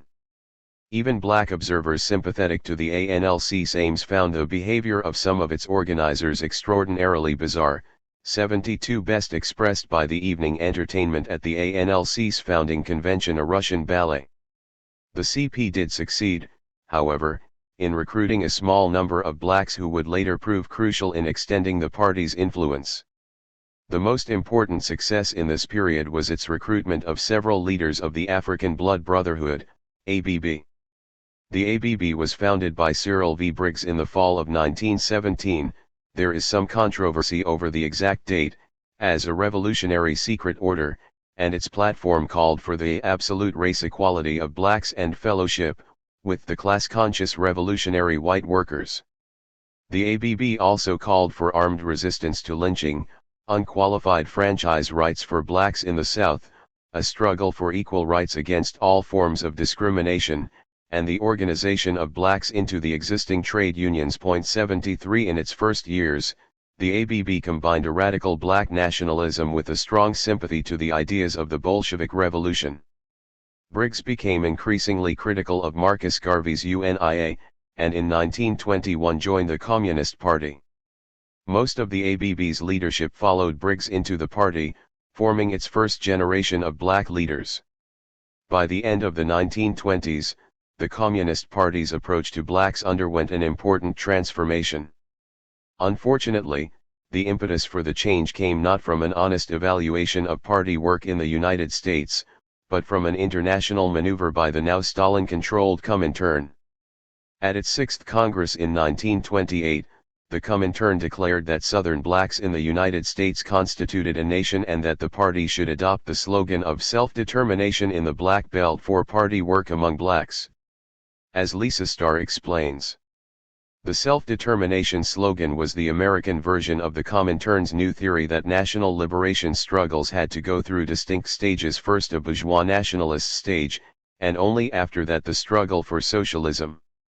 The problem with this approach is that it means subordinating the needs of workers to those of the middle class who upon victory, will turn their backs, or worse, on their former allies. In the 1920s, followers of Marcus Garvey demanded not self-determination in the South, but rather an exodus to Africa, for which the CP attacked them. In the early 1930s, the CP denounced the Ethiopian Peace Movement, a Back to Africa group, and the National Movement for the Establishment of a 49th State, which advocated black migration to sparsely settled areas in the United States. The CP favored black self-determination only if it meant acceptance of the Black Belt theory. 74. There is considerable controversy over the origins of the Black Belt theory, but it is clear that the party initially opposed the slogan and that the theory had little bearing on the actual conditions or aspirations of blacks. Until 1910, it might have been possible to speak of blacks as a separate oppressed nation, given that 90% of blacks lived in the South, with a majority of those living in rural areas. 75 But any such basis was completely destroyed by the successive waves of black migration northward, beginning with the First World War. Moreover, as Leon Trotsky was to argue, the slogan of self-determination for the Black Belt could easily be seen as a demand by whites for segregation. 76. No real forces other than the Communist Party advanced the Black Belt proposal. The theory was effectively marginalized within the CP's work, which was mainly focused in the northern cities. But the slogan did have one positive effect. By raising the importance of fighting racism, it helped transform the Communist Party into a major force among blacks. 77. The Communist Party's campaign to free the Scottsboro Boys is the most famous example of the party's anti-racist work in this period.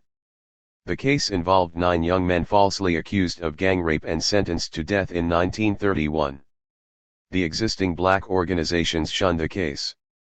The NAACP did not send a lawyer to help the men until after they were convicted in an Alabama court. 78 The party undertook an international campaign to free the Scottsboro Boys, and gained widespread respect among blacks for its principled defense of the young men.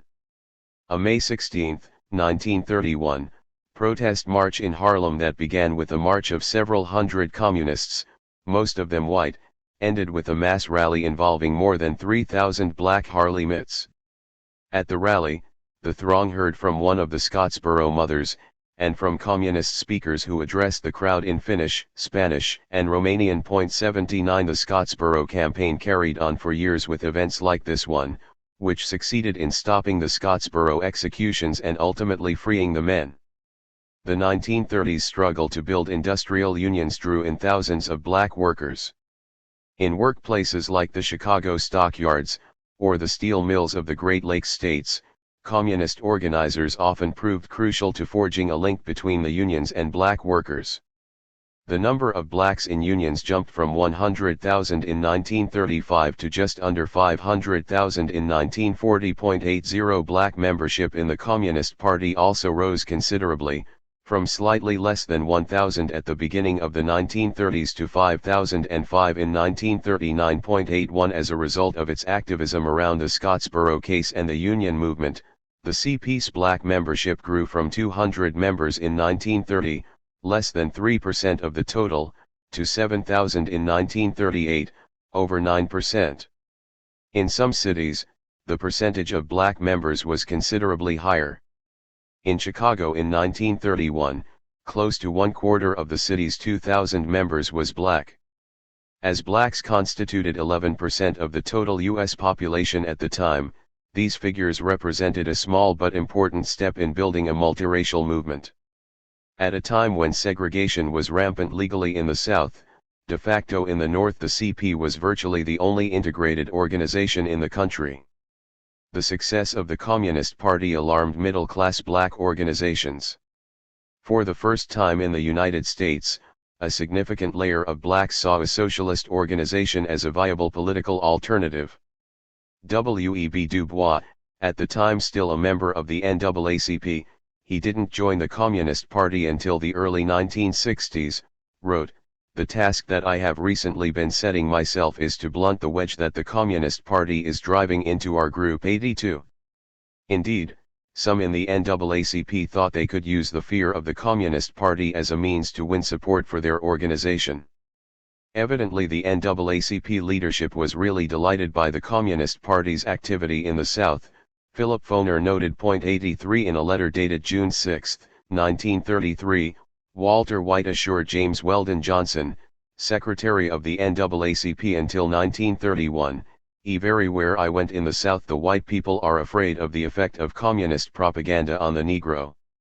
As a result, they are willing now more than ever before to consider the program of the NAACP and to make concessions to it, if for no other reason than that in their opinion, it is the lesser of two evils." 84. But if some whites in the South were drawn to the NAACP as a result of the CP's activities, blacks perceived the CP differently. As Paul D'Amato has written, the CP initiated a multitude of struggles against racism through the Depression decade. CP members led struggles against poor housing and evictions, for unemployment relief, against police terror and lynching. They organized mass campaigns for the defense of victims of racist injustice. They petitioned against segregation in baseball. They organized interracial meetings and dances, demonstrations, and social gatherings both in the North and in the South. They initiated campaigns to root out manifestations of racism inside the party. When communists traveled to Washington to demonstrate on behalf of the Scottsboro Boys, they stopped off on the way to sit down in restaurants that refused to serve blacks, a tactic adopted by the civil rights movement in the 1960s. In these years, the CP was able to challenge traditional black organizations like the NAACP and the Garveyites. 85. The Communist Party demonstrated in practice the possibility of overcoming racism and the building of a multiracial political organization dedicated to transforming society. The problem is that, by the late 1920s, the Communist Party had begun the process of degeneration from revolutionary Marxism to Stalinism. This was to affect the entire work of the party, including its commitment to black liberation. One marker of this problem was the already mentioned imposition of the Black Belt theory in 1928-29. Another example was the Comintern's 180-degree turn in the opposite direction in 1935 when it called for the building of a broad people's front against fascism. Motivated primarily by Stalin's effort to seek allies among the bourgeois governments of the West for the impending war against Hitler, the Popular Front ended the CP's sectarian lunacy of 1929-34 that equated reformists with fascists. But in moving away from sectarianism, the CP came to embrace as allies such figures as President Franklin Roosevelt. With the formation of a Popular Front with bourgeois opponents to fascism, the party began to compromise its earlier commitment to combating racism. It opposed a proposed march on Washington against segregation because, party officials argued, this would only disrupt the war effort. The Communist Party became the most ardent supporter of the Second World War, and subordinated everything to this aim, including the right of workers to strike and the struggle for black civil rights. Not only did this make it easier for the government to witch hunt the organization after the war, but it also laid the basis for the disillusionment of hundreds of black workers who had joined the party during the 1930s. The CP's accommodation to Roosevelt and the New Deal liberals meant supporting the Democratic Party, which refused to challenge segregation for fear of alienating its Southern Dixiecrat wing. Roosevelt even refused to support anti-lynching legislation at a time when dozens of mob lynchings were being committed against blacks every year. The Stalinist opportunism of the CP disillusioned many black members who had been attracted to the CP's work against racism.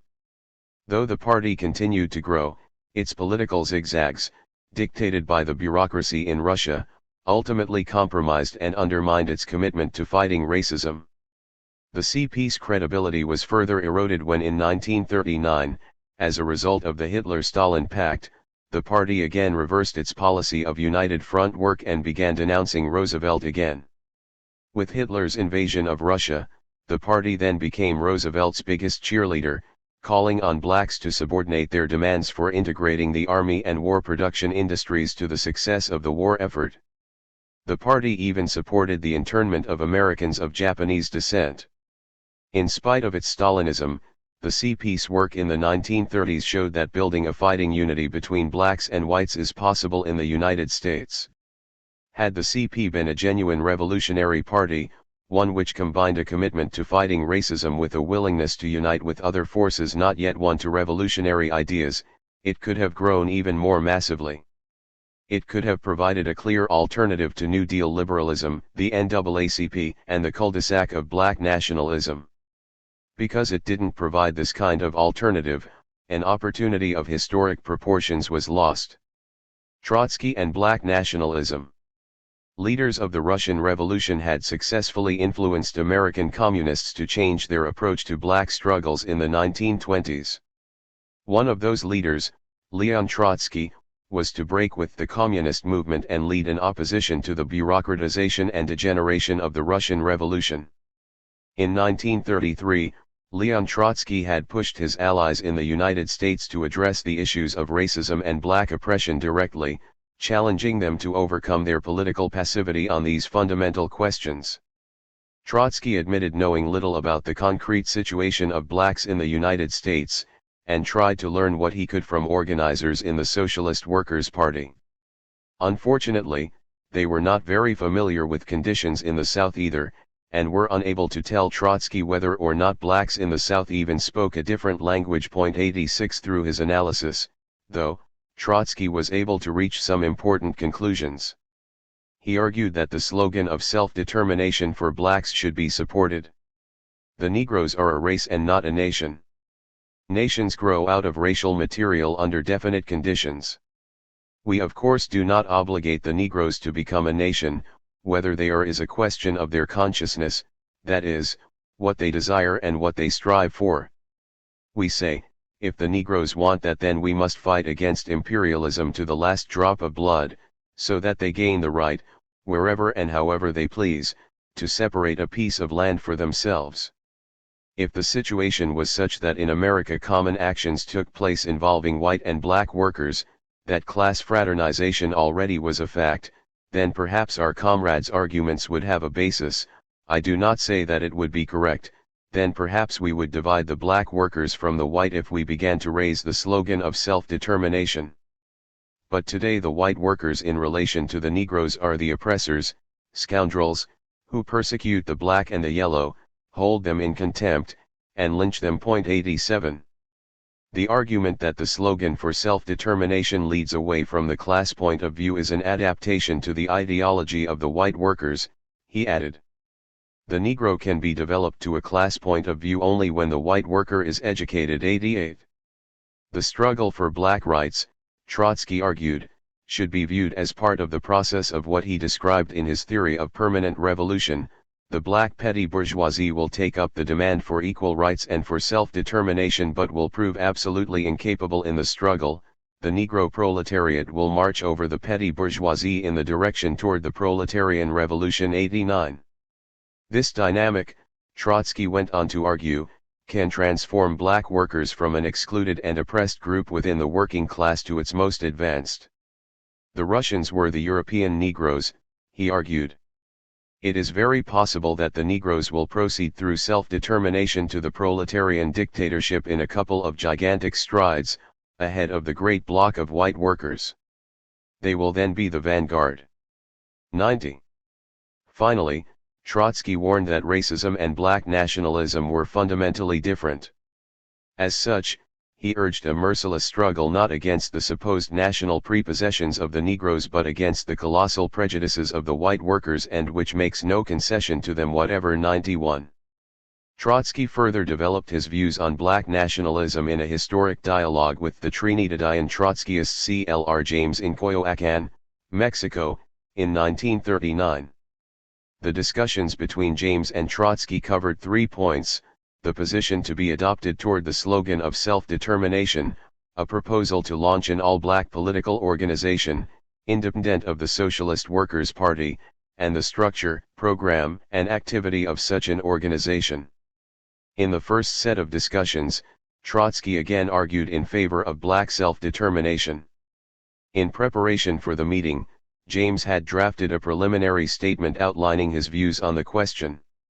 On self-determination, James wrote, "The Negro must be won for socialism. There is no other way out for him in America or elsewhere. But he must be won on the basis of his own experience and his own activity. There is no other way for him to learn, nor for that matter, for any other group of toilers. If he wanted self-determination, then however reactionary it might be in every other respect, it would be the business of the Revolutionary Party to raise that slogan. If after the revolution he insisted on carrying out that slogan and forming his own Negro state, the Revolutionary Party would have to stand by its promises, patiently trust to economic development and education to achieve an integration. But the Negro, fortunately for socialism, does not want self-determination. 92. James concluded his arguments against self-determination by arguing that the black population in the United States lacked the tradition of language, literature, and history to add to the economic and political oppression. 93. In his first contribution in the discussion, James went on to state that the danger of our advocating and injecting a policy of self-determination is that it is the surest way to divide and confuse the workers in the South. The white workers have centuries of prejudice to overcome, but at the present time many of them are working with the Negroes in the Southern Sharecroppers Union, and with the rise of the struggle there is every possibility that they will be able to overcome their age-long prejudices. But for us to propose that the Negro have this black state for himself is asking too much from the white workers, especially when the Negro himself is not making the same demand. 94. In response, Trotsky took up several points. Firstly, he found James' views on the question confusing. Was James arguing for the elimination of the slogan of self-determination from the SWP's program, or was he saying that the SWP would fight for self-determination if blacks mobilized and fought around the demand? Secondly, Trotsky objected to the use of the term reactionary to describe the demand for self-determination. Thirdly, he argued that he was against making the demand the central slogan of the Trotskyists, but only to proclaim our obligation to support the struggle if blacks themselves wanted it. 95 In a shift from his earlier position, Trotsky went on to explain, "It seems to me that the peace attitude of making an imperative slogan of it was false. It was a case of the whites saying to the Negroes, you must create a ghetto for yourselves. It is tactless and false and can only serve to repulse the Negroes. Their only interpretation can be that the whites want to be separated from them." 96. James concluded by expressing his complete agreement with Trotsky, and argued that he only used the term reactionary to describe self-determination if seen from the vantage point of a socialist solution. Trotsky argued that this view was abstract. Self-determination by blacks could only be the result of a massive struggle, which would be a tremendous revolutionary step. 97. The following day, discussion revolved around the possibility of the SWP helping to launch a black organization. James put forward a number of proposals for such an organization. These included making plans for the study of the history of blacks and the black struggle, launching a weekly paper, and making International African Opinion the new organization's theoretical journal. The organization would be open to all blacks, James proposed, and would be an activist organization, intervening in trade unions, against fascism and war, fielding candidates, and fighting discrimination. In anticipation of tactics used in the civil rights movement in the 1960s, James argued that blacks should go to segregated restaurants, sit in, ordering, for instance some coffee, and campaign around the issue of segregation. 98. Differences between James and Trotsky emerged on two main points. First, Trotsky expressed some skepticism about the whole project of initiating a new organization.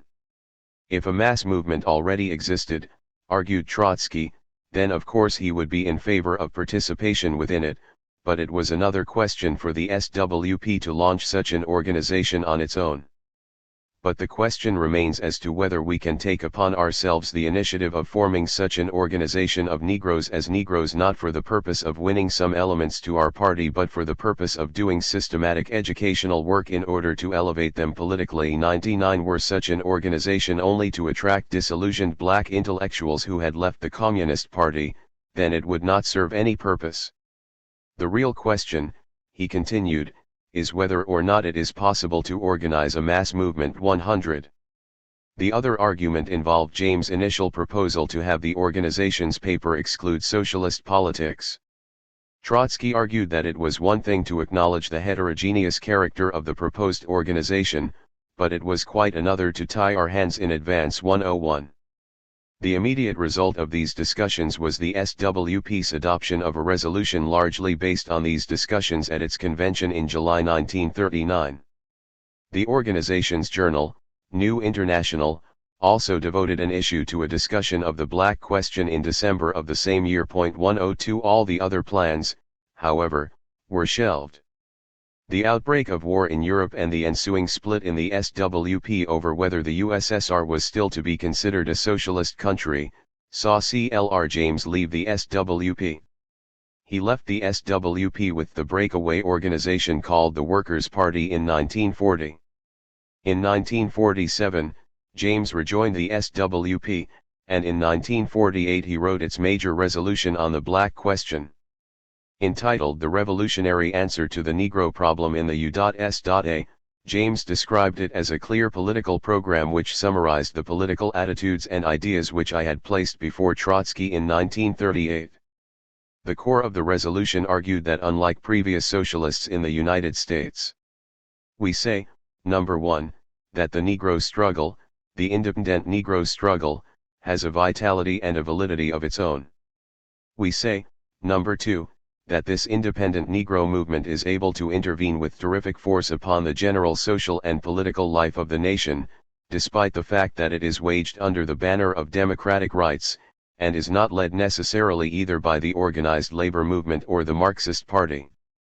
We say, number 3, and this is the most important, that it is able to exercise a powerful influence upon the revolutionary proletariat, that is has got a great contribution to make to the development of the proletariat in the United States, and that it is in itself a constituent part of the struggle for socialism. 103.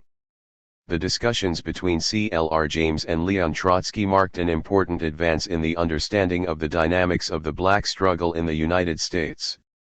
They also contained important insights that would later be validated by the emergence of the civil rights and black power movements in the 1950s and 1960s. The backwardness of the labor movement on the one hand, and the weakness of the left on the other, combined in such a way that a black struggle emerged independently of these forces in the civil rights struggle. The general thrust of the movement challenged the capitalist system and its institutions, even if its leadership did not aim to do this. Blacks, in massive numbers, went from being politically inactive to being in the forefront of the struggle. In this context, the SWP's understanding of the impetus to self-determination led the party to be generally sympathetic to the emergence of black nationalism in the 1960s, as opposed to the Communist Party and the Social Democratic left, which denounced Malcolm X and the Black Panthers. However, there were also several ambiguities and weaknesses in the James, Trotsky discussion, several of which can be identified in James' subsequent political development. Most striking is the enormous gulf that lay between the proposal for a black organization and the forces actually available to the SWP. The need for revolutionary leadership was apparent, but the forces of the Trotskyist Fourth International were weak. The discrepancy between our forces and our tasks, Trotsky wrote, meant that in practice the SWP could do little to implement the program he had suggested. 104 Worse, the lack of real forces would lead some of Trotsky's followers to exaggerate the importance of the correct program and set of demands in building real influence in the movement. Likewise, vying for control of the organization's apparatus among various forces on the left could easily become a substitute for attracting black workers. Trotsky was aware of the dangers involved, but overestimated the capacity of the SWP to launch a mass black organization. It is a question, Trotsky insisted, of awakening the Negro masses. 105 Considering the size and composition of the SWP, however, this was a utopian task. One of Trotsky's principal concerns was the SWP's increasing adaptation to an aristocratic milieu and its continued isolation from the mass of workers, of whom the Negroes are the most exploited. 106 But he hoped that the proper education of the core activists and organizers of the party would put them in a position to become the leadership of a new black upsurge. The harsh and tragic dialectic of our epoch is working in our favor, he wrote in late 1938. Brought to the extreme pitch of exasperation and indignation, the masses will find no other leadership than that offered by the Fourth International. 107. Trotsky's overestimation of the opportunities and prospects for revolutionaries at least had the merit of keeping alive the banner of Bolshevism. By contrast, James' overestimation of immediate revolutionary prospects led him to embrace a theory of spontaneity. While Trotsky was wrong to expect the launching of an organization that would awaken the black masses, James made the mistake of identifying a revolutionary potential with present actuality. Thus, for example, during the Second World War, James argued that the formation of workers' Soviets, that is, a workers' revolution in Europe, was on the immediate agenda for socialists. 108 And while Lenin was right to have built a revolutionary party in Russia before the October Revolution, James wrote, the task is to abolish organization. The task today is to call for, to teach, to illustrate, to develop spontaneity, the free creative activity of the proletariat. 109. While James was undoubtedly correct in emphasizing the material basis for an independent black struggle in the United States and in stressing the impact it would have, he left a number of important questions unanswered. A black movement did develop in the United States, but it was not independent of class forces. The civil rights movement, as we shall see later, was above all of benefit to the black middle class. Related to this is the question of socialist intervention in such a movement. What should socialists argue within such a movement? How should they relate to black popular struggles? James did not deal with these questions because, as we have seen, he came to reject the need to build a revolutionary party. Chapter 8. The roots of the Civil Rights Movement. The roots of the civil rights movement of the 1950s and 1960s lie in the transformed conditions and experience of blacks during the Second World War. Large numbers of jobs previously closed to black workers were suddenly available. Black migration to the north reached an unprecedented scale. Until the eve of the First World War, 90% of blacks lived in the South. As late as 1940, 77% of all blacks resided in the former slave states compared to 27% of whites. By 1950, the figure had declined to 68%, a trend that would continue into the 1960s. 2 In 1910, 57% of all black male workers and 52% of all black female workers were farmers. 8% of men and 42% of women were employed as domestics or personal servants. Only 1/6 of the black population worked in manufacturing or industry. By 1940, 28% of black workers were service workers, and farm employment had dropped to 32%. By 1960, 38% of blacks were industrial workers, 32% service workers, and only 8% of all blacks employed worked on farms. 3 The urbanization of the black population transformed its character and, as we will explore in this chapter, heightened the confidence of blacks in both the North and the South to challenge racism. By 1946, black employment in manufacturing had increased 135% over its 1940 proportion, and under the auspices of the CIO, black workers joined industrial unions by the tens of thousands. 100,000 black workers joined the aircraft industry organized by the United Auto Workers, UAW, 5,000 blacks joined the National Maritime Union, and in one Baltimore local of the Industrial Union of Marine and Shipbuilding Workers of America, black employment went from 5% of the workforce in 1941 to 20% by 1943, and even elected a black shop steward. 4. The role played by blacks during the war proved to be decisive. Thousands of blacks were drafted into the army. More than 3 million black men registered for the service, of whom 500,000 were stationed abroad. 5 Having fought for democracy abroad, blacks returning from the war believed they ought to have some rights at home, and they intended to fight for those rights. It was against this backdrop that several legal challenges to segregation, largely initiated by the NAACP, were to prove successful.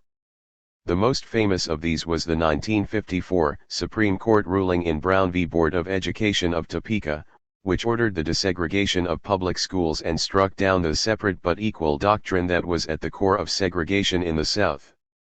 Many civil rights historians assert that Brown v. Board of Education of Topeka and similar court decisions raised the confidence and combativeness of blacks. While this is undoubtedly the case, the focus on the 1954 Supreme Court ruling tends to overlook how several factors retarded the emergence of the civil rights movement for almost a decade.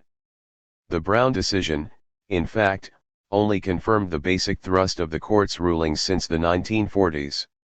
A May 1946 Supreme Court decision, for example, ruled that laws requiring segregation on interstate buses were unconstitutional.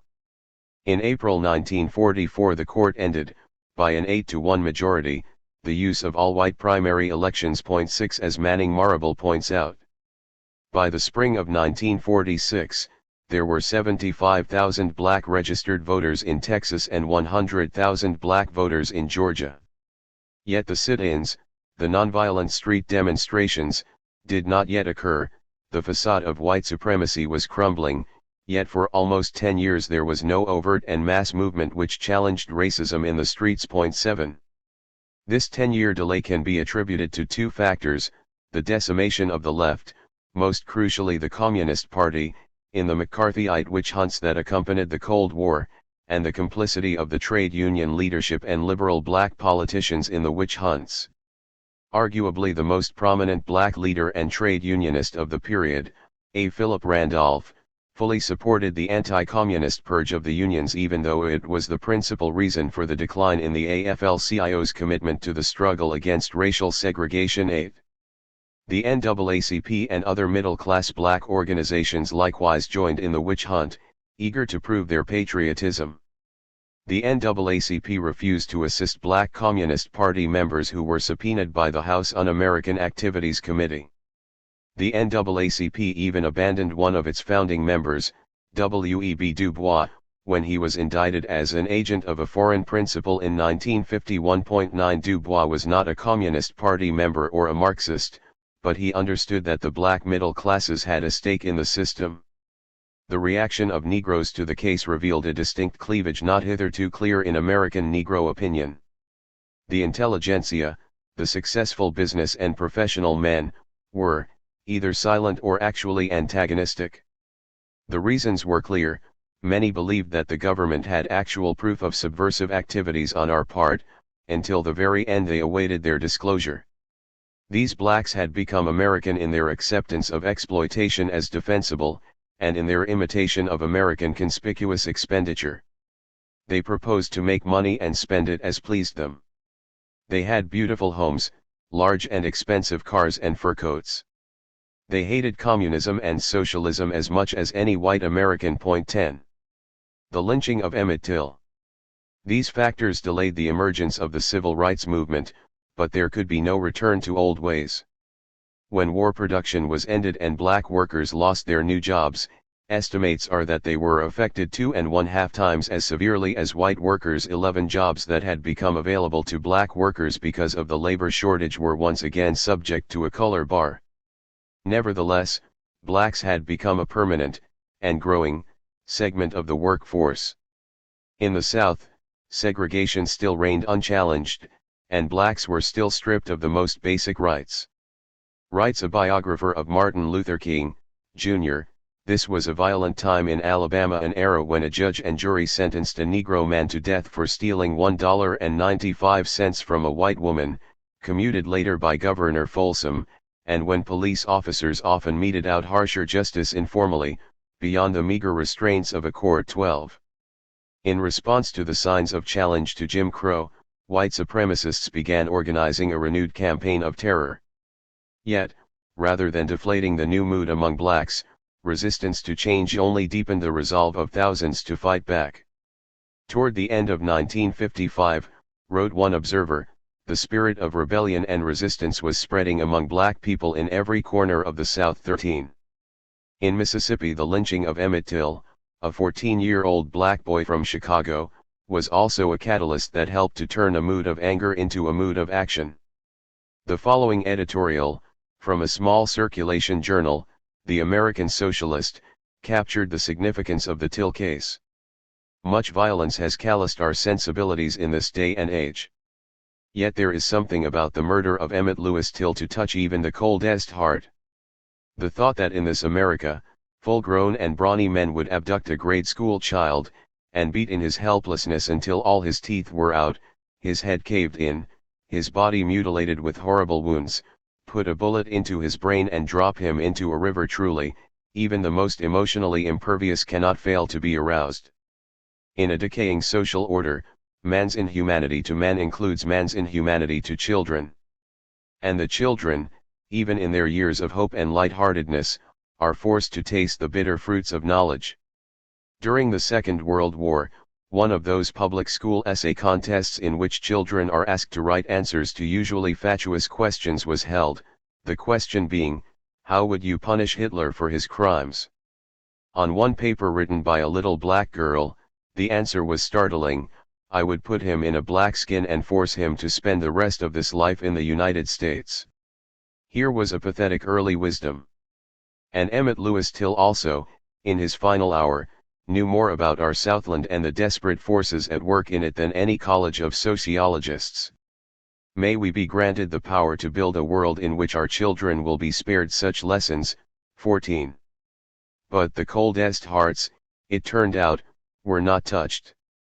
The brutal murder of Emmett Till was compounded by the impunity with which his accused murderers behaved, and by the complete disinterest and inaction of local, state, and federal authorities. In 1955, those accused of Till's murder were acquitted by an all-white, all-male jury in 67 minutes. One of the jurors said the deliberation was actually extended to make it look better. He later explained to the press, "If we hadn't stopped to drink pop, it wouldn't have taken that long." 15. In 1955, the response of the federal government was to simply ignore the case. But Till's mother sought to get her government to bring the truth to light. On September 2, 1956, she sent a telegram to President Dwight D. Eisenhower. The President. The White House. I, the mother of Emmett Lewis Till, am pleading that you personally see that justice is meted out to all persons involved in the beastly lynching of my son in money, Miss. Awaiting a direct reply from you. Mamie E. Bradley. 16. In spite of FBI records and news reports at the time citing specific individuals directly involved in Till's murder, President Eisenhower didn't take any action. Responding to advice from the Justice Department and FBI, he did not even bother to reply to Bradley's telegram. In a memo dated October 23, 1956, Max Rabb, Eisenhower's Secretary of the Cabinet, explained to James C. Hagerty, White House Press Secretary. While it cannot be said openly, the FBI had definite knowledge that Mrs. Bradley permitted herself to be the instrument of the Communist Party, which seized upon the case as a cause célèbre and upon her as the means of making the race question a burning issue. Mrs. Bradley was taken around the United States by communists as a prize exhibit, and they pulled all the stops in their exploitation. While the facts in the case reflected discredit upon those who perpetrated the crime, Lou Nichols, assistant director of the FBI, labeled Mrs. Bradley herself as a phony. Any recognition of her would have been used to further communist causes in this country. Subsequently, Mrs. Bradley was discredited for using her son's death as a means of making a living. The boy's father, incidentally, was executed by the army in Italy on a sex charge. For these reasons, it was felt inadvisable to make a courteous reply. Such a response would have been distorted to build up the communist claim that this was another Willie McGee or Rosenberg case. 17. At the time, FBI Director J. Edgar Hoover wrote a memo declaring that there was no legal basis for federal involvement in Till's case. There has been no allegation made that the victim Emmett Till has been subjected to the deprivation of any right or privilege which is secured and protected by the Constitution and the laws of the United States. 18. Like Rabb, Hoover's main concern was that the Communist Party would use the case to further its aims. Mississippi's Jackson Daily News published an editorial on September 25, 1955, that read, "Practically all the evidence against the defendants was circumstantial evidence. It is best for all concerned that the Bryant Millum, the defendant's case, be forgotten as quickly as possible. It has received far more publicity than it should have been given." 19. It was in these conditions that the civil rights movement exploded onto the scene, a harbinger of which was the 50,000 people who turned out to Till's funeral in Chicago. The Montgomery bus boycott. The growth of militancy among Southern blacks produced its own leadership and organization, since virtually no political organization existed that stood for the interests of the mass of Southern blacks. The two main political parties in the United States maintained segregation. The existing black organizations, the NAACP and the Urban League, were organizations of middle-class professionals, aiming to end segregation through legal means and not through a mass struggle. The politics and leadership that would come to dominate this upsurge first emerged in the 1955 Montgomery bus boycott in Montgomery, Alabama. The bus boycott was sparked by the refusal of Rosa Parks to give up her seat on a bus to a white passenger, on December 1, 1955. Parks was a seamstress and secretary of the local NAACP chapter. The driver called the police, who promptly arrested Mrs. Parks. She was charged with violating the city's segregation ordinance. The very next day, a meeting at Martin Luther King, Jr.'s church called for a one-day boycott of all Montgomery's buses on Monday, December 5. On that day, the Montgomery Improvement Association, missing in action, elected its first president, Martin Luther King, Jr. The boycott lasted 381 days, elevating the struggle and King to national prominence. The initial demands of the Montgomery movement were quite moderate, and did not aim to challenge the system of segregation as such. The missing in action asked for courteous treatment of black passengers, seating on a first-come, first-served basis, with blacks seated in the rear and employment of black drivers on the predominantly black routes. The local chapter of the NAACP had discussed a boycott for the last year, but had failed to act. Resistance by Montgomery officials and the virtually unanimous support for the boycott by Montgomery's black population changed the character of the struggle. King said later, "Feeling that our demands were moderate, I had assumed that they would be granted with little question. I had believed that the privileged would give up their privileges on request. This experience, however, taught me a lesson. I came to see that no one gives up his privileges without strong resistance. I saw further that the underlying purpose of segregation was to oppress and exploit the segregated, not simply to keep them apart." 20. The new leaders, like King, were not radicals. But King was not only an expression of the new mood, he was also influenced by it. The civil rights leaders believed that theirs was a moral struggle and that the nation suffered from the blight of racism. It is a moral issue, which may well determine the destiny of our nation in the ideological struggle with communism, argued King. King and other leaders of the movement played down any suggestion that the bus boycott was designed to challenge the existing order of things. As King put it in 1955, "We are not asking for an end to segregation."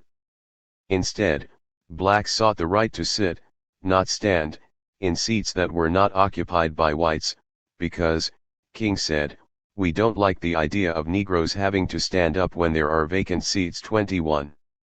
Their basic strategy would revolve around nonviolent mass action to pressure the authorities into negotiations, leading, it was hoped, to concessions. As such, it was not a struggle of black against white. "We are out to defeat injustice and not white persons who may be unjust." 22. King was well aware that the movement's demands would be met with concerted resistance, but this only elevated the moral character of struggle itself. "We will match your capacity to inflict suffering with our capacity to endure suffering.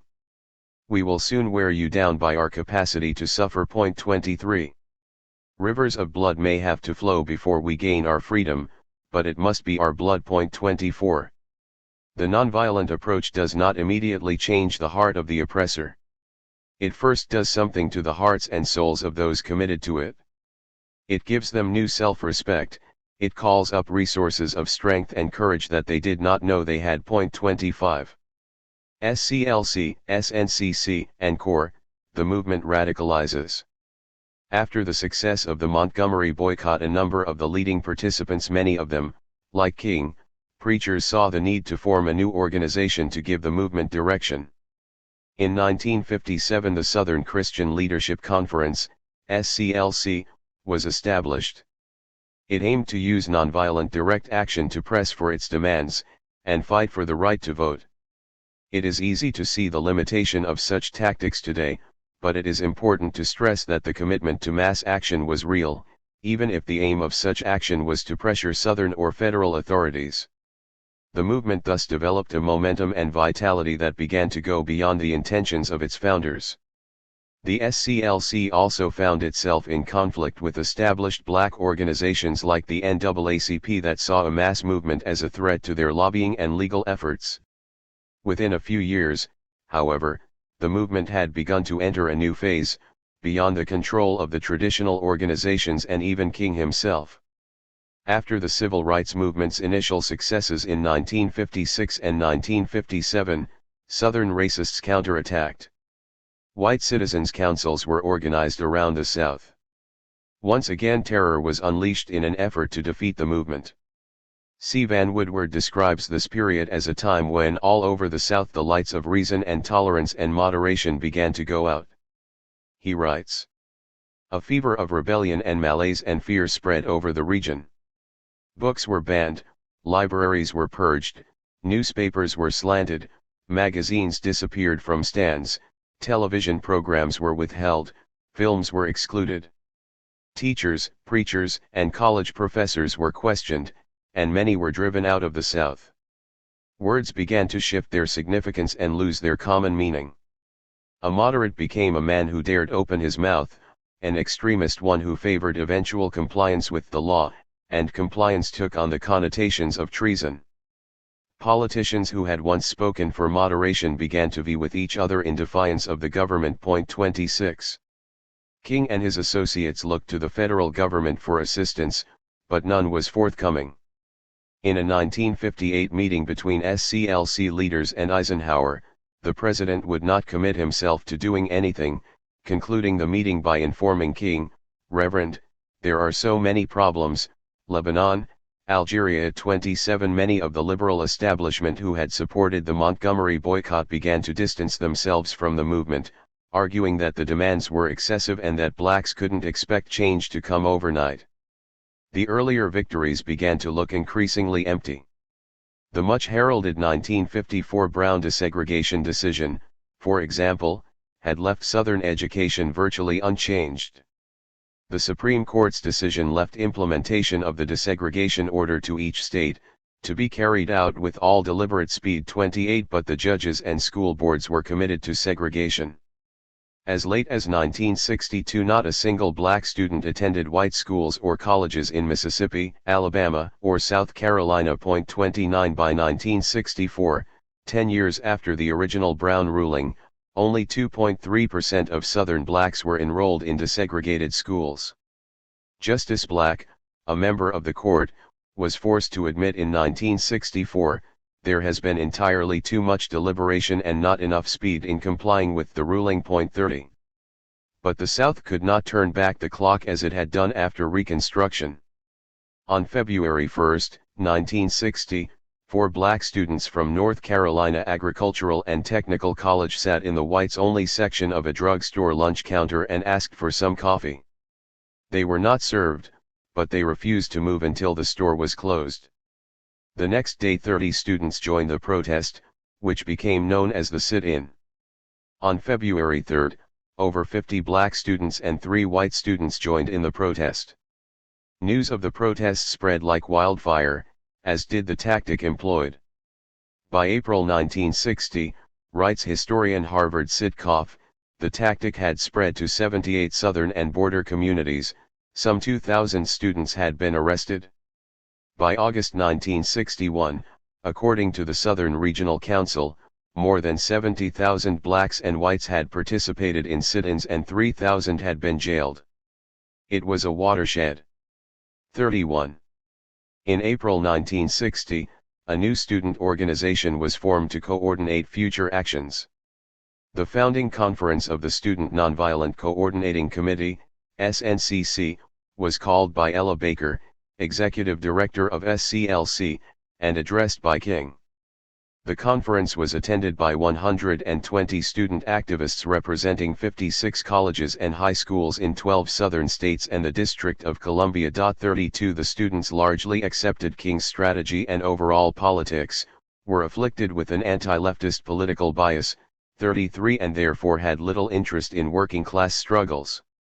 An early SNCC member describes SNCC's members as motivated by a determination to secure the means for their own economic and social mobility, which in the circumstances clearly necessitated a direct assault on the tradition and law which limited them absolutely. 34. SNCC, however, was not to become a mere appendage or youth organization of SCLC. Like Students for a Democratic Society, SDS, which sent observers to SNCC's founding meeting, the organization radicalized very quickly, became the left wing of the civil rights movement, and gave birth to the Black Power movement. Inexperienced, loosely organized, and without clear direction, SNCC floundered for several months after its founding convention. But it began to attract national attention along with the Congress of Racial Equality, CORE, in 1961 with its Freedom Rides campaign. As Lisa Starr put it, the fledgling organization sent 2 representatives to the first Freedom Ride, in early 1961 to protest against segregated facilities on Greyhound and Trailway's Southern bus line. When a racist mob forced the initial 13 riders to give up, SNCC mobilized dozens more black students for jail-ins in Jackson and other cities. The Freedom Rides brought SNCC and other civil rights groups into their first major conflict with the Kennedy administration. Robert F. Kennedy, then Attorney General, faced a dilemma. If he provided protection to the Freedom Riders, he risked alienating the Dixiecrat Southern Democrats who held the balance of power in the Democratic Party. But if Kennedy allowed the rides to continue unprotected, the racist beatings and possible lynchings would become an international embarrassment and give the lie to the progressive image the new administration was presenting to the newly independent countries of Africa and Asia. 35. Kennedy offered SNCC and other civil rights activists a deal: stop the Freedom Rides and instead concentrate on voter registration in Mississippi with a guarantee that organizers would be protected by the federal government. Kennedy minced no words in explaining his proposed voter education project. If you cut out this Freedom Rider and sitting in stuff and concentrate on voter registration, he told representatives of the student organizations, I'll get you a tax exemption. 36. Kennedy's proposal was greeted with skepticism by some SNCC activists, but the majority saw it as an opportunity to build the movement and enhance SNCC's reputation. SNCC accepted Kennedy's offer, received foundation grants to finance the campaign, and established its headquarters in Macomb, Mississippi. It soon became clear, however, that SNCC's faith in the Kennedy administration was misplaced. They were met with harassment, violence, and arrests and received no protection from the federal government. Before year's end, the Macomb police had jailed virtually the entire SNCC staff. The events in Macomb were only the beginning of the pattern that would force SNCC to re-examine and eventually reject its liberalism and reliance on the Democrats. 37. Fed up with the Kennedy administration's foot-dragging, SNCC activists redoubled their efforts. Martin Luther King's decision to try to desegregate Birmingham, Alabama, and a planned march on Washington galvanized the civil rights movement. Birmingham, described as America's Johannesburg, was the perfect white supremacist southern city. Its chief of police, Eugene Bull Connor, was intransigent in his defense of Jim Crow. Alabama's newly elected governor, George Wallace, was to become the symbol of racist reaction in the 1960s. He declared, I draw the line in the dust and toss the gauntlet before the feet of tyranny, and I say segregation now, segregation tomorrow, segregation forever. 38. The sit-ins and marches begun in April 1963 were met with ferocious violence, as Bull Connor unleashed police dogs, and used fire hoses and clubs to disperse demonstrators, arresting hundreds in the process. Televised footage of the struggle in Birmingham sparked protests around the country and led thousands more to join the civil rights struggle. Under mounting pressure, the Kennedy administration intervened and negotiated an agreement with Birmingham's corporate bosses and elected officials. The agreement, as historians Meyer and Rudwick argue, brought not freedom now but token concessions that later were not carried out. 39. But it forced Kennedy to announce his intention to introduce civil rights legislation. Birmingham also forced Kennedy to identify himself more strongly with the civil rights movement and to attempt to co-opt and control its activities. The 1963 March on Washington provided the perfect opportunity. Modeled after the 1941 March on Washington movement launched by A. Philip Randolph, the 1963 March on Washington was seen by SNCC and core militants as a mass protest that would paralyze Washington to express a growing militancy and impatience among blacks. Under the control of more conservative elements in the civil rights movement, among them King and Randolph, it was to be a celebration and endorsement of Kennedy's civil rights bill. In the end, the march drew 250,000 to Washington and was seen by organizers and the Kennedy administration as a great success. But the march only convinced militants that King's strategy had to be rejected, and many shared Malcolm X's description of the event as the farce on Washington. Even SNCC activist John Lewis, by no means a left-winger, had planned to criticize the Kennedy administration. In good conscience we cannot support the administration's civil rights bill, for it is too little, too late, he had planned to say. There's not one thing in the bill that will protect our people from police brutality. What is in the bill that will protect the homeless and starving people of this nation? What is there in this bill to ensure the equality of a maid who earns $5 a week in the home of a family whose income is $100,000 a year? 40 He never made those remarks, agreeing to remove them when pressured by march organizers. But even his censored speech raised thorny questions. Where is our party? Where is the party that will make it unnecessary for us to march on Washington? Where is the political party that will make it unnecessary to march in the streets of Birmingham? 41. By the end of 1964 many SNCC members would answer Lewis' question by eliminating the Democratic Party from consideration.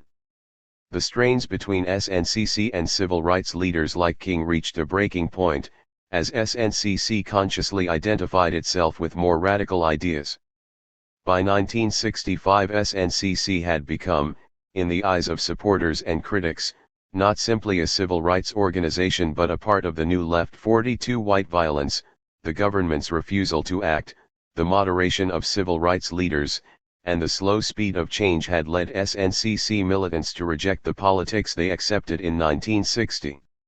The 1964 voter registration campaign SNCC undertook in Mississippi pushed it even more to the left.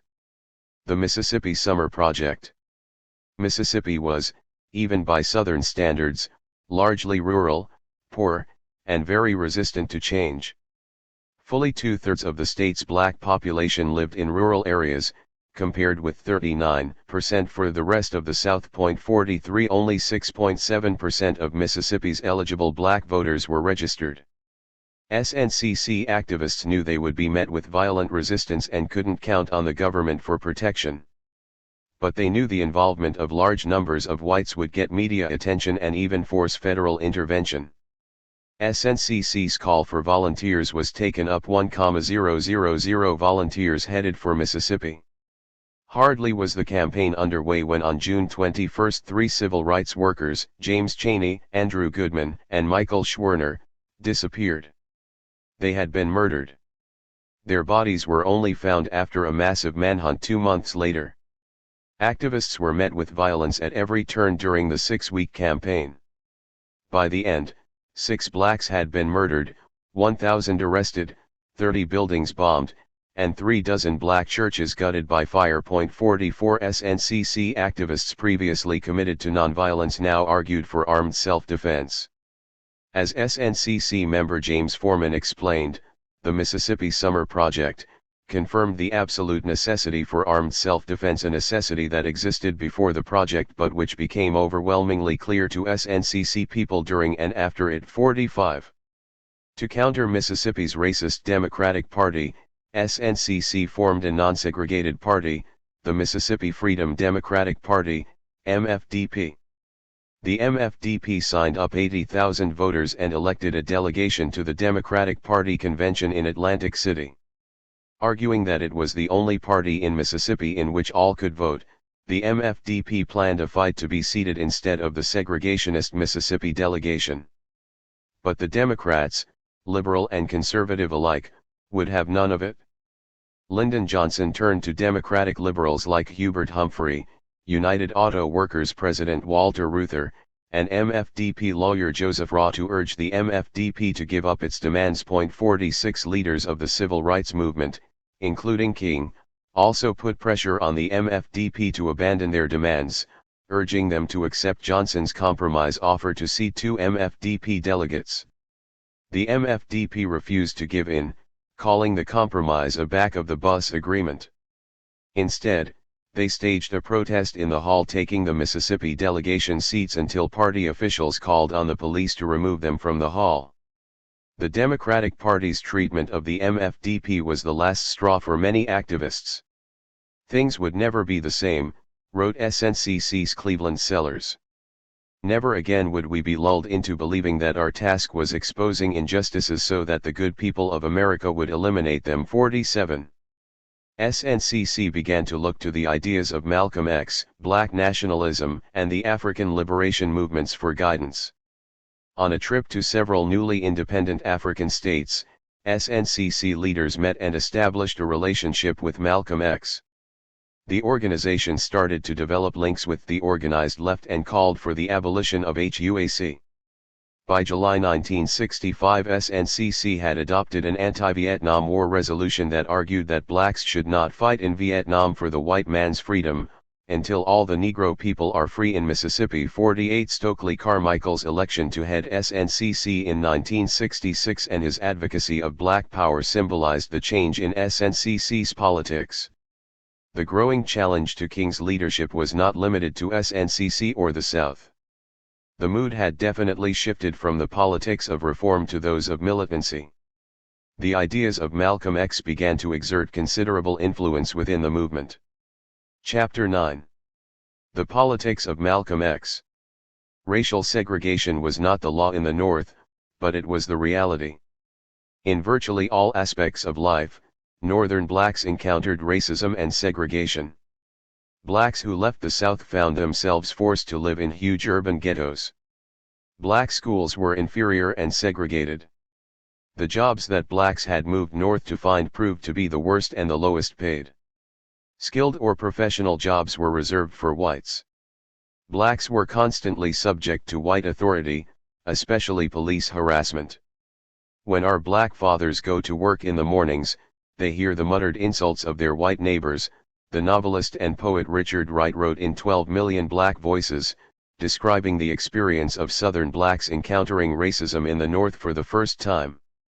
Bricks are hurled through the windows of our homes, garbage is tossed at our black children when they go to school, and finally bombs explode against our front doors. 1. A study conducted in Los Angeles after the 1965 Watts Rebellion showed that large percentages of blacks had either suffered or witnessed harassment by police. Almost a quarter said they had been mistreated by the police, and 40% said they had seen others abused. 2. Any illusions held by Southern blacks about the liberal North were not shared by the majority of blacks living in northern ghettos. And while northern blacks were inspired by the struggles in the South, their conditions made them receptive to a movement independent of and quite different from the one led by Martin Luther King, Jr.'s Southern Christian Leadership Council. In the first years of the explosion of the civil rights movement, the most significant organizational expression of this new movement was the Nation of Islam, NOI. The Nation of Islam had its roots in the demise of the Garvey movement, which had collapsed in the late 1920s but still could claim some supporters in various areas. Disoriented and without any organization or leadership, some of Garvey's followers attempted to maintain a semblance of organization. In Detroit, some of these Garveyites joined the newly formed Nation of Islam, whose members were popularly known as the Black Muslims. By the late 1950s, the group's membership reached an estimated 100,000, with Malcolm X its most prominent member. 3. Malcolm X was born Malcolm Little in Omaha, Nebraska, in 1925. His father was a Baptist minister and a former member of Garvey's UNIA. When Malcolm X was 4, his family's home was burned down by Ku Klux Klan members. After living in various state institutions, Malcolm moved to Boston and from there to New York City. He became involved in petty criminal activity on the East Coast, was convicted for larceny in Boston, and sentenced to an 8 to 10-year jail term in 1946. While in prison, he became involved with the NOI, and on his release in 1952, he quickly rose to prominence in the organization, playing a crucial role in increasing its size and influence. In formal terms, the ideas of the Nation of Islam were profoundly conservative. The organization combined elements of Orthodox Islam with ideas of its own making, claiming that the original man was black and that whites were a degenerate and inferior offshoot, destined to rule the world for 6,000 years, after which they would be destroyed. That 6,000-year period was coming to a close, and blacks could only save themselves by withdrawing into their own society and separating from whites. The only salvation lay in following Elijah Muhammad, Allah's messenger on earth. The black Muslims preached a doctrine of hard work, thrift, obedience, and humility. The nation's militia, the fruit of Islam, strictly enforced an ultra-puritanical sexual morality. Seeing economic independence from white society as crucial, the organization also encouraged its members to buy black. The Nation of Islam established dozens of businesses, owned farmland, and built mosques in most major northern cities. The NOI did not condemn capitalism, only whites. Indeed, The black Muslims believed in copying white capitalists. Everywhere, the Negro is exploited by the white man. Now, the black man must learn to protect his own, using the white man's techniques for. Like Garvey, Elijah Muhammad called for establishing an independent black state in the United States or elsewhere. The best thing the white man can do is give us justice and stop giving us hell. I'm asking for justice. If they won't give us justice, then let us separate ourselves from them and live in 4 or 5 states in America, or leave the country altogether. 5. Beyond pressing for demands or defending their interests, the organization was hostile to political involvement. That such an inward-looking religious sect was capable of substantial growth is a testimony to the widespread bitterness of large numbers of urban blacks. To hundreds of young recruits, the Nation of Islam represented self-respect, self-reliance, and black pride. The group's unabashed condemnation of white America, as well as its rejection of integration and nonviolence, rang true and especially appealed to Malcolm X. The bold and articulate Malcolm X quickly became a pull for more militants to join the Nation of Islam. A 1959 television documentary called The Hate That Hate produced, which featured an interview with Malcolm X by Mike Wallace, brought the Muslims much greater national attention, and fueled their growth. 6 The NOI's message was not designed to appease whites. In the televised interview, Malcolm X bluntly stated, "I charge the white man with being the greatest liar on earth. I charge the white man with being the greatest robber on earth. I charge the white man with being the greatest deceiver on earth. I charge the white man with being the greatest troublemaker on earth." 7 And in response to the charge that the nation was racist, he said, unapologetically, "If we react to white racism with a violent reaction, to me that's not black racism. If you come to put a rope around my neck and I hang you for it, to me that's not racism. Yours is racism, but my reaction has nothing to do with racism." 8. Malcolm X rejected the view that integration into American society was either possible or desirable. "When someone sticks a knife into my back 9 inches and then pulls it out 6 inches, they haven't done me any favor. They should not have stabbed me in the first place.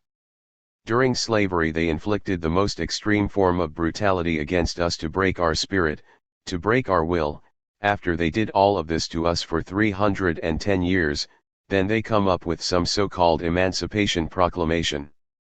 And today the white man actually runs around here thinking he is doing black people a favor." 9. According to Malcolm X, the federal government and the Democratic Party were no allies, but part of the problem.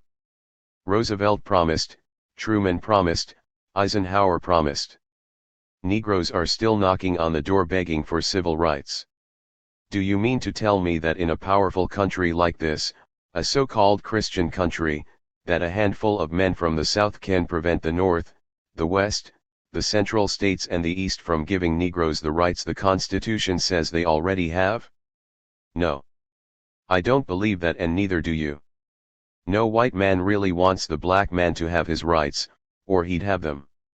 The United States does everything else it wants to do. 10.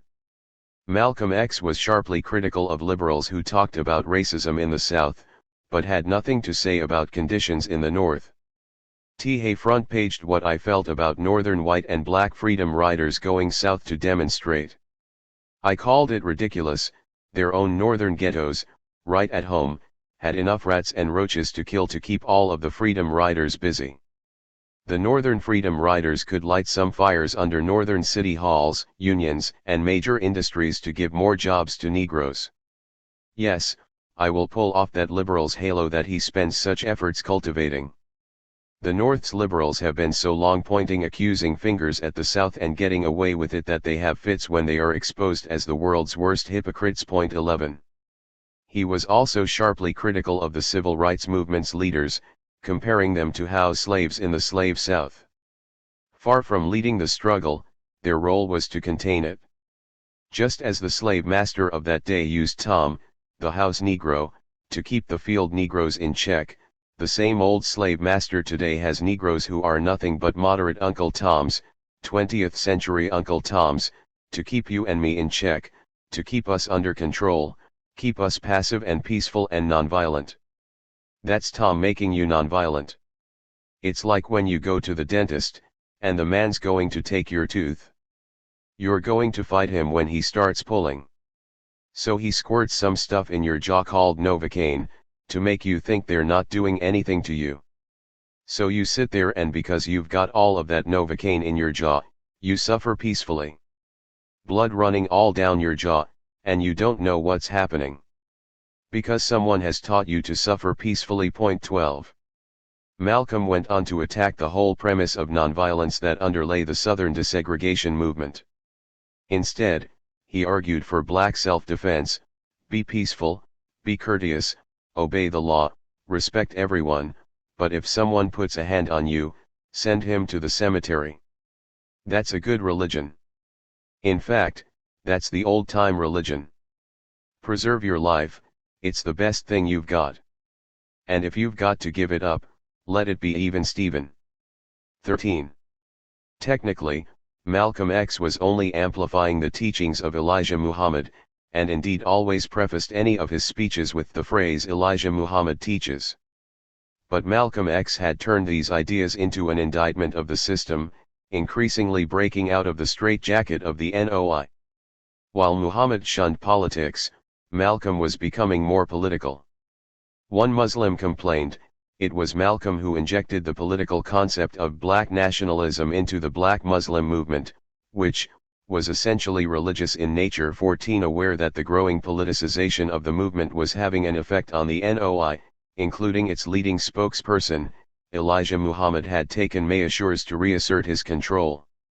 A police attack on the nation in Los Angeles in 1962 drove home the bankruptcy of the NOI's politics. In April 1962, a black Muslim had been killed and several wounded by the Los Angeles Police Department. The NOI preached self-defense, and the police murder entailed taking retaliatory action. Malcolm X immediately flew out to Los Angeles to direct the Nation of Islam's response. A campaign in defense of the Los Angeles victims and around the issue of police brutality could, if skillfully and boldly conducted, forge bonds of solidarity and unity between Muslims and non-Muslim Negroes strong enough to discourage or deter government prosecution of the Nation of Islam, argued George Brightman, editor of several books of Malcolm X's speeches. 15. But this went against the whole approach that Elijah Muhammad advocated, and he stayed the black Muslims' hand. 16. Verbal radicalism, often extreme in its denunciations of whites, was acceptable in an earlier period when members of the NOI were establishing their reputation as opponents of the system. But the explosion of anger among blacks demanded more than words, it demanded action, and that was one thing Elijah Muhammad would not countenance. Politics force a break with the NOI. Malcolm X's break with the Nation of Islam finally came in December 1963. Responding to a question from the audience at a meeting in New York City, Malcolm attributed John F. Kennedy's assassination to the hate and violence produced by a society that whites themselves had created. The chickens have come home to roost, Malcolm said.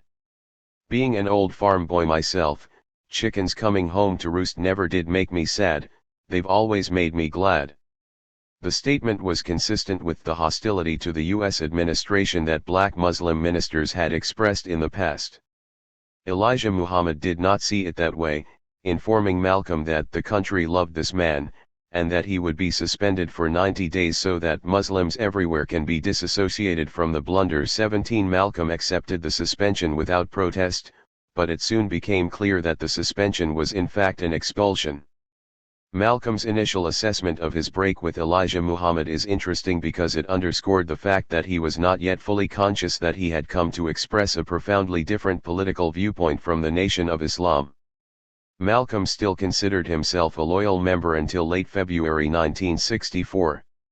He initially explained the split by saying, "Mr. Muhammad and I are not together today only because of envy and jealousy." 18. But while this is certainly true, it was only symptomatic of the fundamentally different relationship that he was developing to the black struggle. As he put it, "If I harbored any personal disappointment whatsoever, it was that privately I was convinced that our Nation of Islam could be an even greater force in the American black man's overall struggle if we engaged in more action. By that, I mean that I thought privately that we should have amended, or relaxed, our general non-engagement policy. I felt that, wherever black people committed themselves, in the Little Rocks and the Birminghams and other places, militantly disciplined Muslims should also be there for all the world to see, and respect, and discuss. It could be heard increasingly in the Negro communities, those Muslims talk tough, but they never do anything, unless somebody bothers Muslims. I moved around among outsiders more than most other Muslim officials. I felt the very real potentiality that, considering the mercurial moods of the black masses, this labeling of the Muslims as talk only could see us, powerful as we were, one day suddenly separated from the Negro's frontline struggle. 19. On March 8, 1964, Malcolm X formally announced his break with the Nation of Islam. The black Muslim movement, he said, had gone as far as it can because it was too sectarian and too inhibited. 20. I am prepared to cooperate in local civil rights actions in the South and elsewhere and shall do so because every campaign for specific objectives can only heighten the political consciousness of the Negroes and intensify their identification against white society. There is no use deceiving ourselves.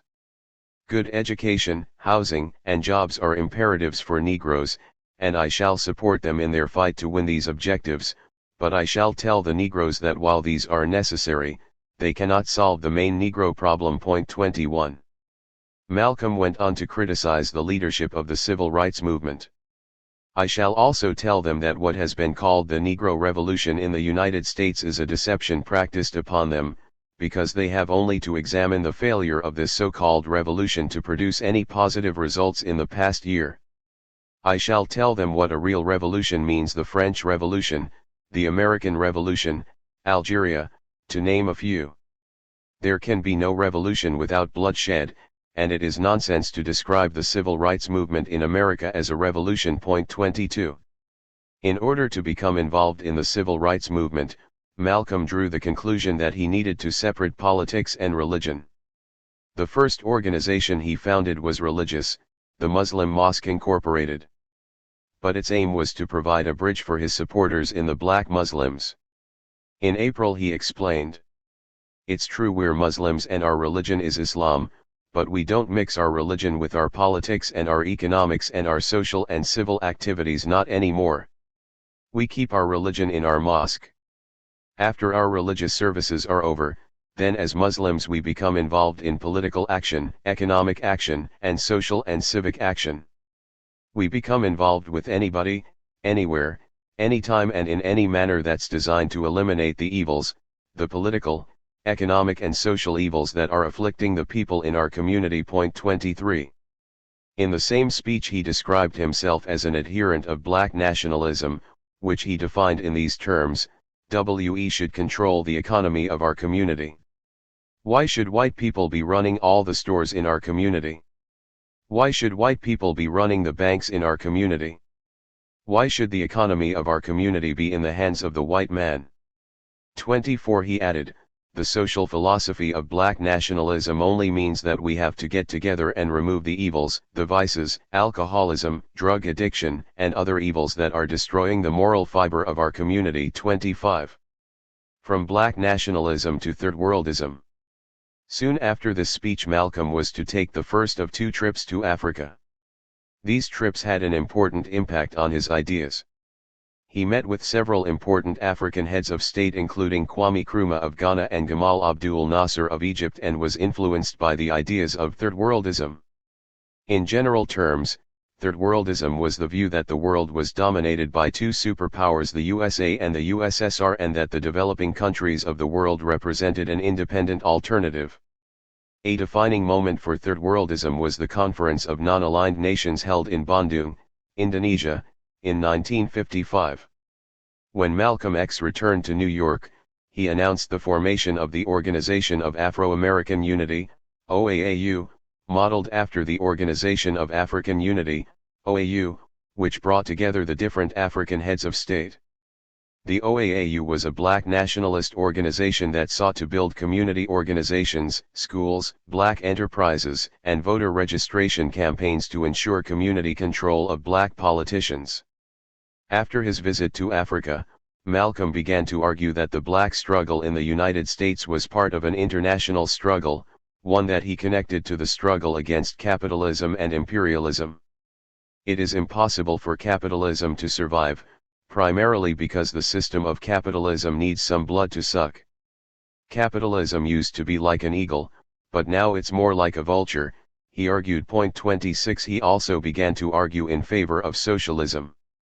Referring to the African states, he argued, all of the countries that are emerging today from under the shackles of colonialism are turning towards socialism. I don't think it's an accident. Most of the countries that were colonial powers were capitalist countries, and the last bulwark of capitalism today is America. It's impossible for a white person to believe in capitalism and not believe in racism. You can't have capitalism without racism. And if you find one and you happen to get that person into a conversation and they have a philosophy that makes you sure they don't have this racism in their outlook, usually they're socialists or their political philosophy is socialism. 27. In connecting the struggle against racism with capitalism and imperialism, Malcolm abandoned his previous attitude toward whites. In the past, yes, I have made sweeping indictments of all white people. I never will be guilty of that again, as I know now that some white people are truly sincere, that some truly are capable of being brotherly toward a black man. 28 On another occasion he said, "We will work with anyone, with any group, no matter what their color is, as long as they are genuinely interested in taking the type of steps necessary to bring an end to the injustices that black people in this country are afflicted by. No matter what their color is, no matter what their political, economic, or social philosophy is, as long as their aims and objectives are in the direction of destroying the vulturous system that has been sucking the blood of black people in this country, they're all right with us." 29. He no longer defined the struggle for black liberation as a racial conflict. We are living in an era of revolution, and the revolt of the American Negro is part of the rebellion against the oppression and colonialism which has characterized this era, he said.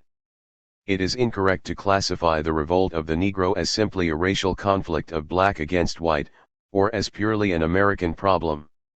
Rather, we are today seeing a global rebellion of the oppressed against the oppressor, the exploited against the exploiters. 30. While Malcolm no longer believed all whites were the enemy, he maintained the need for separate all-black organization. Whites can help us, but they can't join us. There can be no black-white unity until there is first some black unity. There can be no workers' solidarity until there is first some racial solidarity. We cannot think of uniting with others, until we have first united ourselves. 31 But Malcolm's new conception of the struggle also led him to question his previous understanding of black nationalism. In January 1965, Malcolm answered the question, "How do you define black nationalism?" in the following terms. "I used to define black nationalism as the idea that the black man should control the economy of his community, the politics of his community, and so forth. But when I was in Africa in May, in Ghana, I was speaking with the Algerian ambassador, who is extremely militant and is a revolutionary in the true sense of the word. When I told him that my political, social, and economic philosophy was black nationalism, he asked me very frankly, well, where did that leave him? Because he was white. He was an African, but he was Algerian, and to all appearances he was a white man. And he said, if I define my objective as the victory of black nationalism, where does that leave him? Where does that leave revolutionaries in Morocco, Egypt, Iraq, and Mauritania? So he showed me where I was alienating people who were true revolutionaries, dedicated to overthrowing the system of exploitation that exists on this earth by any means necessary. So, I had to do a lot of thinking and reappraising of my definition of black nationalism. Can we sum up the solution to the problems confronting our people as black nationalism? And if you notice, I haven't been using the expression for several months. but I still would be hard-pressed to give a specific definition of the overall philosophy, which I think is necessary for the liberation of black people in this country. 32. Political trajectory. During this period Malcolm's political ideas were evolving rapidly, a development cut short by his death. Malcolm X was assassinated before he could fully develop his views on a series of political topics. Some socialists, such as George Brightman, then a member of the Socialist Workers' Party, argued that Malcolm was moving toward revolutionary socialism at the time of his death. This idea, however, was more a reflection of the SWP's understanding of the relation between black nationalism and socialism than of Malcolm's own ideas. According to Brightman, Malcolm was a black nationalist plus a social revolutionist, or in the process of becoming one. Socialists should be the last to be surprised at such a development. We have for some time been stressing the tendency of nationalism to grow over into and become merged with socialism. We have seen just that transformation occur in Cuba with Castro and his movement, which began as nationalist. We have argued against many opponents that the logical outcome of black nationalism in a country like ours is to reach the most advanced, most radical social and political conclusions. 33. Leaving aside the relationship between black nationalism and socialism, which I will discuss later, Brightman's assessment of Malcolm X is too one-sided. While it is clear that Malcolm's political ideas were on the whole moving to the left, there is little evidence that he was adopting revolutionary socialist politics. His idea of socialism did not involve working-class self-emancipation and workers' power, but rather saw socialism as synonymous with national independence and economic development. His uncritical stance toward the newly independent African regimes actually blunted the edge of some of his earlier formulations. The complete absence of any concept of class in his assessment of the African regimes was mirrored in his advocacy of cross-class alliances among blacks in the United States. His willingness to engage in electoral politics and his advocacy of community control were by no means, as later developments would prove, necessarily a challenge to the system. The absence of class politics in Malcolm's ideas meant that while he understood the need for allies, he did not look to black or white workers as the agency for change. He therefore never saw the need to build a revolutionary organization that would attempt to overcome racial divisions, instead advocating building a broad-based all-black organization. In answer to the question, can there be any revolutionary change in America while the hostility between black and white working classes exists? Can Negroes do it alone? Malcolm answered, yes. They'll never do it with working-class whites. The history of America is that working-class whites have been just as much against not only working Negroes, but all Negroes, period, because all Negroes are working-class within the caste system. The richest Negro is treated like a working-class Negro. There never has been any good relationship between the working-class Negro and the working-class whites. And there can be no worker solidarity until there's first some black solidarity. There can be no white/black solidarity until there's first some black solidarity. We have got to get our problems solved first, and then if there's anything left to work on the white man's problems, good, but I think one of the mistakes Negroes make is this worker solidarity thing. There's no such thing. It didn't even work in Russia. 34. It is impossible to predict how Malcolm's politics would have developed had he lived. In the end, he was still a black nationalist, but had developed ideas that put him squarely on the left of the black nationalist movement. His hostility to the system and the twin capitalist parties, his commitment to end racism, his identification with anti-imperialism, and his call to struggle by any means necessary represented an enormous advance in the ideas of the time. Gunned down as he was about to address a meeting at the Audubon Ballroom in Washington Heights, New York, Malcolm X had become one of the most important radical black figures in the United States, and his influence was growing, especially among younger blacks. His death was therefore welcomed by defenders of the system, both black and white.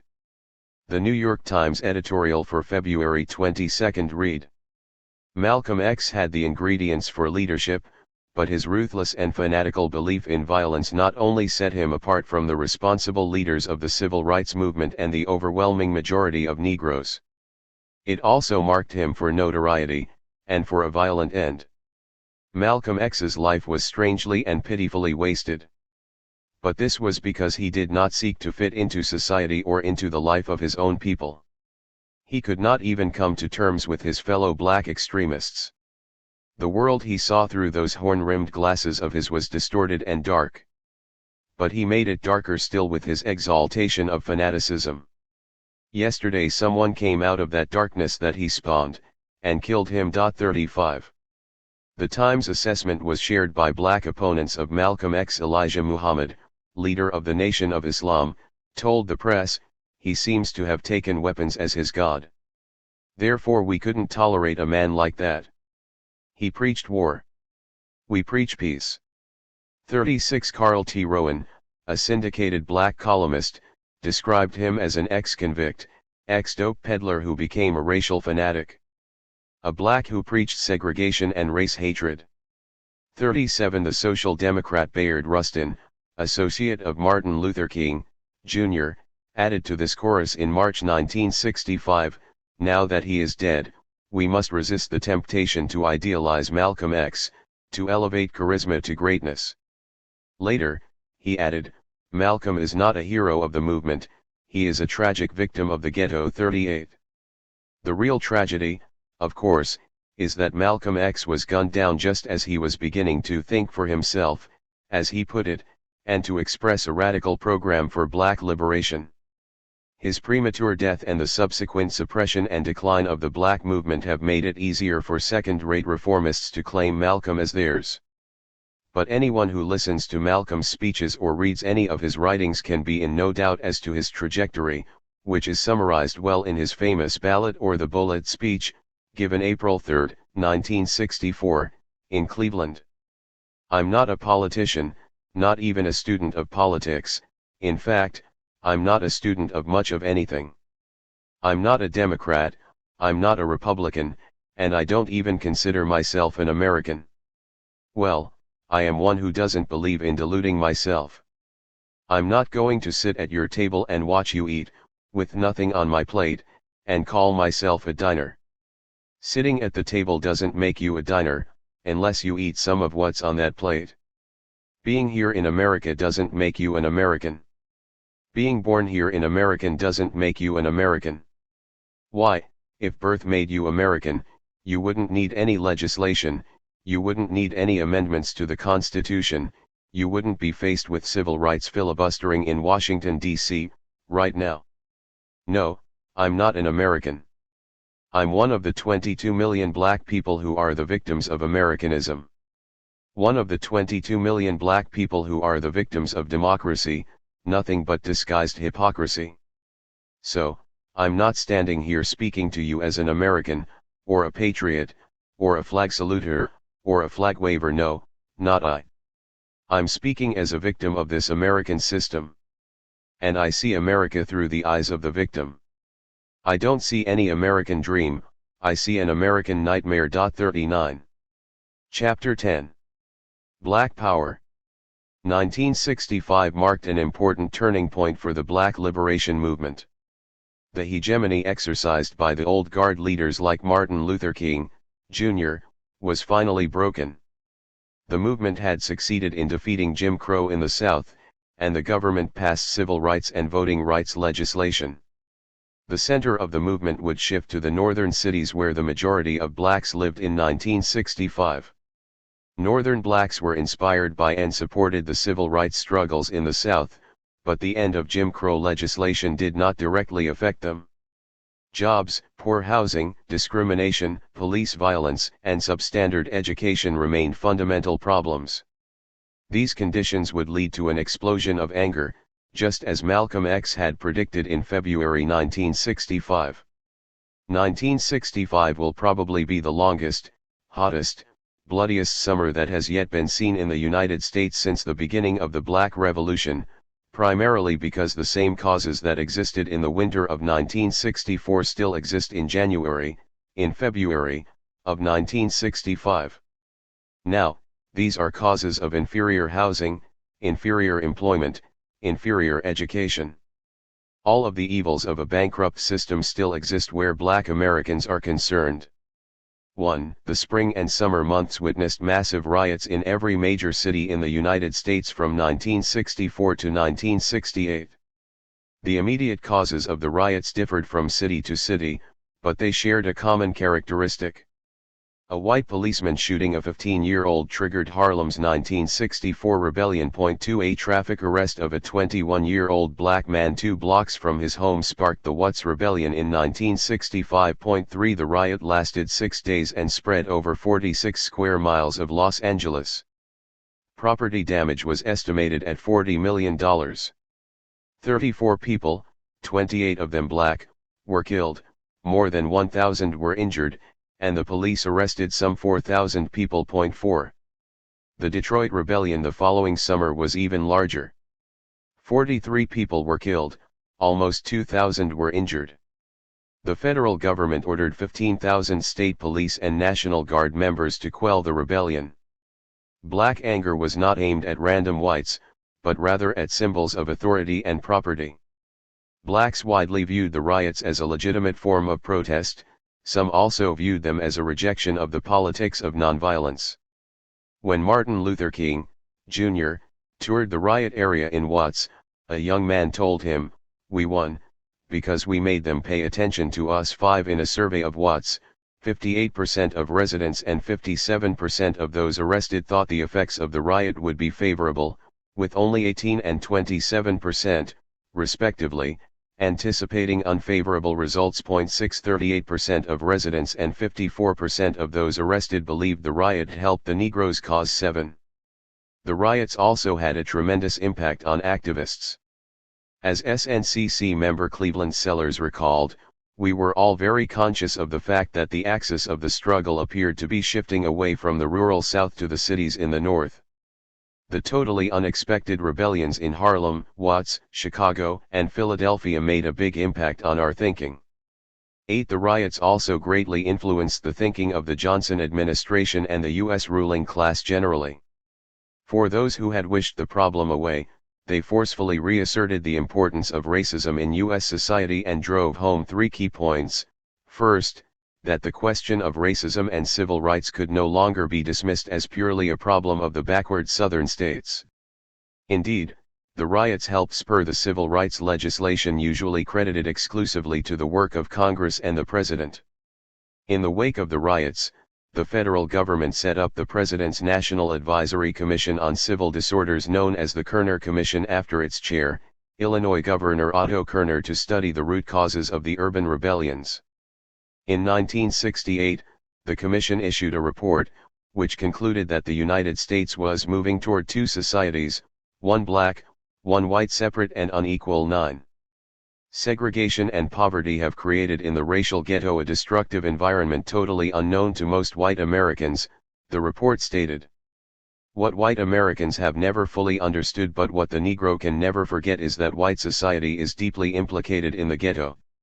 White institutions created it, white institutions maintain it, and white society condones it. 10.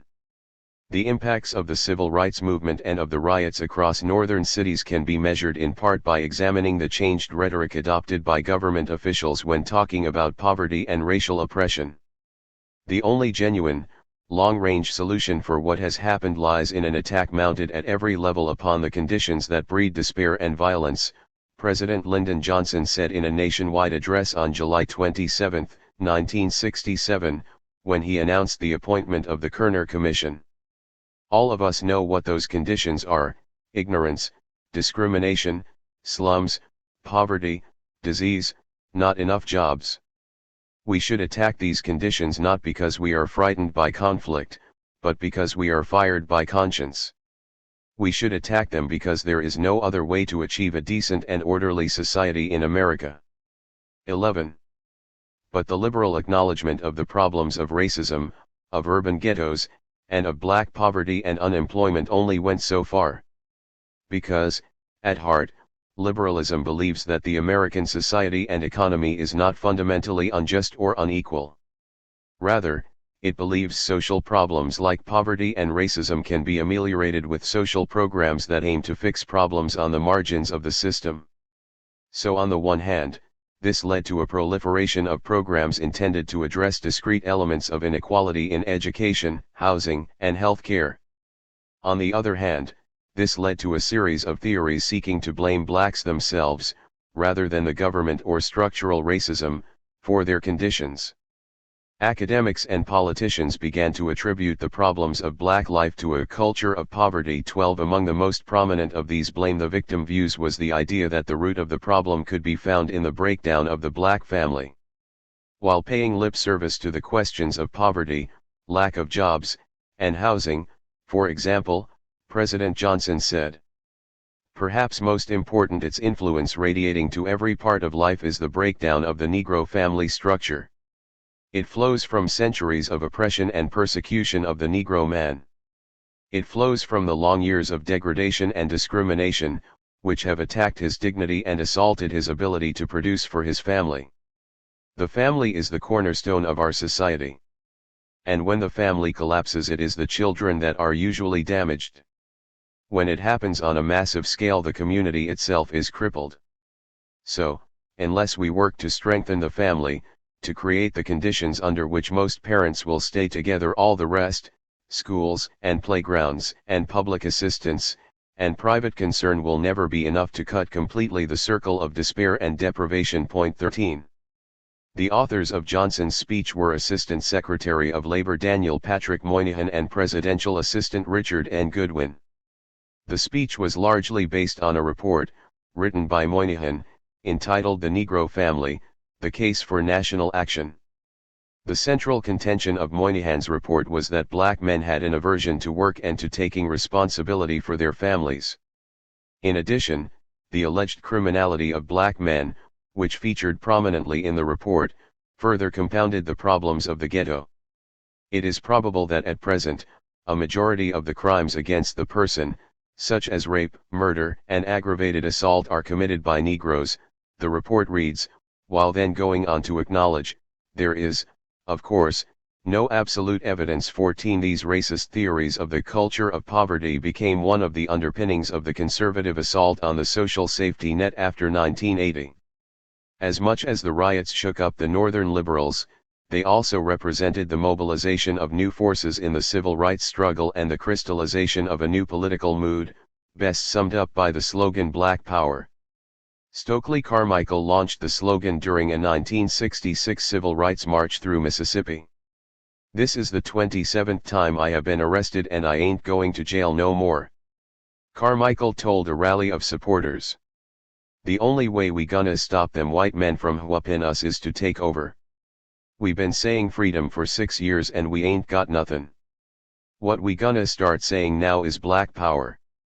As the crowd chanted back Black Power, Carmichael continued, "That's right, that's what we want. Now, from now on, when they ask you what you want, you know what to tell them. What do you want? Black Power. What do you want? Say it again. Black Power, Black Power, Black Power." 15. The slogan became widely popular among radicals, but was sharply denounced by the conservative leaders of the civil rights movement. Speaking before the NAACP convention in July 1966, Roy Wilkins, the organization's executive secretary, proclaimed, "No matter how endlessly they try to explain it, the term Black Power means anti-white power. It is a reverse Mississippi, a reverse Hitler, a reverse Ku Klux Klan. A quick, uncritical, and highly emotional slogan," he said, "it would only lead to Black Death." 16 King tried to defuse the split between left and right, calling the slogan an unwise choice of words. 17 Still trying to maintain some connection with the radicals, King acknowledged that Black Power had ready appeal, but beneath all the satisfaction of a gratifying slogan, Black Power is a nihilistic philosophy born out of the conviction that the Negro can't win. 18. Not all civil rights leaders rejected the phrase Black Power.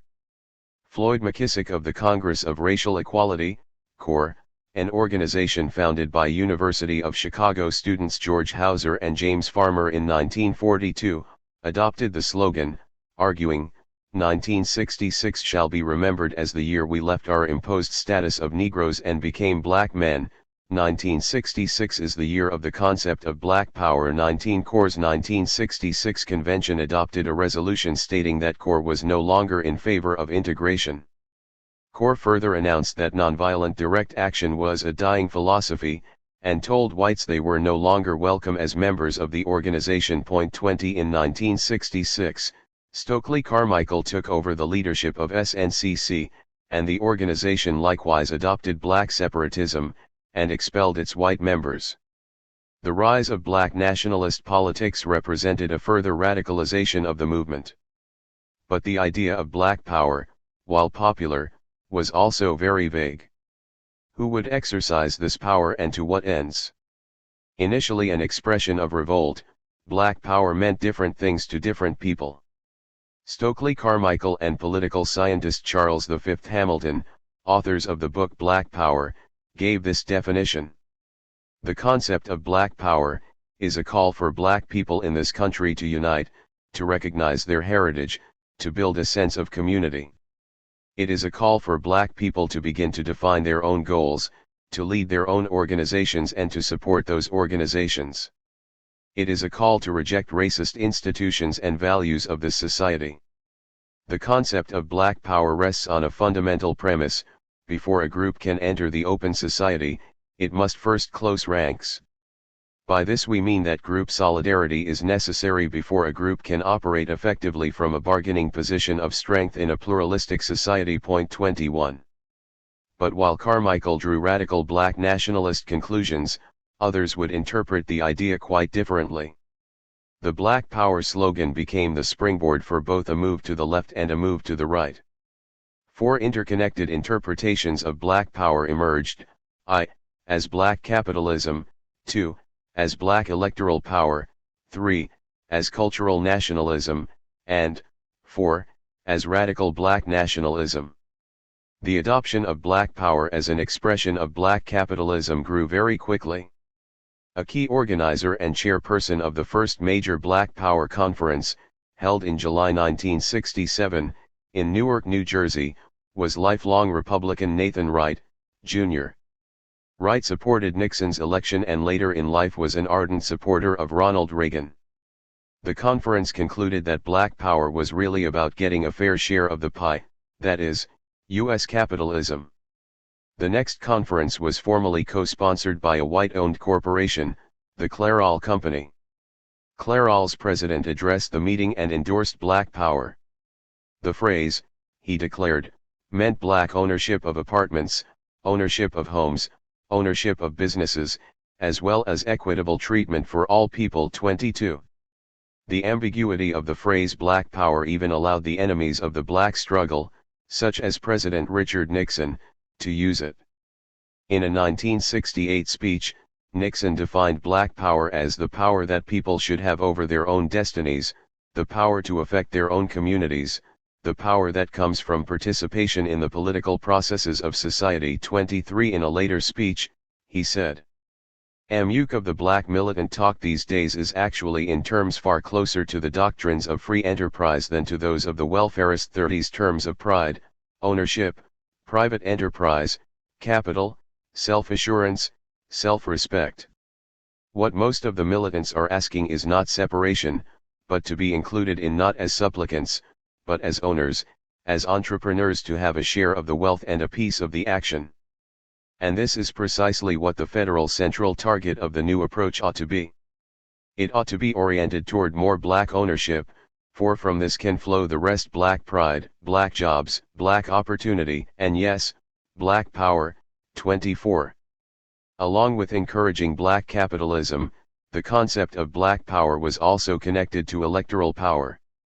But far from challenging the system, these efforts were intended to help contain black anger. The politics of Corps' director, Floyd McKissick, and his successor, Roy Innis, typified this trend. McKissick had vocally supported Carmichael's use of the Black Power slogan, and the organization officially declared itself black nationalist. but its black nationalism did not include refusing financial support in the form of government or corporate grants. In July 1967, the Ford Foundation announced that it was giving $175,000 to the Cleveland Core chapter to support voter registration efforts, exploration of economic development programs, youth and adult community worker training, and attempts to improve program planning among civil rights groups. 25 The Ford Foundation's seeming generosity was an indication that one section of the ruling class was eager to see the incorporation of middle-class blacks in order to isolate and reduce the influence of the militant wing of the movement.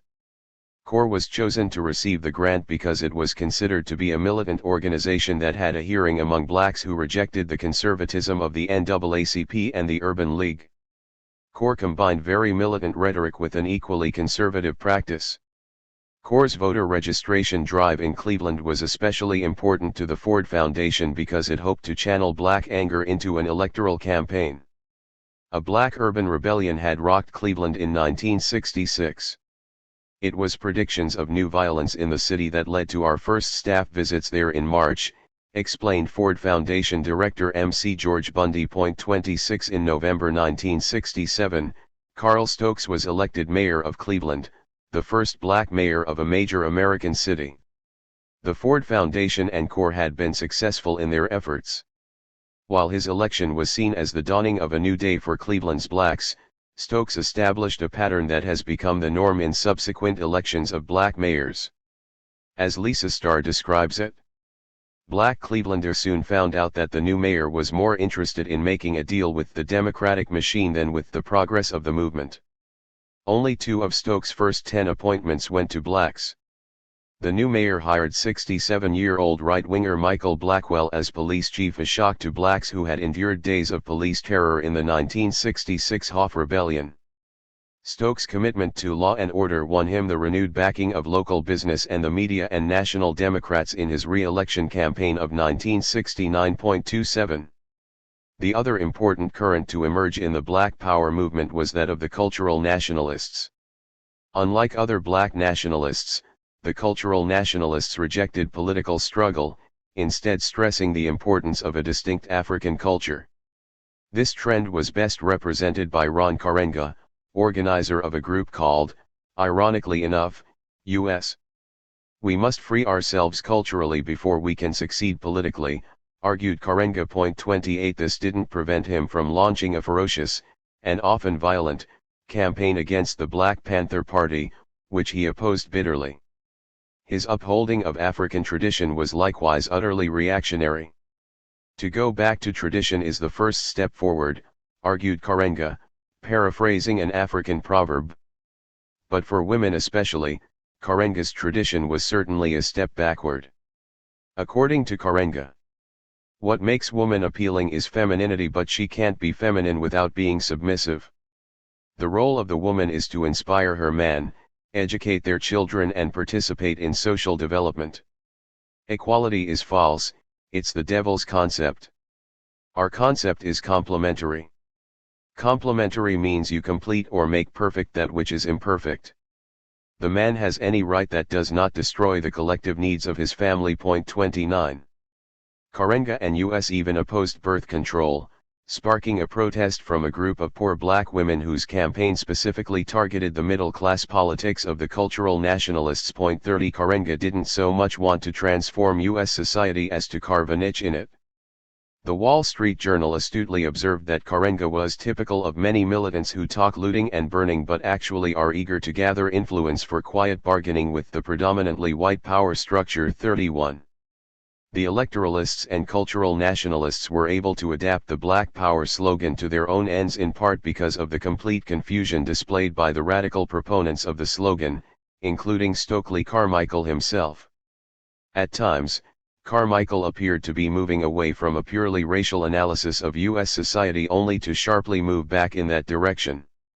Thus, for example, at a meeting in Cuba in 1967, Carmichael said, "We greet you as comrades because it becomes increasingly clear to us each day that we share with you a common struggle, we have a common enemy. Our enemy is white Western imperialist society." 32 Within a few months of this speech, Carmichael dropped any mention of capitalism and imperialism, stressing instead, we are talking about a certain type of superiority complex that exists in the white man wherever he is. The major enemy is the honky and his institutions of racism. 33. The black movement had reached an impasse. It was no longer possible to use the slogans of 1965 to 67 to advance the struggle in 1968 and beyond. Much of what had been accepted as truth by a majority of activists was now either being questioned or rejected. The sense of forward advance felt by hundreds of thousands of participants in the civil rights movement had been replaced by anger, frustration, and doubt about the prevailing strategies being advanced by the movement's leadership. The coalition that Martin Luther King, Jr. had relied on for the desegregation struggles in the South had come unstuck as the battle moved to the North. Leaders of the civil rights and Black Power movements began to see through the hypocrisy of many of their liberal allies who had supported the Southern desegregation struggles, but refused to support the struggles in the North. 34. Milk's response. Martin Luther King, Jr., in particular, began to reassess a number of his previous assumptions and started to criticize the character of U.S. society itself. In his address to the 1967 SCLC convention, King declared, "We must honestly face the fact that the movement must address itself to the question of restructuring the whole of American society. There are 40 million poor people here. And one day we must ask the question, why are there 40 million poor people in America?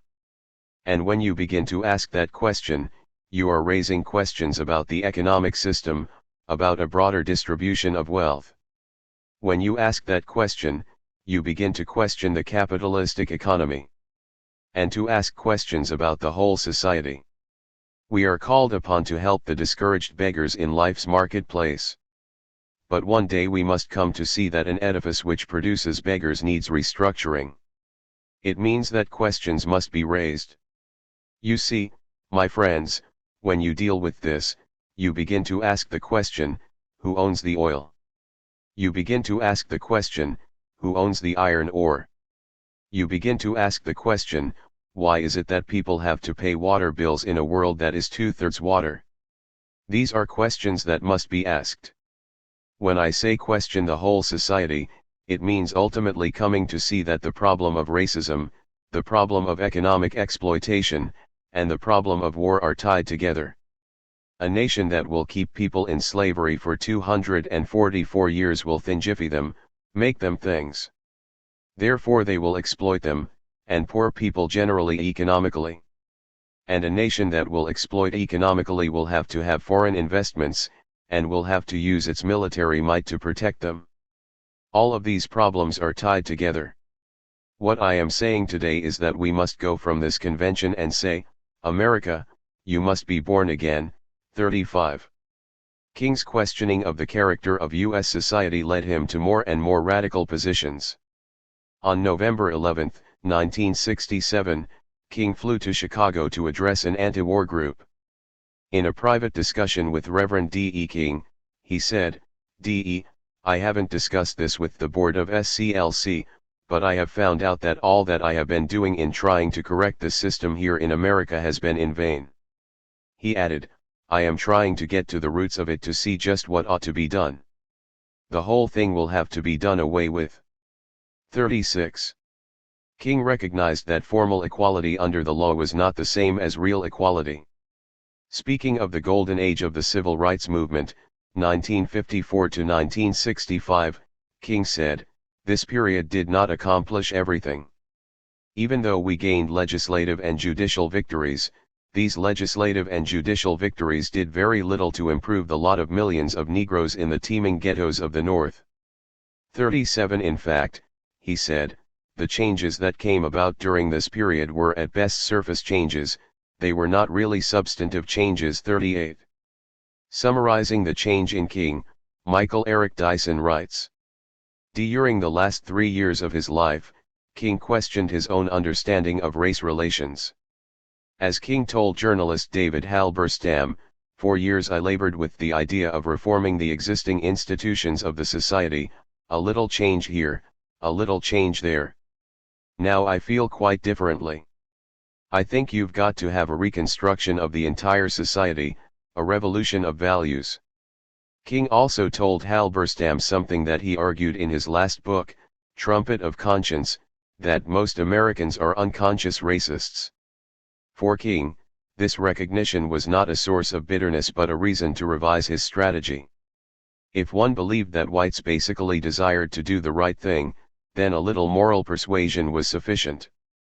But if one believed that whites had to be made to behave in the right way, one had to employ substantially more than moral reasoning. 39 King also showed frustration, questioning his methods and assumptions.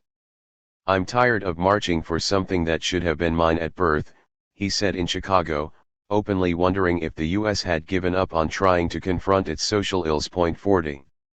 Importantly, King also publicly spoke out against the US war in Vietnam, rejecting the idea that civil rights leaders should only speak on questions of domestic injustice and discrimination.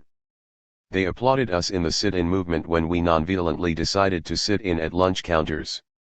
They applauded us on the freedom rides when we accepted blows without retaliation. They praised us in Birmingham and Selma, Alabama. Oh, the press was so noble in its applause and praise when I would say be nonviolent toward Bull Connor. Be nonviolent toward Jim Clark. There is something strangely inconsistent about a nation and a press that would praise you when you say, be nonviolent toward Jim Clark, but will curse you and damn you when you say, be nonviolent toward little brown Vietnamese children." 41. King began to see the connections much more clearly between racism at home and racism abroad, in particular between the economic inequities at home and the war budget. King also started to rethink his understanding of violence. He was keenly aware that the growing urban unrest in the North was an expression of the frustration and impatience that existed among blacks and a corresponding sympathy and openness to more radical solutions. After the Watts riots, King declared, it was a class revolt of the underprivileged against the privileged. 42. In 1967, he concluded, after Selma and the Voting Rights Bill we moved into an era which must be an era of revolution. The whole structure of American life must be changed. 43. King now made clear that there was a great deal of difference between the violence of the U.S. state and the violence of those rioting in urban centers across the country, and he began to use a different vocabulary to describe his tactics, referring to massive nonviolence, aggressive nonviolence, and even nonviolent sabotage. 44.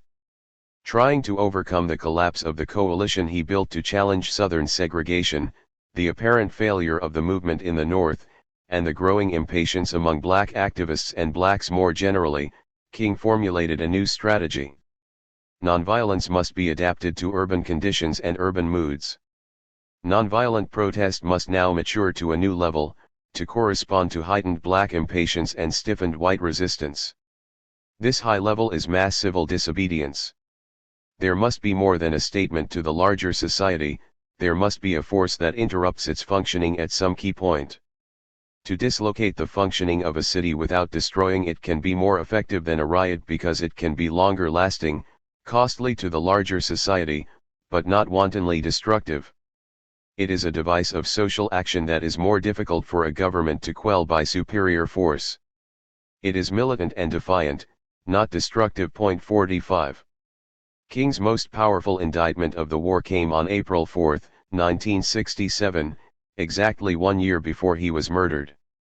In a speech at New York City's Riverside Church, aptly titled A Time to Break Silence, Declaration of Independence from the War in Vietnam, King declared, "Since I am a preacher by calling, I suppose it is not surprising that I have 7 major reasons for bringing Vietnam into the field of my moral vision.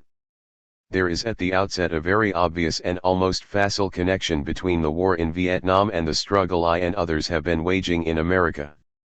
A few years ago there was a shining moment in that struggle. It seemed as if there was a real promise of hope for the poor, both black and white, through the poverty program. There were experiments, hopes, new beginnings. Then came the build-up in Vietnam, and I watched this program broken and eviscerated as if it were some idle political plaything of a society gone mad on war. and I knew that America would never invest the necessary funds or energies in rehabilitation of its poor so long as adventures like Vietnam continued to draw men and skills and money like some demonic, destructive suction tube. So I was increasingly compelled to see the war as an enemy of the poor and to attack it as such. Perhaps a more tragic recognition of reality took place when it became clear to me that the war was doing far more than devastating the hopes of the poor at home. It was sending their sons and their brothers and their husbands to fight and to die in extraordinarily high proportions relative to the rest of the population. We were taking the black young men who had been crippled by our society and sending them 8,000 miles away to guarantee liberties in Southeast Asia which they had not found in Southwest Georgia and East Harlem. So we have been repeatedly faced with the cruel irony of watching Negro and white boys on TV screens as they kill and die together for a nation that has been unable to seat them together in the same schools. So we watch them in brutal solidarity burning the huts of a poor village, but we realize that they would hardly live on the same block in Chicago. I could not be silent in the face of such cruel manipulation of the poor. My third reason moves to an even deeper level of awareness, for it grows out of my experience in the ghettos of the North over the last 3 years, especially the last 3 summers. As I have walked among the desperate, rejected, and angry young men, I have told them that Molotov cocktails and rifles would not solve their problems. I have tried to offer them my deepest compassion while maintaining my conviction that social change comes most meaningfully through nonviolent action. But they asked, and rightly so, what about Vietnam? They asked if our own nation wasn't using massive doses of violence to solve its problems, to bring about the changes it wanted. Their questions hit home, and I knew that I could never again raise my voice against the violence of the oppressed in the ghettos without having first spoken clearly to the greatest purveyor of violence in the world today, my own government. For the sake of those boys, for the sake of this government, for the sake of the hundreds of thousands trembling under our violence, I cannot be silent. 46. These kinds of views were not welcomed by many of the liberals who had previously praised King in the struggle to end Jim Crow.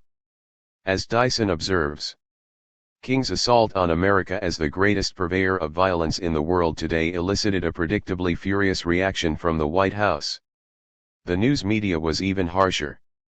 Richard Lentz notes that Time magazine had, early in King's opposition to the war, characterized him as a drawling bumpkin, so ignorant that he had not read a newspaper in years, who had wandered out of his native haunts and away from his natural calling.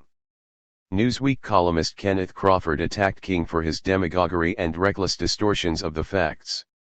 The Washington Post said that King's Riverside speech was a grave injury to the civil rights struggle and that King had diminished his usefulness to his cause, to his country, and to his people.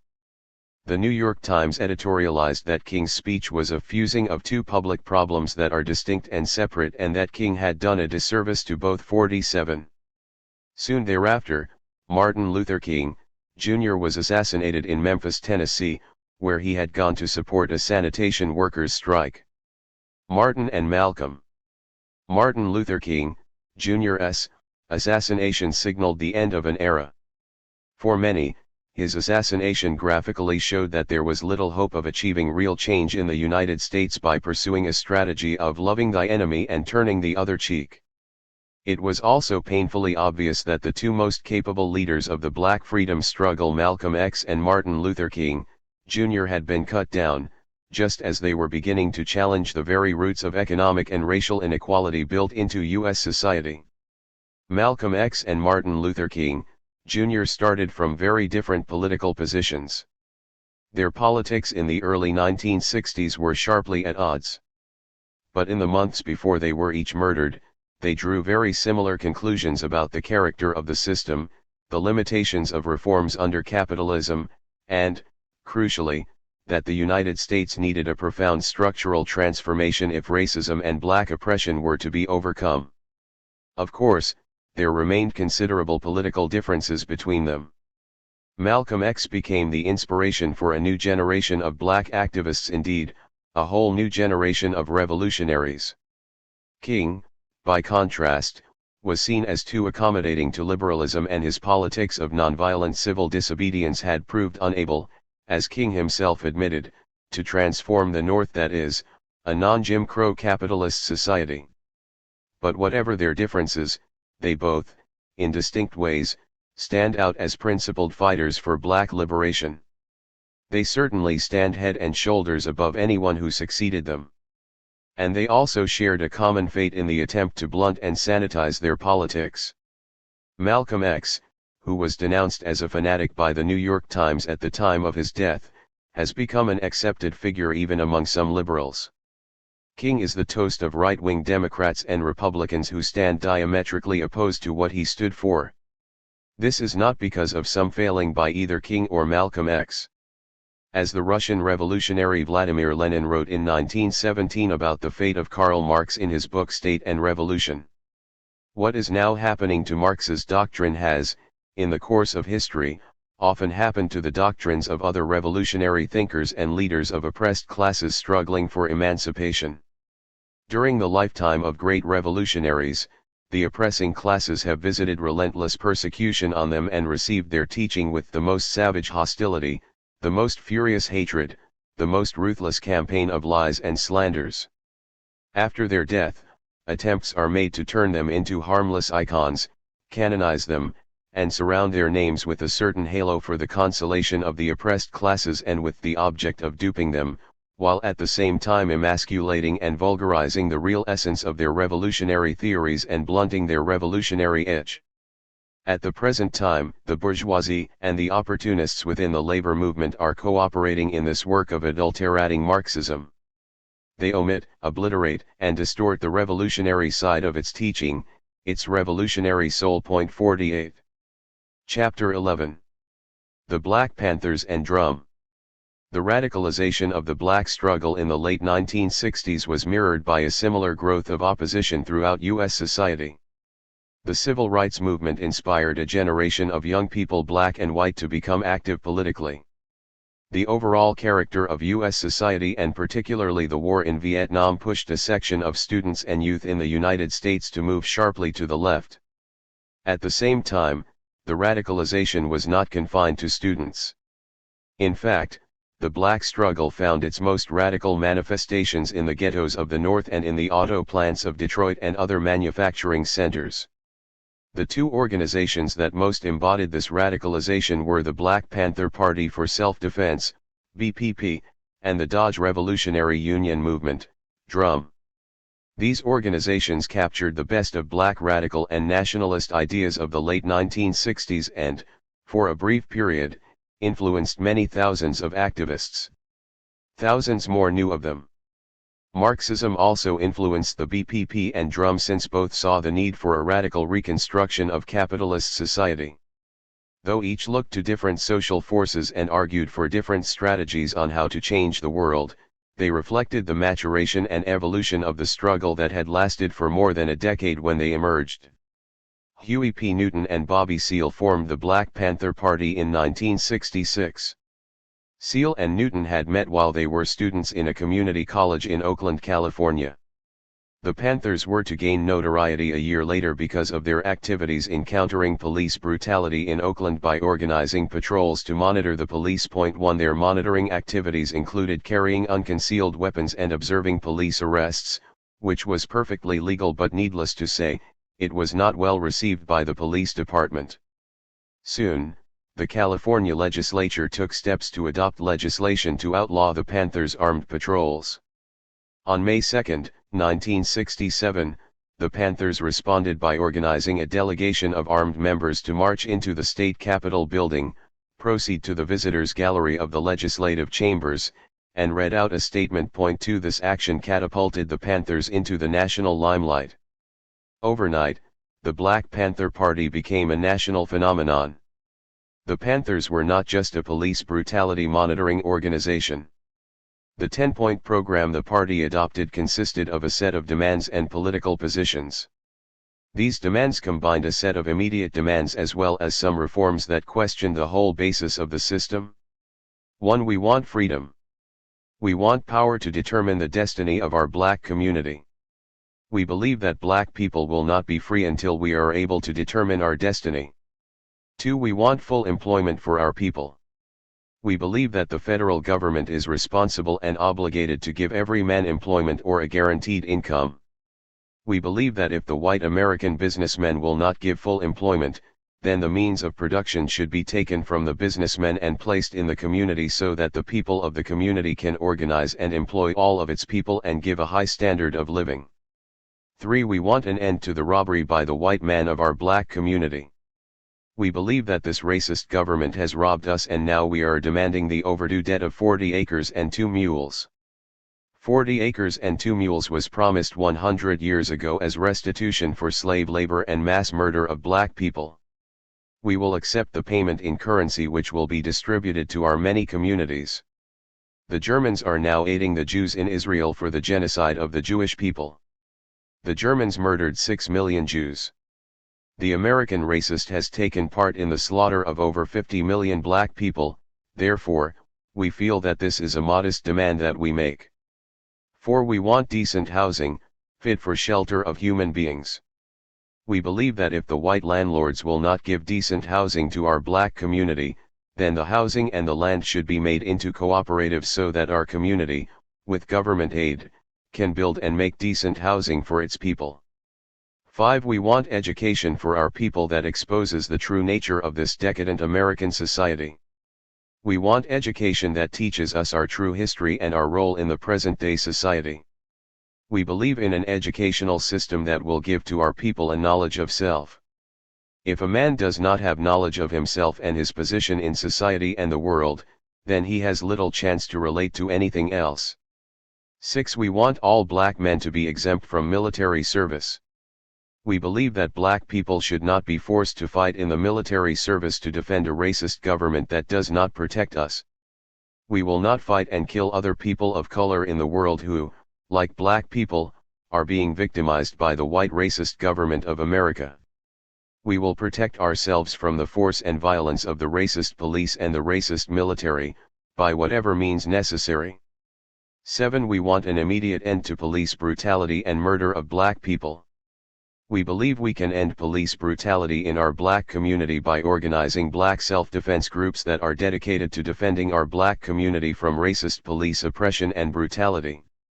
The Second Amendment to the Constitution of the United States gives a right to bear arms. We therefore believe that all black people should arm themselves for self-defense. 8. We want freedom for all black men held in federal, state, county and city prisons and jails. We believe that all black people should be released from the many jails and prisons because they have not received a fair and impartial trial. 9. We want all black people when brought to trial to be tried in court by a jury of their peer group or people from their black communities, as defined by the Constitution of the United States. We believe that the courts should follow the United States Constitution so that black people will receive fair trials. The 14th Amendment of the U.S. Constitution gives a man a right to be tried by his peer group.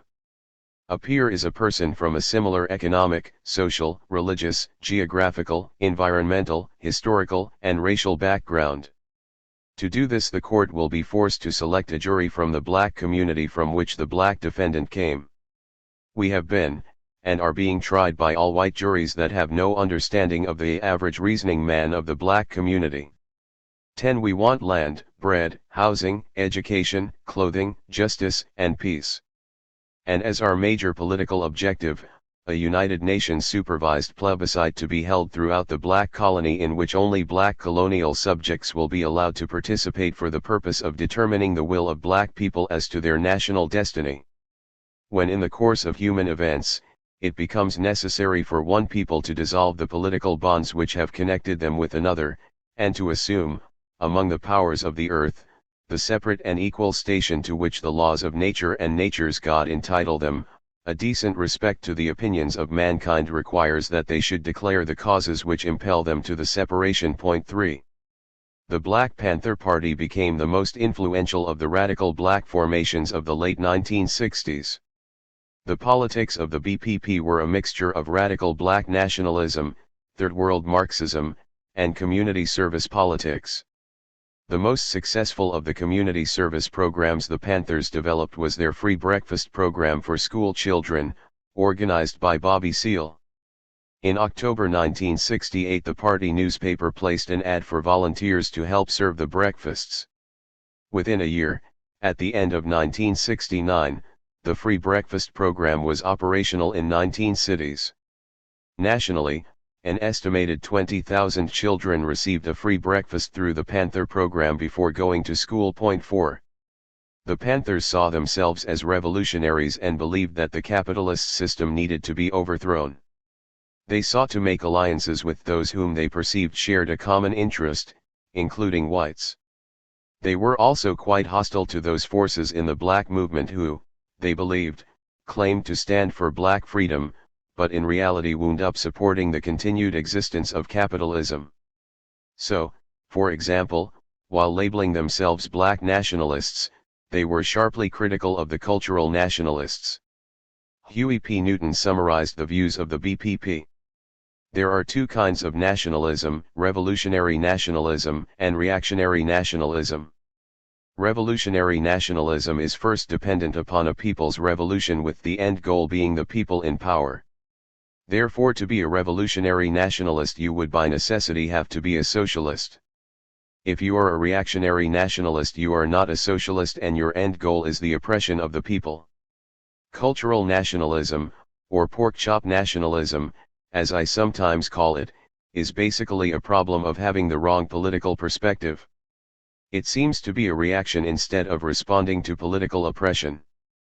The cultural nationalists are concerned with returning to the old African culture and thereby regaining their identity and freedom. In other words, they feel that the African culture will automatically bring political freedom.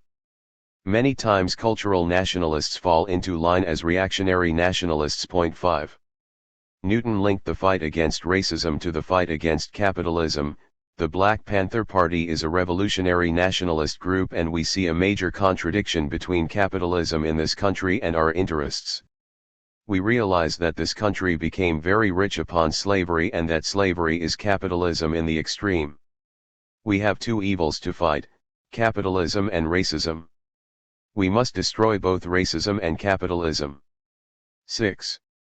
After a brief merger between the Panthers and SNCC, Stokely Carmichael, who was appointed Prime Minister of the Black Panther Party, resigned from the organization. In responding to his resignation, Eldridge Cleaver, BPP Minister of Information, wrote, "The enemies of black people have learned something from history even if you haven't, and they are discovering new ways to divide us faster than we are discovering new ways to unite. One thing they know, and we know, that seems to escape you, is that there is not going to be any revolution or black liberation in the United States as long as revolutionary blacks, whites, Mexicans, Puerto Ricans, Indians, Chinese, and Eskimos are unwilling or unable to unite into some functional machinery that can cope with the situation. Your talk and fears about premature coalition are absurd, because no coalition against oppression by forces possessing revolutionary integrity can ever be premature. If anything, it is too late, because the forces of counter-revolution are sweeping the world, and this is happening precisely because in the past people have been united on a basis that perpetuates disunity among races and ignores basic revolutionary principles and analyses. 7. Destroying capitalism was a task beyond the grasp of the 11% of the population that the black population represented. Therefore, the Panthers recognized the need to ally with the oppressed and exploited of all racial and ethnic groups to fight against a common enemy. Or as Bobby Seale put it, working class people of all colors must unite against the exploitative, oppressive ruling class. Let me emphasize again, we believe our fight is a class struggle, not a race struggle. 8. Although they pledged support to the ideas of Marxism, a distorted form of Marxism, Maoism, influenced many of the Panthers. Maoism was especially prevalent among radicals in the United States because it had a number of characteristics that made it attractive to a younger generation. Maoism, the ruling ideology of the Communist People's Republic of China, gained ground for two main reasons. First, it offered a general identification with Third World liberation movements, like the one in Vietnam, and second, it fit with the lack of confidence in indigenous working class forces as the catalyst for change in the U.S. that many radicals felt. A perceptive analysis of this process explained it this way: the unevenness of the radicalization process in its effect on the various sectors of the American population has faced the radical movement, with a growing sense of isolation. In the context of this sense of isolation from the bulk of the American people, under the impact of a great hunger for political identity, the affinity felt by most SDSR's students for a democratic society for revolutionary leaderships in the Third World was increasingly transformed into a primary identification. Many radicals even tried to imitate the style and practice of what they perceived to be the practice of Chinese radicals. During its most radical period, that of the Cultural Revolution in China, the Maoists built up a grotesque personality cult around their leader, Chairman Mao Zedong. Mao's hagiographers turned him into a virtual god. Transferring this to the BPP in the United States, Huey Newton asserted that, a revolutionary must realize that if he is sincere, death is imminent due to the fact that the things he is saying and doing are extremely dangerous. Without this realization, it is impossible to proceed as a revolutionary. The masses are constantly looking for a guide, a messiah, to liberate them from the hands of the oppressor. The vanguard party must exemplify the characteristics of worthy leadership. This was a far cry from Karl Marx's warning that the educators must be educated, a point he made in arguing against elitist forms of socialism delivered by a savior. Yet, there was no denying the massive sympathy, if not outright support, that existed in black communities for the Black Panthers. A January 13, 1970, Wall Street Journal front page story was headlined, "Panther Supporters," and the subhead read, "Many Black Americans voice strong backing for defiant militants." The reporters concluded that the Panthers had a large base of support. In fact, they wrote, a clear majority of blacks in San Francisco, New York, Cleveland, and Chicago support both the goals and methods of the Black Panthers. An even larger percentage believes, moreover, that police officials are determined to crush the party by arresting or killing its key officials. 11. The success and growth of the Black Panther Party was a great cause for concern for the U.S. government. Beginning in 1967, the FBI launched COINTELPRO, a massive covert program of disruption and repression against the movement. An FBI memorandum expanding the program described COINTELPRO's goals as 1. Prevent the coalition of militant black nationalist groups. 2. Prevent the rise of a messiah who could unify and electrify the militant nationalist movement. Martin Luther King, Stokely Carmichael, and Elijah Muhammad all aspire to this position. 3. Prevent violence on the part of black nationalist groups. 4. Prevent militant black nationalist groups and leaders from gaining respectability by discrediting them. 5. Prevent the long-range growth of militant black nationalist organizations, especially among youth. 12. The Black Panther Party was not among the original black nationalist targets as defined by the FBI in 1967.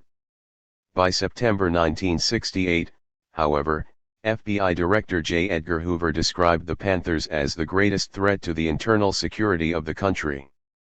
The BPP, claimed Hoover, is schooled in the Marxist-Leninist ideology and the teaching of Chinese Communist leader Mao Zedong, and it spreads their gospel of hate and violence not only to ghetto residents, but to students in colleges, universities, and high schools as well. 13.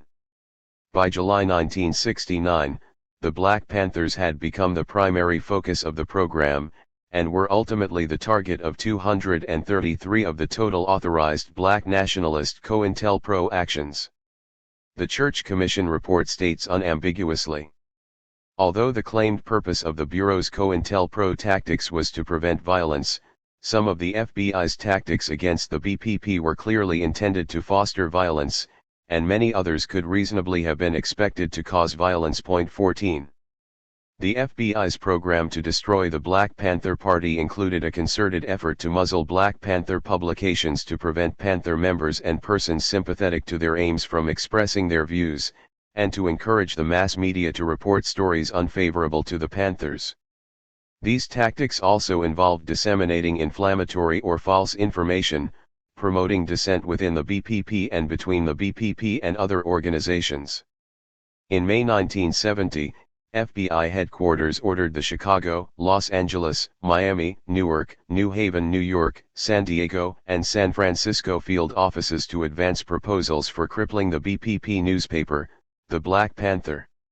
Immediate action was deemed necessary because, the Black Panther Party newspaper is one of the most effective propaganda operations of the BPP. Distribution of this newspaper is increasing at a regular rate, thereby influencing a greater number of individuals in the United States along the black extremist lines. 15. The degree of government repression against the Black Panthers or its effects in sending a chilling message to all activists should not be underestimated. And this repression was not limited to the BPP. COINTELPRO was applied to any groups or movements that were seen as a threat, whether real or imagined. But the BPP and the radical wing of the Black Liberation Movement were not only stopped by government violence and infiltration. There were also limitations in the politics, strategy, and tactics of the Panthers that contributed to their decline. One of the most important among those weaknesses was their acceptance of a semi-militaristic notion of politics, following Mao Zedong's slogan, "Power flows from the barrel of a gun." Furthermore, they believed that the source of revolutionary change and social power lay in the dispossessed and marginalized, the urban lumpen proletariat, rather than the mass of workers. The emphasis on picking up the gun was more exaggerated by some Panther leaders than others, but it was firmly part of the culture of the party. The Panthers' focus on organizing the lumpen proletariat flowed from their understanding of the dynamics of the class structure in the U.S. Blacks formed an internal colony, they argued, and, therefore, they were fighting a struggle for national liberation likened to the guerrilla movements in Algeria, Cuba, or Vietnam. The emphasis on organizing the most dispossessed and marginalized, analogous to the peasantry from which Third World guerrillas drew their support, made the Panther organization unstable. It meant that the organization found it difficult to establish consistent routines, a problem exacerbated by the influx of thousands of raw recruits into the party in the late 1960s. This instability made the party more easily infiltrated. The emphasis, more with some members than others, on the gun allowed the U.S. government to isolate and outgun the BPP. A concerted campaign of government repression along with the party's own internal weaknesses led to its effective demise as a coherent force by the early 1970s. 16. Unfortunately, although large numbers of working-class blacks, and others, identified with the Panthers focus on the lumpen proletariat led them away from their potentially most powerful allies, radicalized workers. Eldridge Cleaver, who could argue against Stokely Carmichael on the need to have a non-racial outlook, could at the same time describe the working class in the United States in the following terms: in reality, it is accurate to say that the working class, particularly the American working class, is a parasite upon the heritage of mankind, of which the lumpen has been totally robbed by the rigged system of capitalism, which in turn, has thrown the majority of mankind upon the junk heap while it buys off a percentage with jobs and security. 17. The Dodge Revolutionary Union Movement, on the other hand, was an organization that based itself on black industrial workers. The organization grew out of a 1968 wildcat strike in Detroit's automobile factories. The significance of Drum lay in the simple fact that the movement had gone from organizing in the streets, in communities, and was now organizing at workplaces at the very heart of capitalism. As Dan Georgiakes and Marvin Sirkin point out in their history of Drum, Detroit, I do mind dying. No less an authority than the Wall Street Journal took them very seriously from the day of the first Wildcat, for the Wall Street Journal understood something that most of the white student radicals did not yet understand: the black movement of the 60s had finally arrived at one of the most vulnerable links of the American economic system, the point of mass production, the assembly line. 18. Unlike the Black Panthers, the leaders of Drum believed that black workers, not the urban unemployed, were the decisive and potentially most powerful social group to organize. Drum believed that because of their vital role in some of the United States' most important industries, black workers had a key role to play in changing society. Drum assigned to black workers the role of being the vanguard of the working class. White workers in the United States could not be considered a reliable ally in a united working class struggle. As Mike Hamlin, one of Drum's leaders, put it, whites in America don't act like workers. They don't act like proletariat. They act like racists. And that's why I think blacks have to continue to have black organizations independent of whites. 19.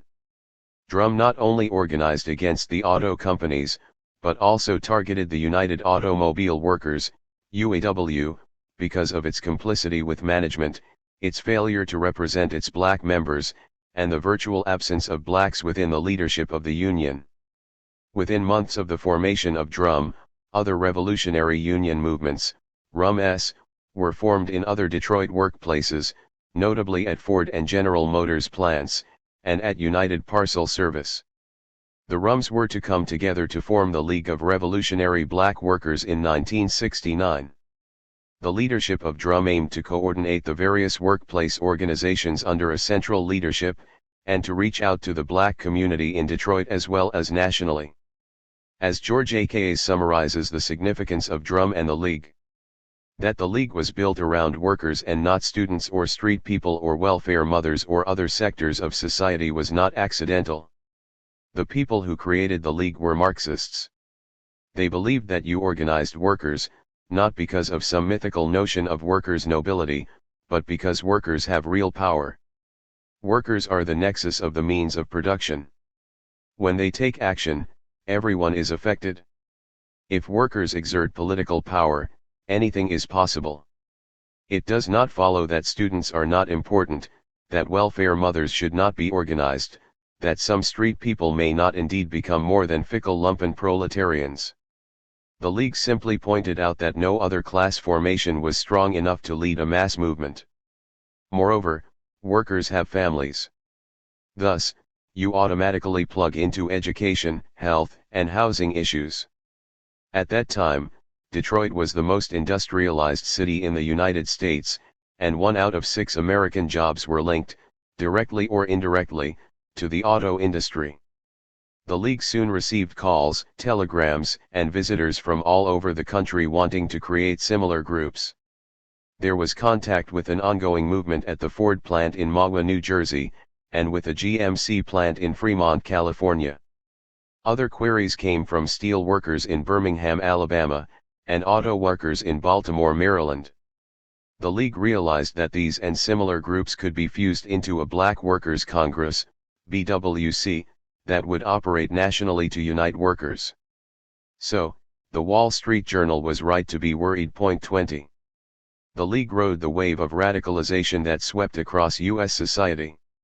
Like the Panthers, the organization initially grew in leaps and bounds, capturing the mood of the time and filling an enormous vacuum created by the unwillingness of the unions or the traditional black organizations to meet their concerns and needs. But the very success of the League would raise political and strategic questions that its leadership could not answer. Eventually, these questions would lead them to part ways. It was one thing, for example, to lead a successful wildcat and quite another to build an organization capable of withstanding victimization, repression, and co-optation. Like the Black Panther Party, the League was a black-only organization, and saw white workers as part of the problem, rather than potential allies. This, of course, was understandable given the historical context and should not be an argument to detract from the accomplishments of the League. But it is one thing to understand and support the political necessity of organizing an excluded and oppressed minority, and another to conclude that this method of organizing is the only way of achieving liberation.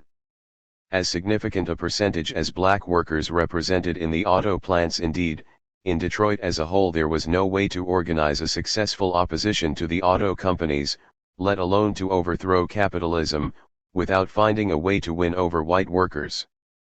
This is not to say that Drum should not have organized, or that one of its main tasks was to recruit white workers to the cause of black liberation. But if Marxism was their inspiration, a multiracial class strategy should have followed. Moreover, the question of power, that is, how to transform the whole of society, had to take up questions outside the auto plants. The League split in 1971 over differences of how to move forward. The split is often described as one between the Nationalists, who wanted to orient to the black ghettos of Detroit, and the Marxists, who wanted to expand the League outside Detroit and to bring it into alliance with other forces. In truth, the political lines of the split were not so clear-cut. Both sides accepted ideas of black nationalism and never broke out of that frame of reference. Drum collapsed for all the reasons all the organizations of that period ultimately failed. These included the inevitable personality problems, financial pressures, sheer fatigue, and the counter-thrust from the other side 21 as the auto companies moved to victimize drum activists in the plants. More specifically, drum activists, who had succeeded in forming the organization after years of work together, found it hard to adjust to a new situation. The situation arose that one group wanted to continue in the manner that had brought success in the past, with an emphasis on local resources, while the other wanted to continue in the manner that had brought success in the past but with activists that included politically tested non-Detroiters. Each essentially was relying on a strategy that had previously succeeded without paying sufficient attention to the new details of the developing political dynamic. Point 22. In Drum and the Black Panther Party, the black movement had produced some of the most effective revolutionaries and socialists in 2 generations. These leaders had real mass influence. But in the end the movement was stymied. The system proved to have more flexibility and room for reform than the revolutionaries believed was possible. In part, this was because the system fought so hard against any concessions. But faced with the choice of a real challenge to its power and granting some reforms, those in power chose the latter. While jailing, harassing, exiling, and assassinating the Black Power movement's more radical sections, like the Black Panthers, the Democratic Party machine set out to co-opt the mainstream section of the movement, with considerable success. The 1967 urban rebellions and the prospects of more militant activity prodded the Democratic Party machines, particularly in northern urban centers, to make concessions to black sentiment. Radical commentator Robert L. Allen explained in 1969, from the liberal point of view, some concessions must be made if future disruptions such as the 1967 riot are to be avoided. The election of black politicians would not change the conditions of black people's lives in their jurisdictions, yet black people were supposed to get the impression that progress was being made, that they were finally being admitted through the front door. The intent is to create the impression of real movement while actual movement is too limited to be significant. 23. Thousands of black radicals realized the need to break from the Democrats in this period, identifying their political outlook with radical groups like the Black Panther Party and Drum. But powerful forces worked against them.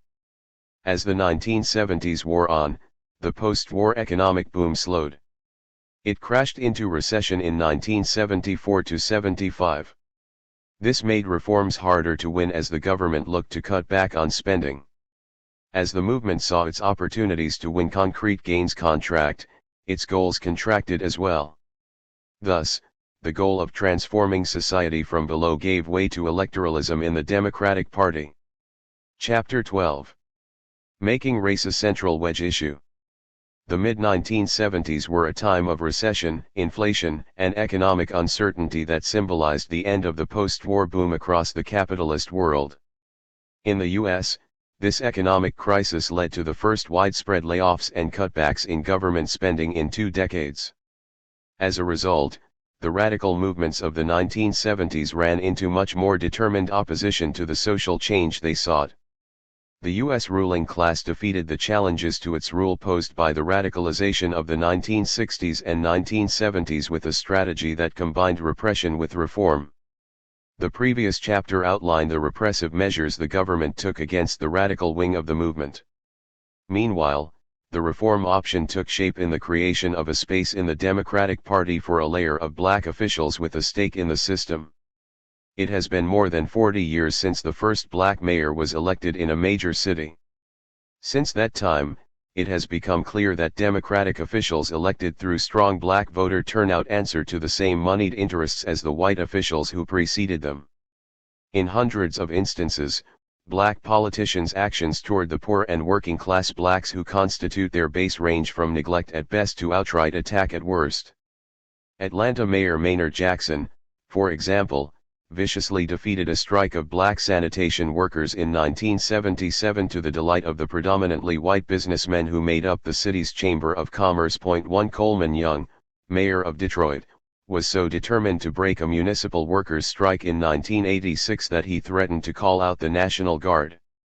And perhaps most disgracefully, Philadelphia Mayor Wilson Goode engineered the firebombing of the black countercultural group MOVE, which advocated armed self-defense against police brutality, in 1985. 11 people were killed in the attack, including 6 children, and more than 61 homes were destroyed. 2. The approach of creating political space for black Democratic candidates reached its zenith with Jesse Jackson's 1984 and 1988 presidential campaigns, organized through his National Rainbow Coalition, NRC. In 1984, Jackson was able to win 21% of the total votes cast in the Democratic primaries, and he won a number of important Southern states outright. But thanks to party rules limiting the number of delegates he could claim at the party's convention, Jackson was able to gain the backing of only 11% of the delegates. So Jackson was thrown into the position of having to endorse Walter Mondale as the Democratic candidate, even though Mondale went on, predictably, to nix every element of the NRC's platform proposals. In the end, the platform itself barely touched on issues of importance to Black America. 3. Jackson enjoyed broader support in 1988, when he ran a decidedly more mainstream race. Keeping his campaign message relatively conservative, he was able to consolidate the support of the black Democratic establishment. In a shift from 1984, when they had opposed his candidacy, officials such as Mayor Andrew Young in Atlanta and U.S. Rep. Mickey Leland, D. Texas, this time backed Jackson, or at least didn't endorse his opponents. They were no doubt swayed by the support Jackson won among their constituencies in the 1984 race.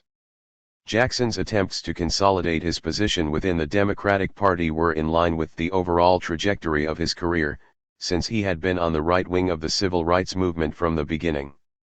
He had made a name for himself within the SCLC through his outstanding abilities as a fundraiser, but politically he was firmly within the conservative wing of the group. As part of this wing, he opposed Martin Luther King, Jr.'s launch of the Poor People's Campaign in 1968, for example. And Jackson disagreed with the direction of King's politics toward the end of his life, where King attempted to connect civil rights with workers' rights and demands for greater social spending. 4. Jackson would go on to announce his independence from SCLC in 1971 with the formation of his Chicago-based Operation Push. But Jackson made this move on a right-wing basis that revolved around calls for black capitalism, something even Richard Nixon publicly supported. Operation Push emphasized support for black businesses, self-reliance, and the development of conservative mores within the black community. Cheering capitalism is something Jackson has done enthusiastically throughout his career. In a letter to Businessweek in 1987, Jackson wrote, "A strong, healthy private economy is essential to our national well-being and our hopes for social progress. The future of the business establishment and of the nation itself are dependent upon attention to the long-range effects of current American business policies. The long-term interests of American business and the American people are mutual and inseparable." 5. This stance has gone hand in hand with devoted efforts on Jackson's part to prevent black militants from building political alternatives to the two-party system. When more than 8,000 blacks from widely varied political backgrounds gathered in Gary, Indiana, for the National Black Political Convention in 1972, Jackson was instrumental in shutting down the efforts of radicals there to create an all-black left-wing party. 6. The convention endorsed a black political agenda that criticized the American system as a whole, and condemned both the Democrats and the Republicans for their failure to address the needs of black people. Jackson came out strongly against the agenda, and claimed it was only a draft to delegates from Michigan, the majority of whom were conservative and firmly within the Democratic Party. Jackson argued that any delegates who opposed the electoral strategies put forward by the convention's leadership were destroying black unity. Jackson's hostility to independent politics was made yet clearer when he threw his support behind George McGovern's presidential bid in 1972. He also backed Jimmy Carter in 1976. And in 1980, after Carter had outraged many black voters with his surprisingly conservative policies, Jackson argued that blacks had the responsibility to consider the candidacies of Republicans as well as Democrats, in effect arguing that Ronald Reagan may have had more to offer black people than Carter. 7. Many on the left have chosen to ignore Jackson's actual record when it comes to the relationship between the Rainbow Coalition and the Democrats, arguing that it provided a mass base from which an independent third party could be built. But Jackson has shown his commitment to staying within the Democratic fold, no matter how badly the party treated him and his supporters at times. As he argued in 1984, the poor have too much invested in the Democratic Party to pick up our marbles and go home. 8. From its founding, the NRC functioned much more as a progressive caucus within the Democratic Party, one that was quickly pulled rightward. Jackson's success in shoring up the support of the black Democratic establishment in his 1988 campaign did not then set him up to advance the needs and concerns of black people within the party. At best, it consolidated his role as the leader of the Democratic Party's liberal wing, which would then go on to make apologies for the right-wing leadership of the party. Despite Jackson's success, it became commonplace for politicians of both main parties to use what has become known as the race card to their advantage. Appealing to the basest of fears and prejudices, politicians of both parties have used racism to mobilize voters and to stigmatize government programs for the poor. For these reasons, the issue of race has been central to the move rightward by both parties. In 1964, Lyndon Baines Johnson appeared miles to the left of the arch-conservative Republican Barry Goldwater. Democrats and much of the left strongly urged a vote for Johnson as the only salvation from Armageddon. Goldwater, setting himself up as an opponent of civil rights legislation in Congress, won only the most hardcore segregationist states of the Deep South. 9. The Goldwater campaign provided a roadmap for future Republican campaigns. But by 1996, even Goldwater declared that he believed the Republican Party had gone too far to the right under the influence of Christian fundamentalism. 10. The rightward shift of both parties can be traced back to the 1968 presidential election. The third-party campaign by Alabama Governor George Wallace became a model for future presidential campaigns by both Democratic and Republican hopefuls. Wallace ran as a law and order candidate and a diehard segregationist. He appealed to Democratic Party voters who were opposed to granting any concessions to the black movement. To the surprise of many pundits, Wallace received just under 14% of the vote. 11. Many of the issues that Wallace campaigned around became the core of the new rights agenda in the 1980s. Using populist rhetoric to denounce big government, Wallace also called for the defense of traditional values, as well as a renewed patriotism and militarism. At the center of his campaign, however, was racial politics. Wallace had first gained national attention as an ardent white supremacist. As noted in Chapter 8, in his 1963 Alabama gubernatorial inaugural address, Wallace proclaimed, "I say segregation now, segregation tomorrow, segregation forever." 12. For the presidential election campaign, he largely avoided direct race baiting, instead masking his racist message with various code words. The real meaning of his message was unmistakable. He called for an increased use of force to suppress the black urban uprisings, derided the black movement and the war on poverty, and launched a McCarthyite attack on liberal politicians and intellectuals. Wallace's success at the polls did not go unnoticed. Then Republican Party strategist Kevin Phillips, an aide to Attorney General John Mitchell, submitted a lengthy analysis of U.S. voting trends to President Nixon, arguing that a Republican victory and a long-term realignment could be achieved by using race as a wedge issue. Phillips summarized his argument in a 1969 book, The Emerging Republican Majority. The book's main argument was that a turn to the right and the use of veiled anti-black rhetoric could be the basis for Republican electoral success in the South. The Wallace campaign, according to Phillips, signaled the growing alienation of Southern racists with the Democratic Party. The principal force which broke up the Democratic coalition was the Negro socio-economic revolution and liberal Democratic ideological inability to cope with it. 13. He added, until the National Democratic Party embraced the Negro socio-economic and civil rights revolution of the 1960s, the Deep South upcountry shunned the economic conservatism of both the Republicans and Dixiecrats. Although the civil rights revolution was straining Democratic loyalties all over the South, the poor White Hill counties saw Goldwater as the Dixiecrat-style economic conservative whose commitment to New Deal farm, home loan, rural electrification, Social Security, and other programs was minimal. Liberalism lost its support base in the upcountry by shifting its principal concern from populist economics to government participation in social and racial upheaval. 14. In the words of Thomas and Mary Edsel, authors of Chain Reaction, the impact of race, rights, and taxes on American politics, race and taxes, functioned to force the attention of the public on the costs of federal policies and programs. Those costs were often first experienced in terms of the loss of control over school services, union apprenticeship programs, hiring, promotions, neighborhoods, public safety, and even over sexual morals and a stable social order. In addition, opposition to busing, to affirmative action, to quotas, and to housing integration have given a segment of the traditionally Democratic white electorate ideological common ground with business and the affluent in shared opposition to the federal regulatory apparatus. 15. This strategy, dubbed the Southern Strategy, became the cornerstone of the Republican Party's post-1972 presidential election efforts. Nixon went out of his way to appeal to the racist vote in the South.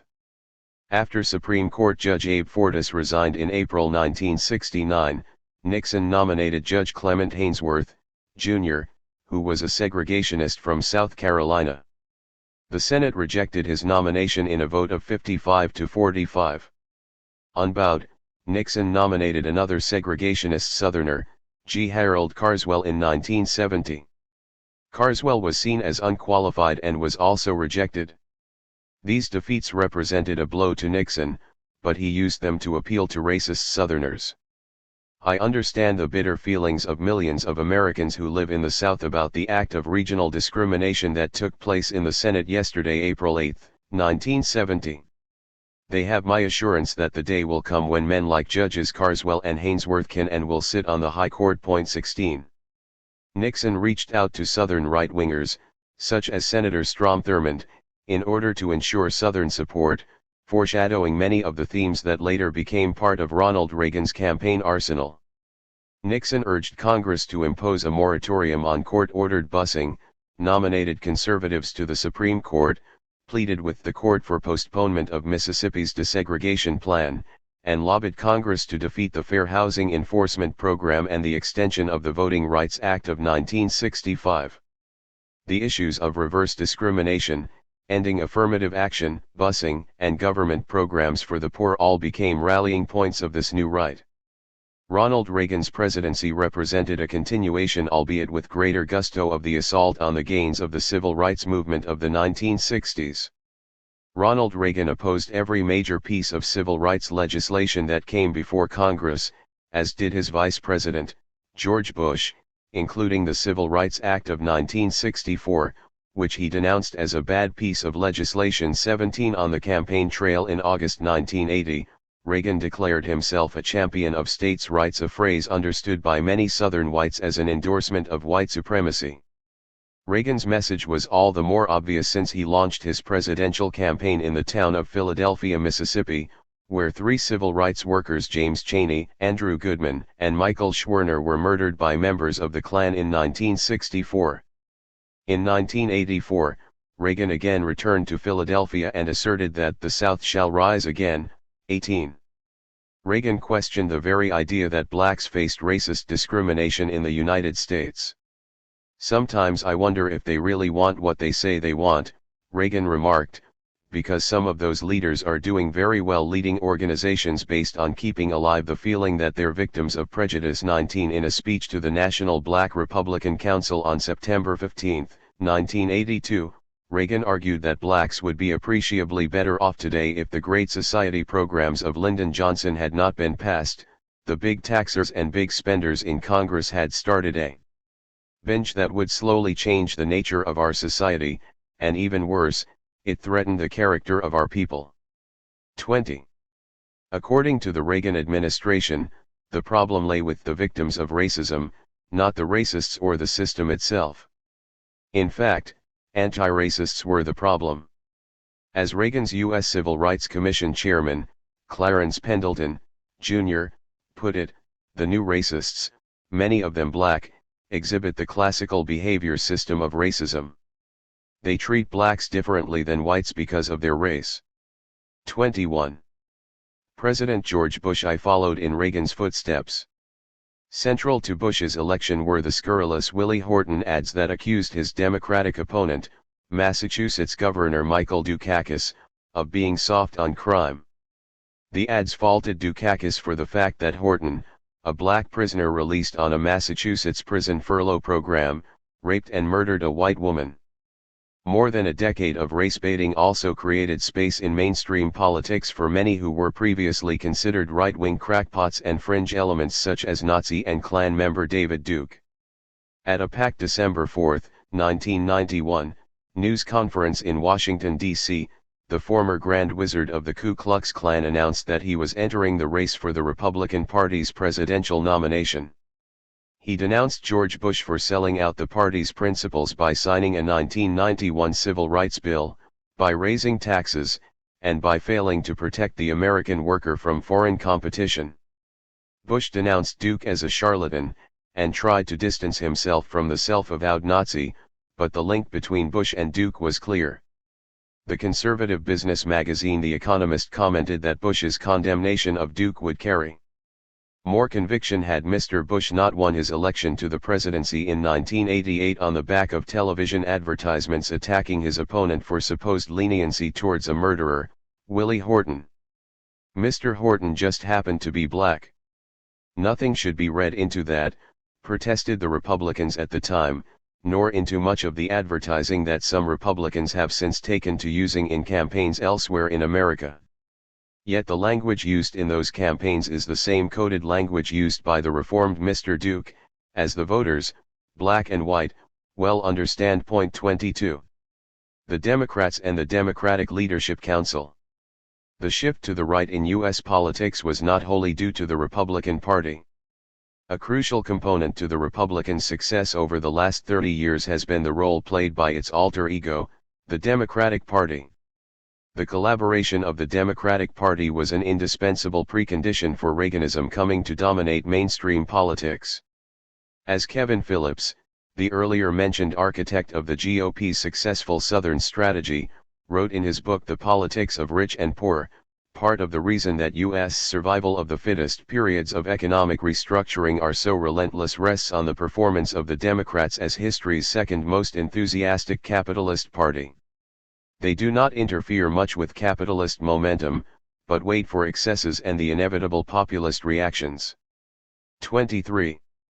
Phillips rightly argues that the policies associated with Reaganism were first introduced by Jimmy Carter. The case can be made that even Jimmy Carter provided more assistance to economic change than Nixon did, in part by extending bipartisan support for economic deregulation and tight money during the late 1970s. 24. During the 1976 presidential campaign, Carter declared, he saw nothing wrong with communities trying to maintain the ethnic purity of their neighborhoods, and that he would not promote the power of the government to force the intrusion of alien groups into a neighborhood. 25. Carter again embarrassed his black supporters just before the election when he refused to resign from his Plains, Georgia, Baptist church, when, citing a 1965 resolution banning niggers and civil rights agitators, church deacons banned 4 black men from Sunday service. 26. These statements should have come as no surprise to anyone who had followed Carter's career. In his 1970 gubernatorial campaign, he attacked his Republican opponent in the general election by reminding voters what role the Republican Party played during the Civil War. The last time the Republicans were in Atlanta was 100 years ago. They burned it down. 27. Once in office, Carter appointed Dixiecrat Griffin Bell to the position of U.S. Attorney General. As a federal judge in the 1960s, Bell had upheld a Georgia court ruling that banned black state assemblyman Julian Bond from taking his seat, and had supported President Nixon's nomination of the openly racist G. Harold Carswell to the Supreme Court. As Attorney General, Bell refused to enforce federal rights legislation. 28 This produced a crisis among black Democrats who had campaigned for Carter's election. Gary, Indiana, Mayor Richard Hatcher admitted, "It's difficult for any black leader who pushed the election of Jimmy Carter to face the people he campaigned with." 29. Despite its image today as being the party of racial minorities, for most of its history the Democratic Party was the party of white supremacy. Southern Democrats, the Dixiecrats, always had enormous influence inside the party. But the civil rights movement challenged the alliance between Northern capitalists and Southern racists at the heart of the party. And, importantly, the black vote was no longer marginal. Black votes were necessary to elect John F. Kennedy in 1960 and Jimmy Carter in 1976. With the Republican adoption of the Southern strategy, the Democrats lost an increasing number of votes to the Republicans. 30. In the aftermath of the 1980 elections, Democratic Party bosses began in earnest to try to shed their image as the party of civil rights. After Reagan's re-election in 1984, Democratic pollster William Hamilton warned the party's leaders that they can't very well lose the white male vote by 2-1 and expect to be serious players in a two-party system. 31 In February 1985, newly elected Democratic National Committee, DNC, Chair Paul Kirk announced that caucuses within the DNC, representing such groups as blacks, Hispanics, Asian/Pacific Islanders, women, gays, and lesbians, were political nonsense, and promised to abolish them. Former DNC Chair Robert Strauss summed up the new consensus among party leaders on special interest groups. The defeat will mean nothing to them. The hunger of these groups will be greater. Women, blacks, teachers, Hispanics. They have more power, more money than ever before. Do you think these groups are going to turn the party loose? Do you think labor is going to turn the party loose? Jesse Jackson? The others? Forget it. 32. The Democratic Party's move to the right was spurred by the creation of the Democratic Leadership Council, DLC, in February 1985. Initiated by several prominent Democrats, the council's aim was to move the party back to the middle by shedding its liberal, anti-business, soft-on-defense image. 33 According to one Democratic strategist, the fear of a lot of people is that this group wants to take the cream of the party's leadership and leave DNC Paul Kirk with Jesse Jackson and the single-issue interest groups. 34 The liberal wing of the party was in agreement with the turn. According to Ted Kennedy in 1985, there is a difference between being a party that cares about women and being the women's party. And we can and must be a party that cares about minorities without becoming a minority party. 35. The DLC strategy carried the day in the Democratic Party, and its partisans viewed themselves as vindicated when the DLC ticket of white Southerners Bill Clinton and Al Gore won the 1992 and 1996 presidential elections. At best, the Clinton-Gore administration promoted a race-neutral approach to social policy that simply tried to avoid issues of racial discrimination. At worst, it pandered to racism by scapegoating black welfare recipients or Latino immigrants. This was no accident, because abandoning any notion of government action to correct racial injustice has been central to New Democrat politics from the start. Clinton abandoned Lani Guinier, his original choice to head the Justice Department's Civil Rights Division, in the face of a hysterical right-wing campaign branding Guinier a quota queen. 36 While claiming a posture of wanting to mend rather than end affirmative action, Clinton ordered the end of dozens of federal affirmative action set-aside programs. "I've done more to eliminate affirmative action programs I didn't think were fair," Clinton boasted in one of the 1996 presidential debates, and to tighten others up than my predecessors have since affirmative action's been around 37. The administration pressed the Congressional Black Caucus to drop from the 1994 crime bill a racial justice act that required assurances that the death penalty wouldn't be administered in a racially discriminatory way. 38 And the administration refused to change federal drug sentencing laws on crack cocaine that overwhelmingly discriminate against black offenders. 39 Just how much the Clinton-Gore administration took black support for granted became evident in the aftermath of George W. Bush's stolen presidential election in 2000. Democrat Gore received near monolithic support from blacks in spite of doing little to deserve it. And despite well-documented cases of black disenfranchisement in Florida, candidate Gore demobilized protests in the interests of stability. 40 An aggressive Republican campaign and a corrupt Supreme Court decision pushed Bush into the White House, even though Gore had won more than 500,000 more votes than Bush. In some ways, the imposition of Bush in 2000 seemed the latest revenge of the Confederacy. The Electoral College, an institution established at the behest of slaveholders to protect their interests, foisted on the country a president who received fewer popular votes than his opponent. The historic legacy of racism and inequality, built into the constitutional system, reared its head again on the cusp of the 21st century. Conclusion: Black liberation and socialism. In the wake of the scandalous government neglect of the impoverished African American residents of the Gulf Coast when Hurricane Katrina struck in August 2005, one can all too easily come to the conclusion that nothing at all has changed for blacks in the United States since the 1960s. But this is incorrect. Although many of the gains that were achieved have been rolled back, the United States today is not what it was in the days of Jim Crow. Legal segregation has been dismantled. In the realm of mainstream politics, it is no longer acceptable to advance openly racist policies. Despite the reality of massive social change in the conditions of black Americans in the post-Second World War era, it is also the case that the benefits of the 1960s have been unevenly shared. As the movement and mass mobilization subsided and recession deepened in the mid-1970s, the principal beneficiaries of the 1960s struggles proved to be the black middle classes. 1 As one study of the economic position of U.S. blacks concludes, between 1939 and the early 1970s, a black male worker pushed his average earnings from 42 to 67% of a white male worker's earnings. Black women did even better, almost reaching parity with white women by the end of the 1970s, despite the fact that black women on average were still more poorly educated than white women.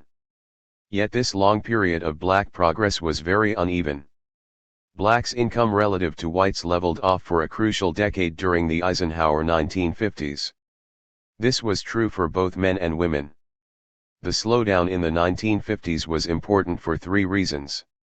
First, it signaled the end of very rapid gains in the 1940s, gains that came from a major incorporation of blacks into the industrial working class. Second, it represented the politically pregnant pause that preceded the next round of gains in the late 1960s and 1970s, gains that came mainly from black access to white universities and partial incorporation into white-collar professions. Third, it helps us understand why black incomes went up. It tells us that, far from being evolutionary, blacks' relative economic improvement was concentrated in special political periods, the 1940s, and the dozen years between the early 1960s and 1975. And once those gains were won, they could be taken back. 2. One of the most conspicuous aspects of the advances of the black middle class is the success of a group of black politicians who have attained high government positions. Ironically, the conservative Republican administration of George W. Bush appointed blacks to the highest governmental positions they have achieved: Secretary of State and National Security Advisor. But Colin Powell and Condoleezza Rice are the exceptions to the general pattern that has concentrated black gains among the ranks of elected officials, most of them Democrats. In 1964 there were only 100 black elected officials. By 1990 this number had grown to 7,000.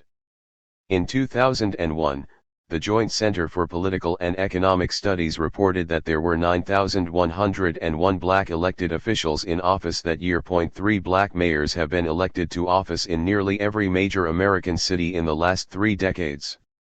This black middle class necessarily has a contradictory relation to the black struggle. On the one hand, they will support certain kinds of struggle so long as it advances their interests. Thus, one businessman explained his attitude to the black radicals of the 1960s. When you ask about the black militant, I have to say I appreciate the changes he helped bring about in the last 10 years. Unless there were people running around the streets throwing bricks, I wouldn't be where I am. It wasn't until the riots that we got legislation in the Johnson administration. It took a Rap Brown and a Stokely to make white business look around and talk to Whitney Young. If they weren't burning down cities and having riots, the business environment wouldn't have asked who can we talk to, for. But this appreciation of black militancy is sharply curtailed if it threatens the black businessman or businesswoman's own position or the system itself. Historically, the black middle class has supported certain extensions of black rights, but is sure not to pursue policies contradictory to its class interests.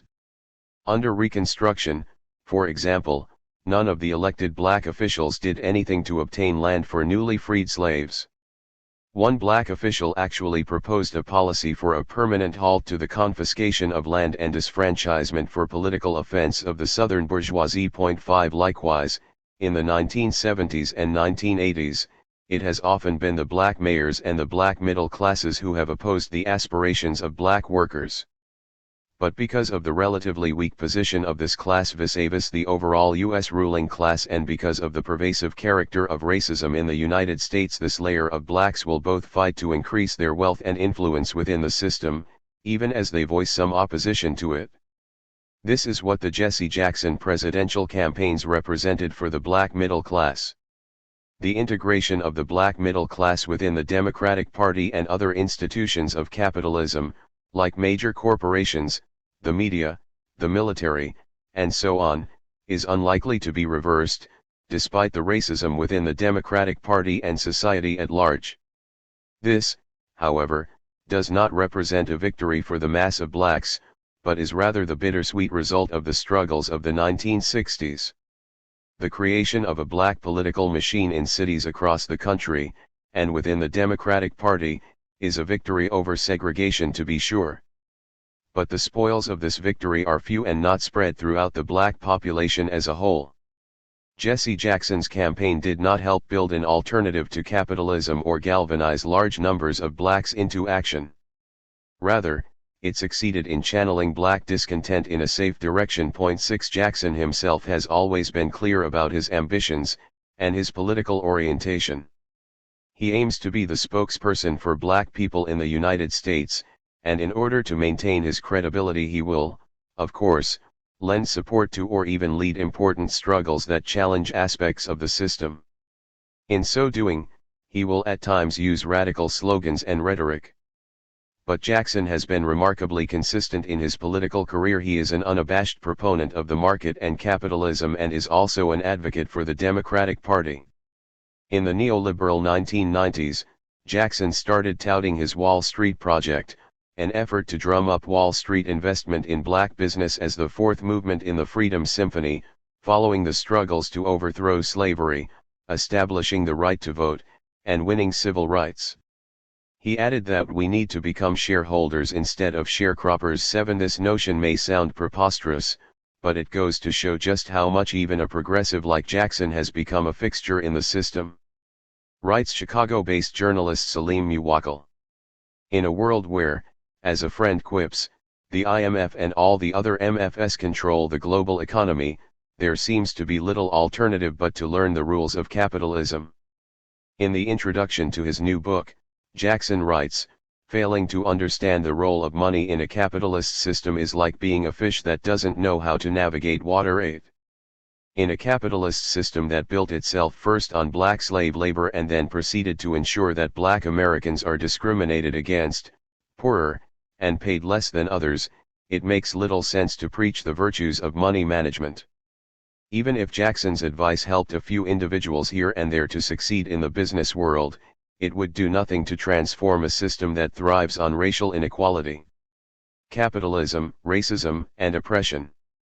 Capitalism not only gave rise to racism and racial oppression, but it continues to depend on them.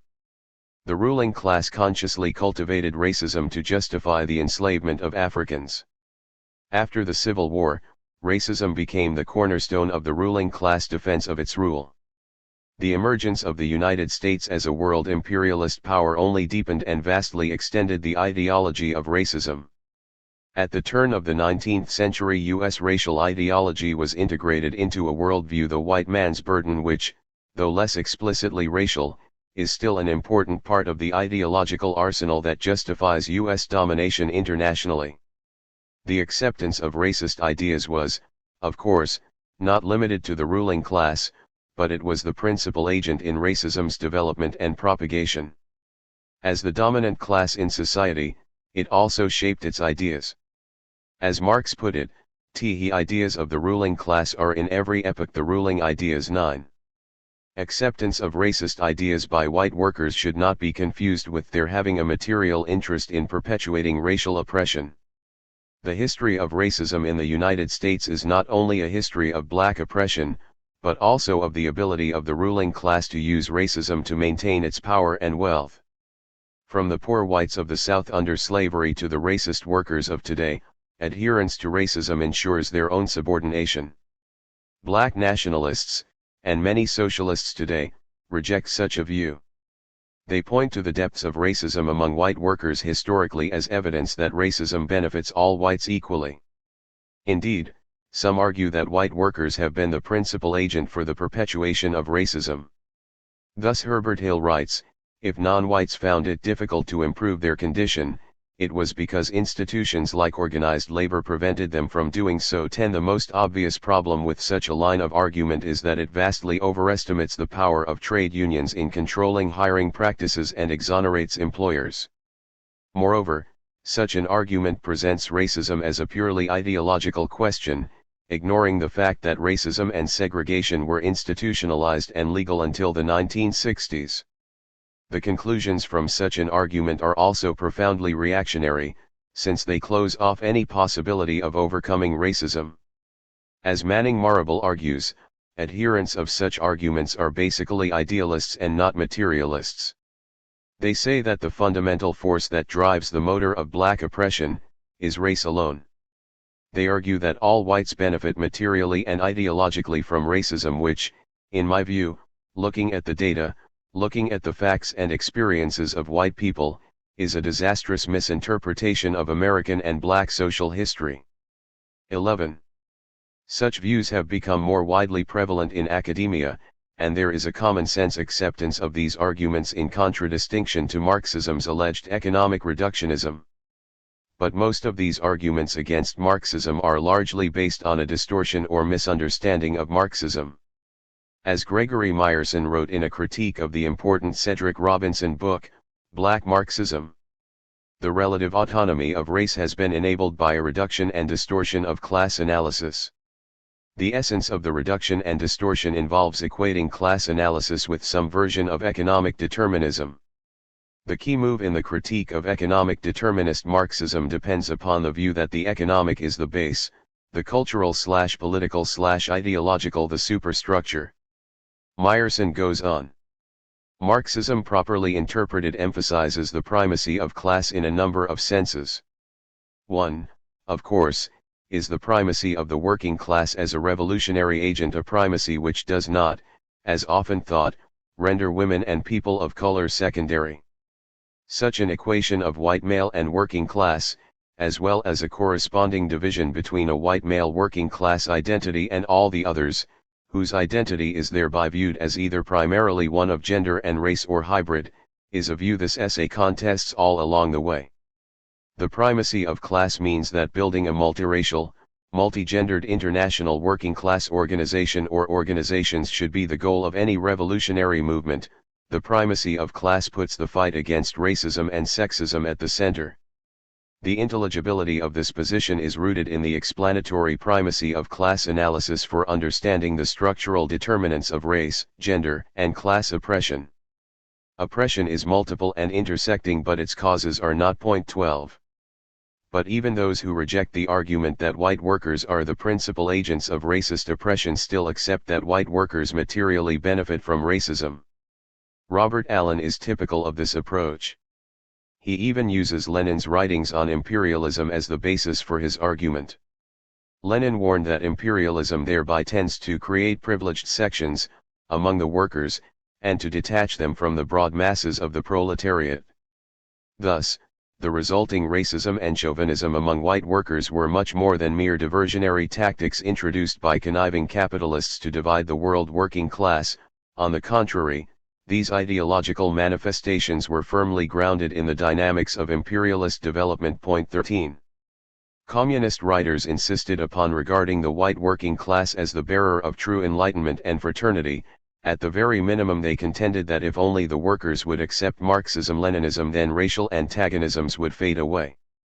These contentions ignored the ideological impact of the very real advantages that have accrued to white workers as a result of racial discrimination at home and racist imperialism abroad. 14.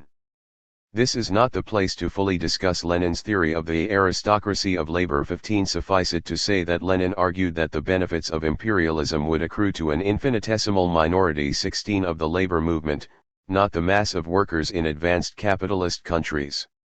Moreover, the argument that white workers benefit does not stand up to examination.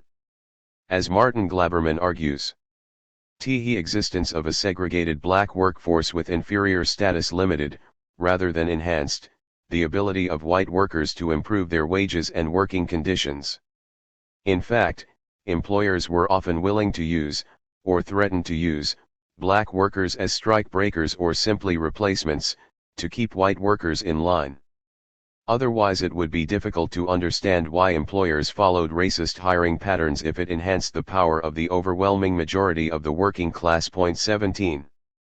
Statistical evidence confirms this argument. In a study of major metropolitan areas, Michael Reich found a correlation between the degree of income inequality between whites and blacks and the degree of income inequality between whites. In those areas where the white/black income differential was greatest, the percentage share of white income received by the top 1% of whites was greatest. 18. The legacy in the South and the lower unionization rate of both black and white Southern workers reveals that, far from benefiting from racism, white workers lose out. As one author writes, but what is most dramatic in each of these blue-collar groups, the Southern white workers earned less than Northern black workers. Despite the continued gross discrimination against black skilled craftsmen in the North, the privileged Southern whites earned 4% less than they did. Southern male white operatives averaged 18% less than Northern black male operatives. And Southern white service workers earned 14% less than Northern black male service workers. 19. But if racism is not in the interests of white workers, why do they act against their material interests?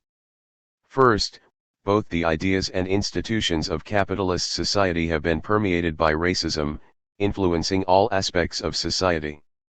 But racism is not simply the result of the dominance of ruling class ideology in the government, media, and schools. There is a material basis for racism built into capitalist competition. When Marx argued that capitalism created its own gravedigger, with the capacity and common interest to overthrow capitalist rule the working class, he understood that capitalism also created obstacles to this process. Most crucially, capitalist competition is a barrier to working class unity. Competition separates individuals from one another, not only the bourgeois but still more the workers, in spite of the fact that it brings them together. Hence it is a long time before these individuals can unite. Hence every organized power standing over and against these isolated individuals, can only be overcome after long struggles. To demand the opposite would be tantamount to demanding that competition should not exist in this definite epoch of history, or that the individuals should banish from their minds conditions over which in their isolation they have no control. 20. The Irishman sees in the Negro a dangerous competitor. The sturdy farmers of Indiana and Ohio hate the Negro in second place after the slaveholder. To them he is a symbol of slavery and debasement of the working class, and the Democratic press daily threatens them with an inundation of their territories by the Nigger 21. This common sense can only be challenged on a mass scale through a process of struggle. Both for the production on a mass scale of this communist consciousness, and for the success of the cause itself, the alteration of men on a mass scale is necessary, an alteration which can only take place in a practical movement, a revolution. The revolution is necessary, therefore, not only because the ruling class cannot be overthrown in any other way, but also because the class overthrowing it can only in a revolution succeed in ridding itself of all the old crap and become fitted to found society anew. Point 22. Thus, in the process of challenging capitalist society, workers can begin to challenge the dominant ideas in society. So while the history of the American working class movement includes a history of racism, it also contains heroic chapters of struggle that effectively confronted racism. The relative paucity of such struggles is not simply a reflection of the depths of racism, but more crucially, it is a reflection of the all-out efforts by the rich and powerful to undermine any threat to their rule. In addition, the domination of the trade union movement by a pro-capitalist bureaucracy and the correspondingly low level of political class consciousness among American workers are important factors to take into account. Unlike the caricature of Marxism most critics accept, economic struggles do not automatically in and of themselves lead to anti-racist consciousness. This is why revolutionary socialists, especially Lenin, stressed the importance of political ideas. There is a constant theme in Lenin's writings about the need for those who aim to change the world to support all genuine resistance to all forms of exploitation and oppression. Lenin reaffirmed the need for the revolutionary socialist to support every movement against oppression, not only economic, but also political and cultural, and not only of workers, but of any downtrodden section of society. As Lenin wrote, working class consciousness cannot be genuine political consciousness unless the workers are trained to respond to all cases of tyranny, oppression, violence, and abuse, no matter what class is affected, unless they are trained, moreover, to respond from a social democratic point of view and no other. 23. Lenin's political approach reinforces the point of Meyerson above. Taking up the cause of the oppressed is not something separate from the class struggle. It is essential to the class struggle and the struggle for socialism. The limits of black nationalism. One of the legacies of the 1960s is the idea that the key political split in the history of black resistance is that between integrationists like Martin Luther King, Jr., and separatists like Malcolm X or Stokely Carmichael. The integrationists are usually identified with accommodation and reformism, and the separatist current with resistance and radicalism. But this view is largely based on a one-sided reading of the 1960s struggles. The actual history of black separatism is quite different. As a political current, black nationalism is extremely heterogeneous, including advocates of black capitalism, cultural nationalists, reformist politicians, and revolutionaries who oppose the system. What all varieties of black separatism share is inconsistency and vacillation. This is necessarily built into all varieties of black separatism, because neither the analysis nor strategy locate the one agent capable of transforming capitalist society, the working class. So while a separatist strategy can often tap the alienation felt by blacks, it cannot provide a solution to the problems that face the mass of black workers. At times, black nationalist ideas can be radical in their critique of capitalism, as the Panthers were. But they can also be much more conservative and pro-capitalist, stressing the need for racial unity as the basis for black capitalism. On the left, it is often argued that black nationalism is the inevitable and necessary expression of the black struggle. Again, this is based on the assumption that future struggles will adopt the same character as those of the 1960s. But there is little reason to accept this view. Historically, black separatism has become a mass current under certain specific circumstances. Most crucially, the growth of black separatism in the 1850s, 1920s, and 1960s was the result of two interrelated factors: the existence of systematic, legal segregation and state resistance to black demands for reform, a racist backlash and an inability to unite with whites because of their acceptance of racism. But in other periods, most crucially the period of mass upheaval in the 1930s, black nationalism was a negligible force. The reason is not difficult to find. The Congress of Industrial Organizations, CIO, commitment to unionize black workers and the existence of a mass communist party undercut the appeal of separatism. The absence of such a workers' movement in the 1960s was an important factor in the growth of black nationalism. But, as formal segregation came to an end and as class differentiation became more pronounced within the black community, the appeal of black nationalist politics waned. As the economic gains achieved by a minority of blacks since the 1960s became more pronounced, the claim that all blacks share the same interests could clearly be seen to be false.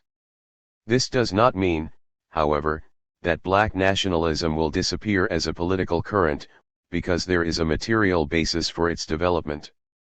The persistence of racism, both ideological and institutional, in the United States lays the basis for organizing along racial lines even if the basis for doing so across class lines is less and less tenable. The idea that there is such a thing as a black community that has common interests across class lines was more easily defended before the defeat of Jim Crow. The idea put forward by some, including the Communist Party in the 1930s, that blacks constituted a nation and that the demand for separation was a necessary expression of the black struggle, seems utterly anachronistic today.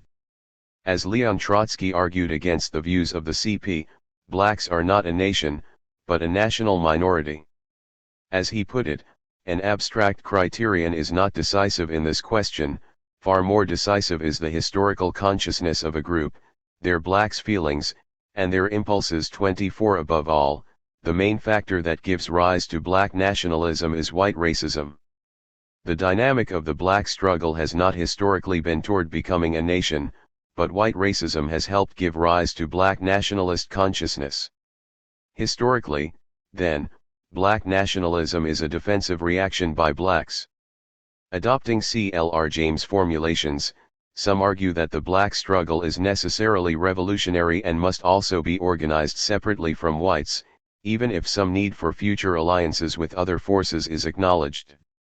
A similar approach is shared by socialists who attempt to combine black nationalism and Marxism. George Brightman, for example, defines black nationalism as the tendency for black people in the United States to unite as a group, as a people, into a movement of their own to fight for freedom, justice, and equality. Animated by the desire of an oppressed minority to decide its own destiny, this tendency holds black people must control their own movement and the political and economic institutions of the black community. Its characteristic attributes include racial pride, group consciousness, hatred of white supremacy, a striving for independence from white control, and identification with black and non-white oppressed groups in other parts of the world. 25. Brightman goes on to argue that black nationalism in the United States differs from classic nationalism and African nationalism in that it does not share, or does not yet share, a commitment to a struggle for a separate black nation. So you can be a black nationalist without being a separatist, although all separatists are black nationalists. 26. But such an understanding of black nationalism confuses two elements, the appeal of a fight against white racism and the political program of black nationalism. As Chris Harman writes, like all political ideologies, black separatism exists at two levels: on the one hand as widespread, often not fully articulated currents of popular attitudes, on the other as more or less coherent analysis of the world and programs of action propounded by formal political organizations. 27.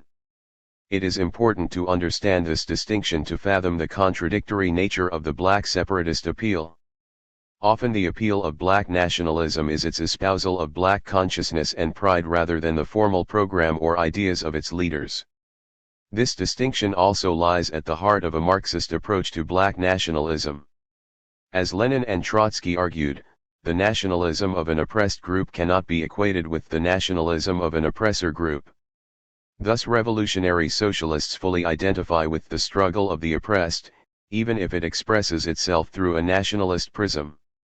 But Marxists are not nationalists, and supporting the struggles of the oppressed does not mean endorsing the politics that dominate that movement. The same is true when it comes to the question of independent or separate organization of the oppressed.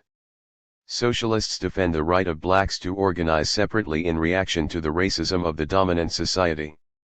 However, there is an enormous difference between defending the right to organize separately and advocating it or making it a matter of principle as the most effective means of organization.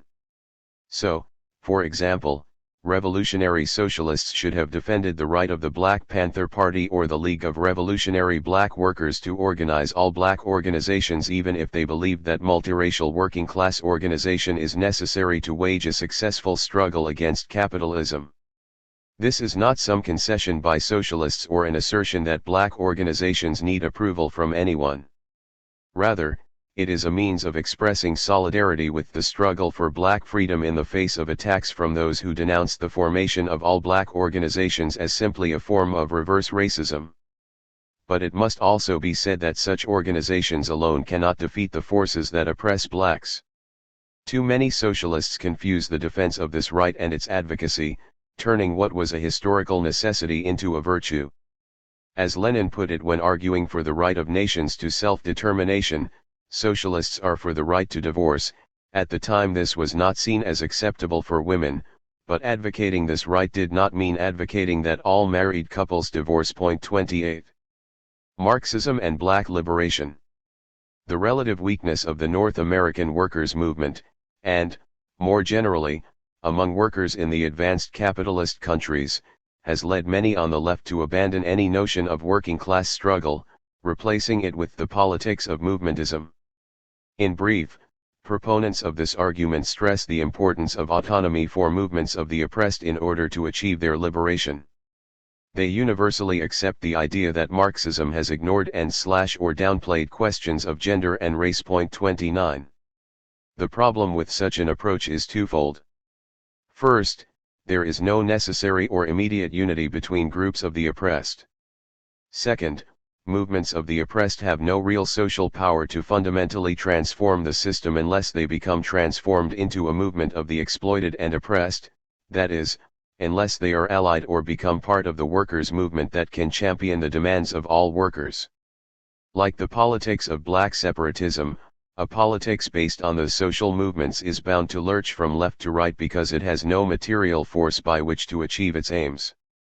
Moreover, it is not true that these movements in and of themselves raise the issues and struggles of the oppressed, because even the so-called autonomous movements are not autonomous of political forces and ideas. There is no guarantee that self-organization of the oppressed will produce the best political strategies for liberation. All too often the interests of middle-class elements have become dominant in the autonomous movements, as the history of the women's movement in the United States clearly shows. 30. Indeed, despite the generally accepted denigration of the contribution of North American socialists to the struggle for black liberation, the socialist movement also has a consistent record of struggle against racism. This is not to gloss over the often serious limitations of the movement, including, as we have seen in the case of the Socialist Party, the involvement of open racists in the ranks of socialists. But this has to be understood not only as a failing of the Socialist Party on the black question, but also as a more general indication of the SP's adherence to reformist politics on a whole number of questions. Moreover, the summary dismissal of the socialist movement by many writers today fails to ask such questions as whether in 1912 one would stand with the IWW that opposed entry in the First World War or with W.E.B. Du Bois. While Du Bois was a leading spokesperson for black freedom, his backing of Woodrow Wilson, and his later endorsement of the First World War did nothing to advance the interests of blacks. Likewise, it is commonly asserted that the CP placed the Soviet Union's survival above the battle for black equality. 31. But while this is certainly true, it is also the case that the CP abandoned the class struggle itself. In short, the limitations of the socialist tradition with regard to black liberation are, in part, an expression of the scarcity in the United States of the traditions and politics of genuine revolutionary Marxism. This should not be a reason to abandon Marxism. On the contrary, it is the single most convincing argument in favor of re-establishing the tradition and organization of revolutionary Marxism in the United States.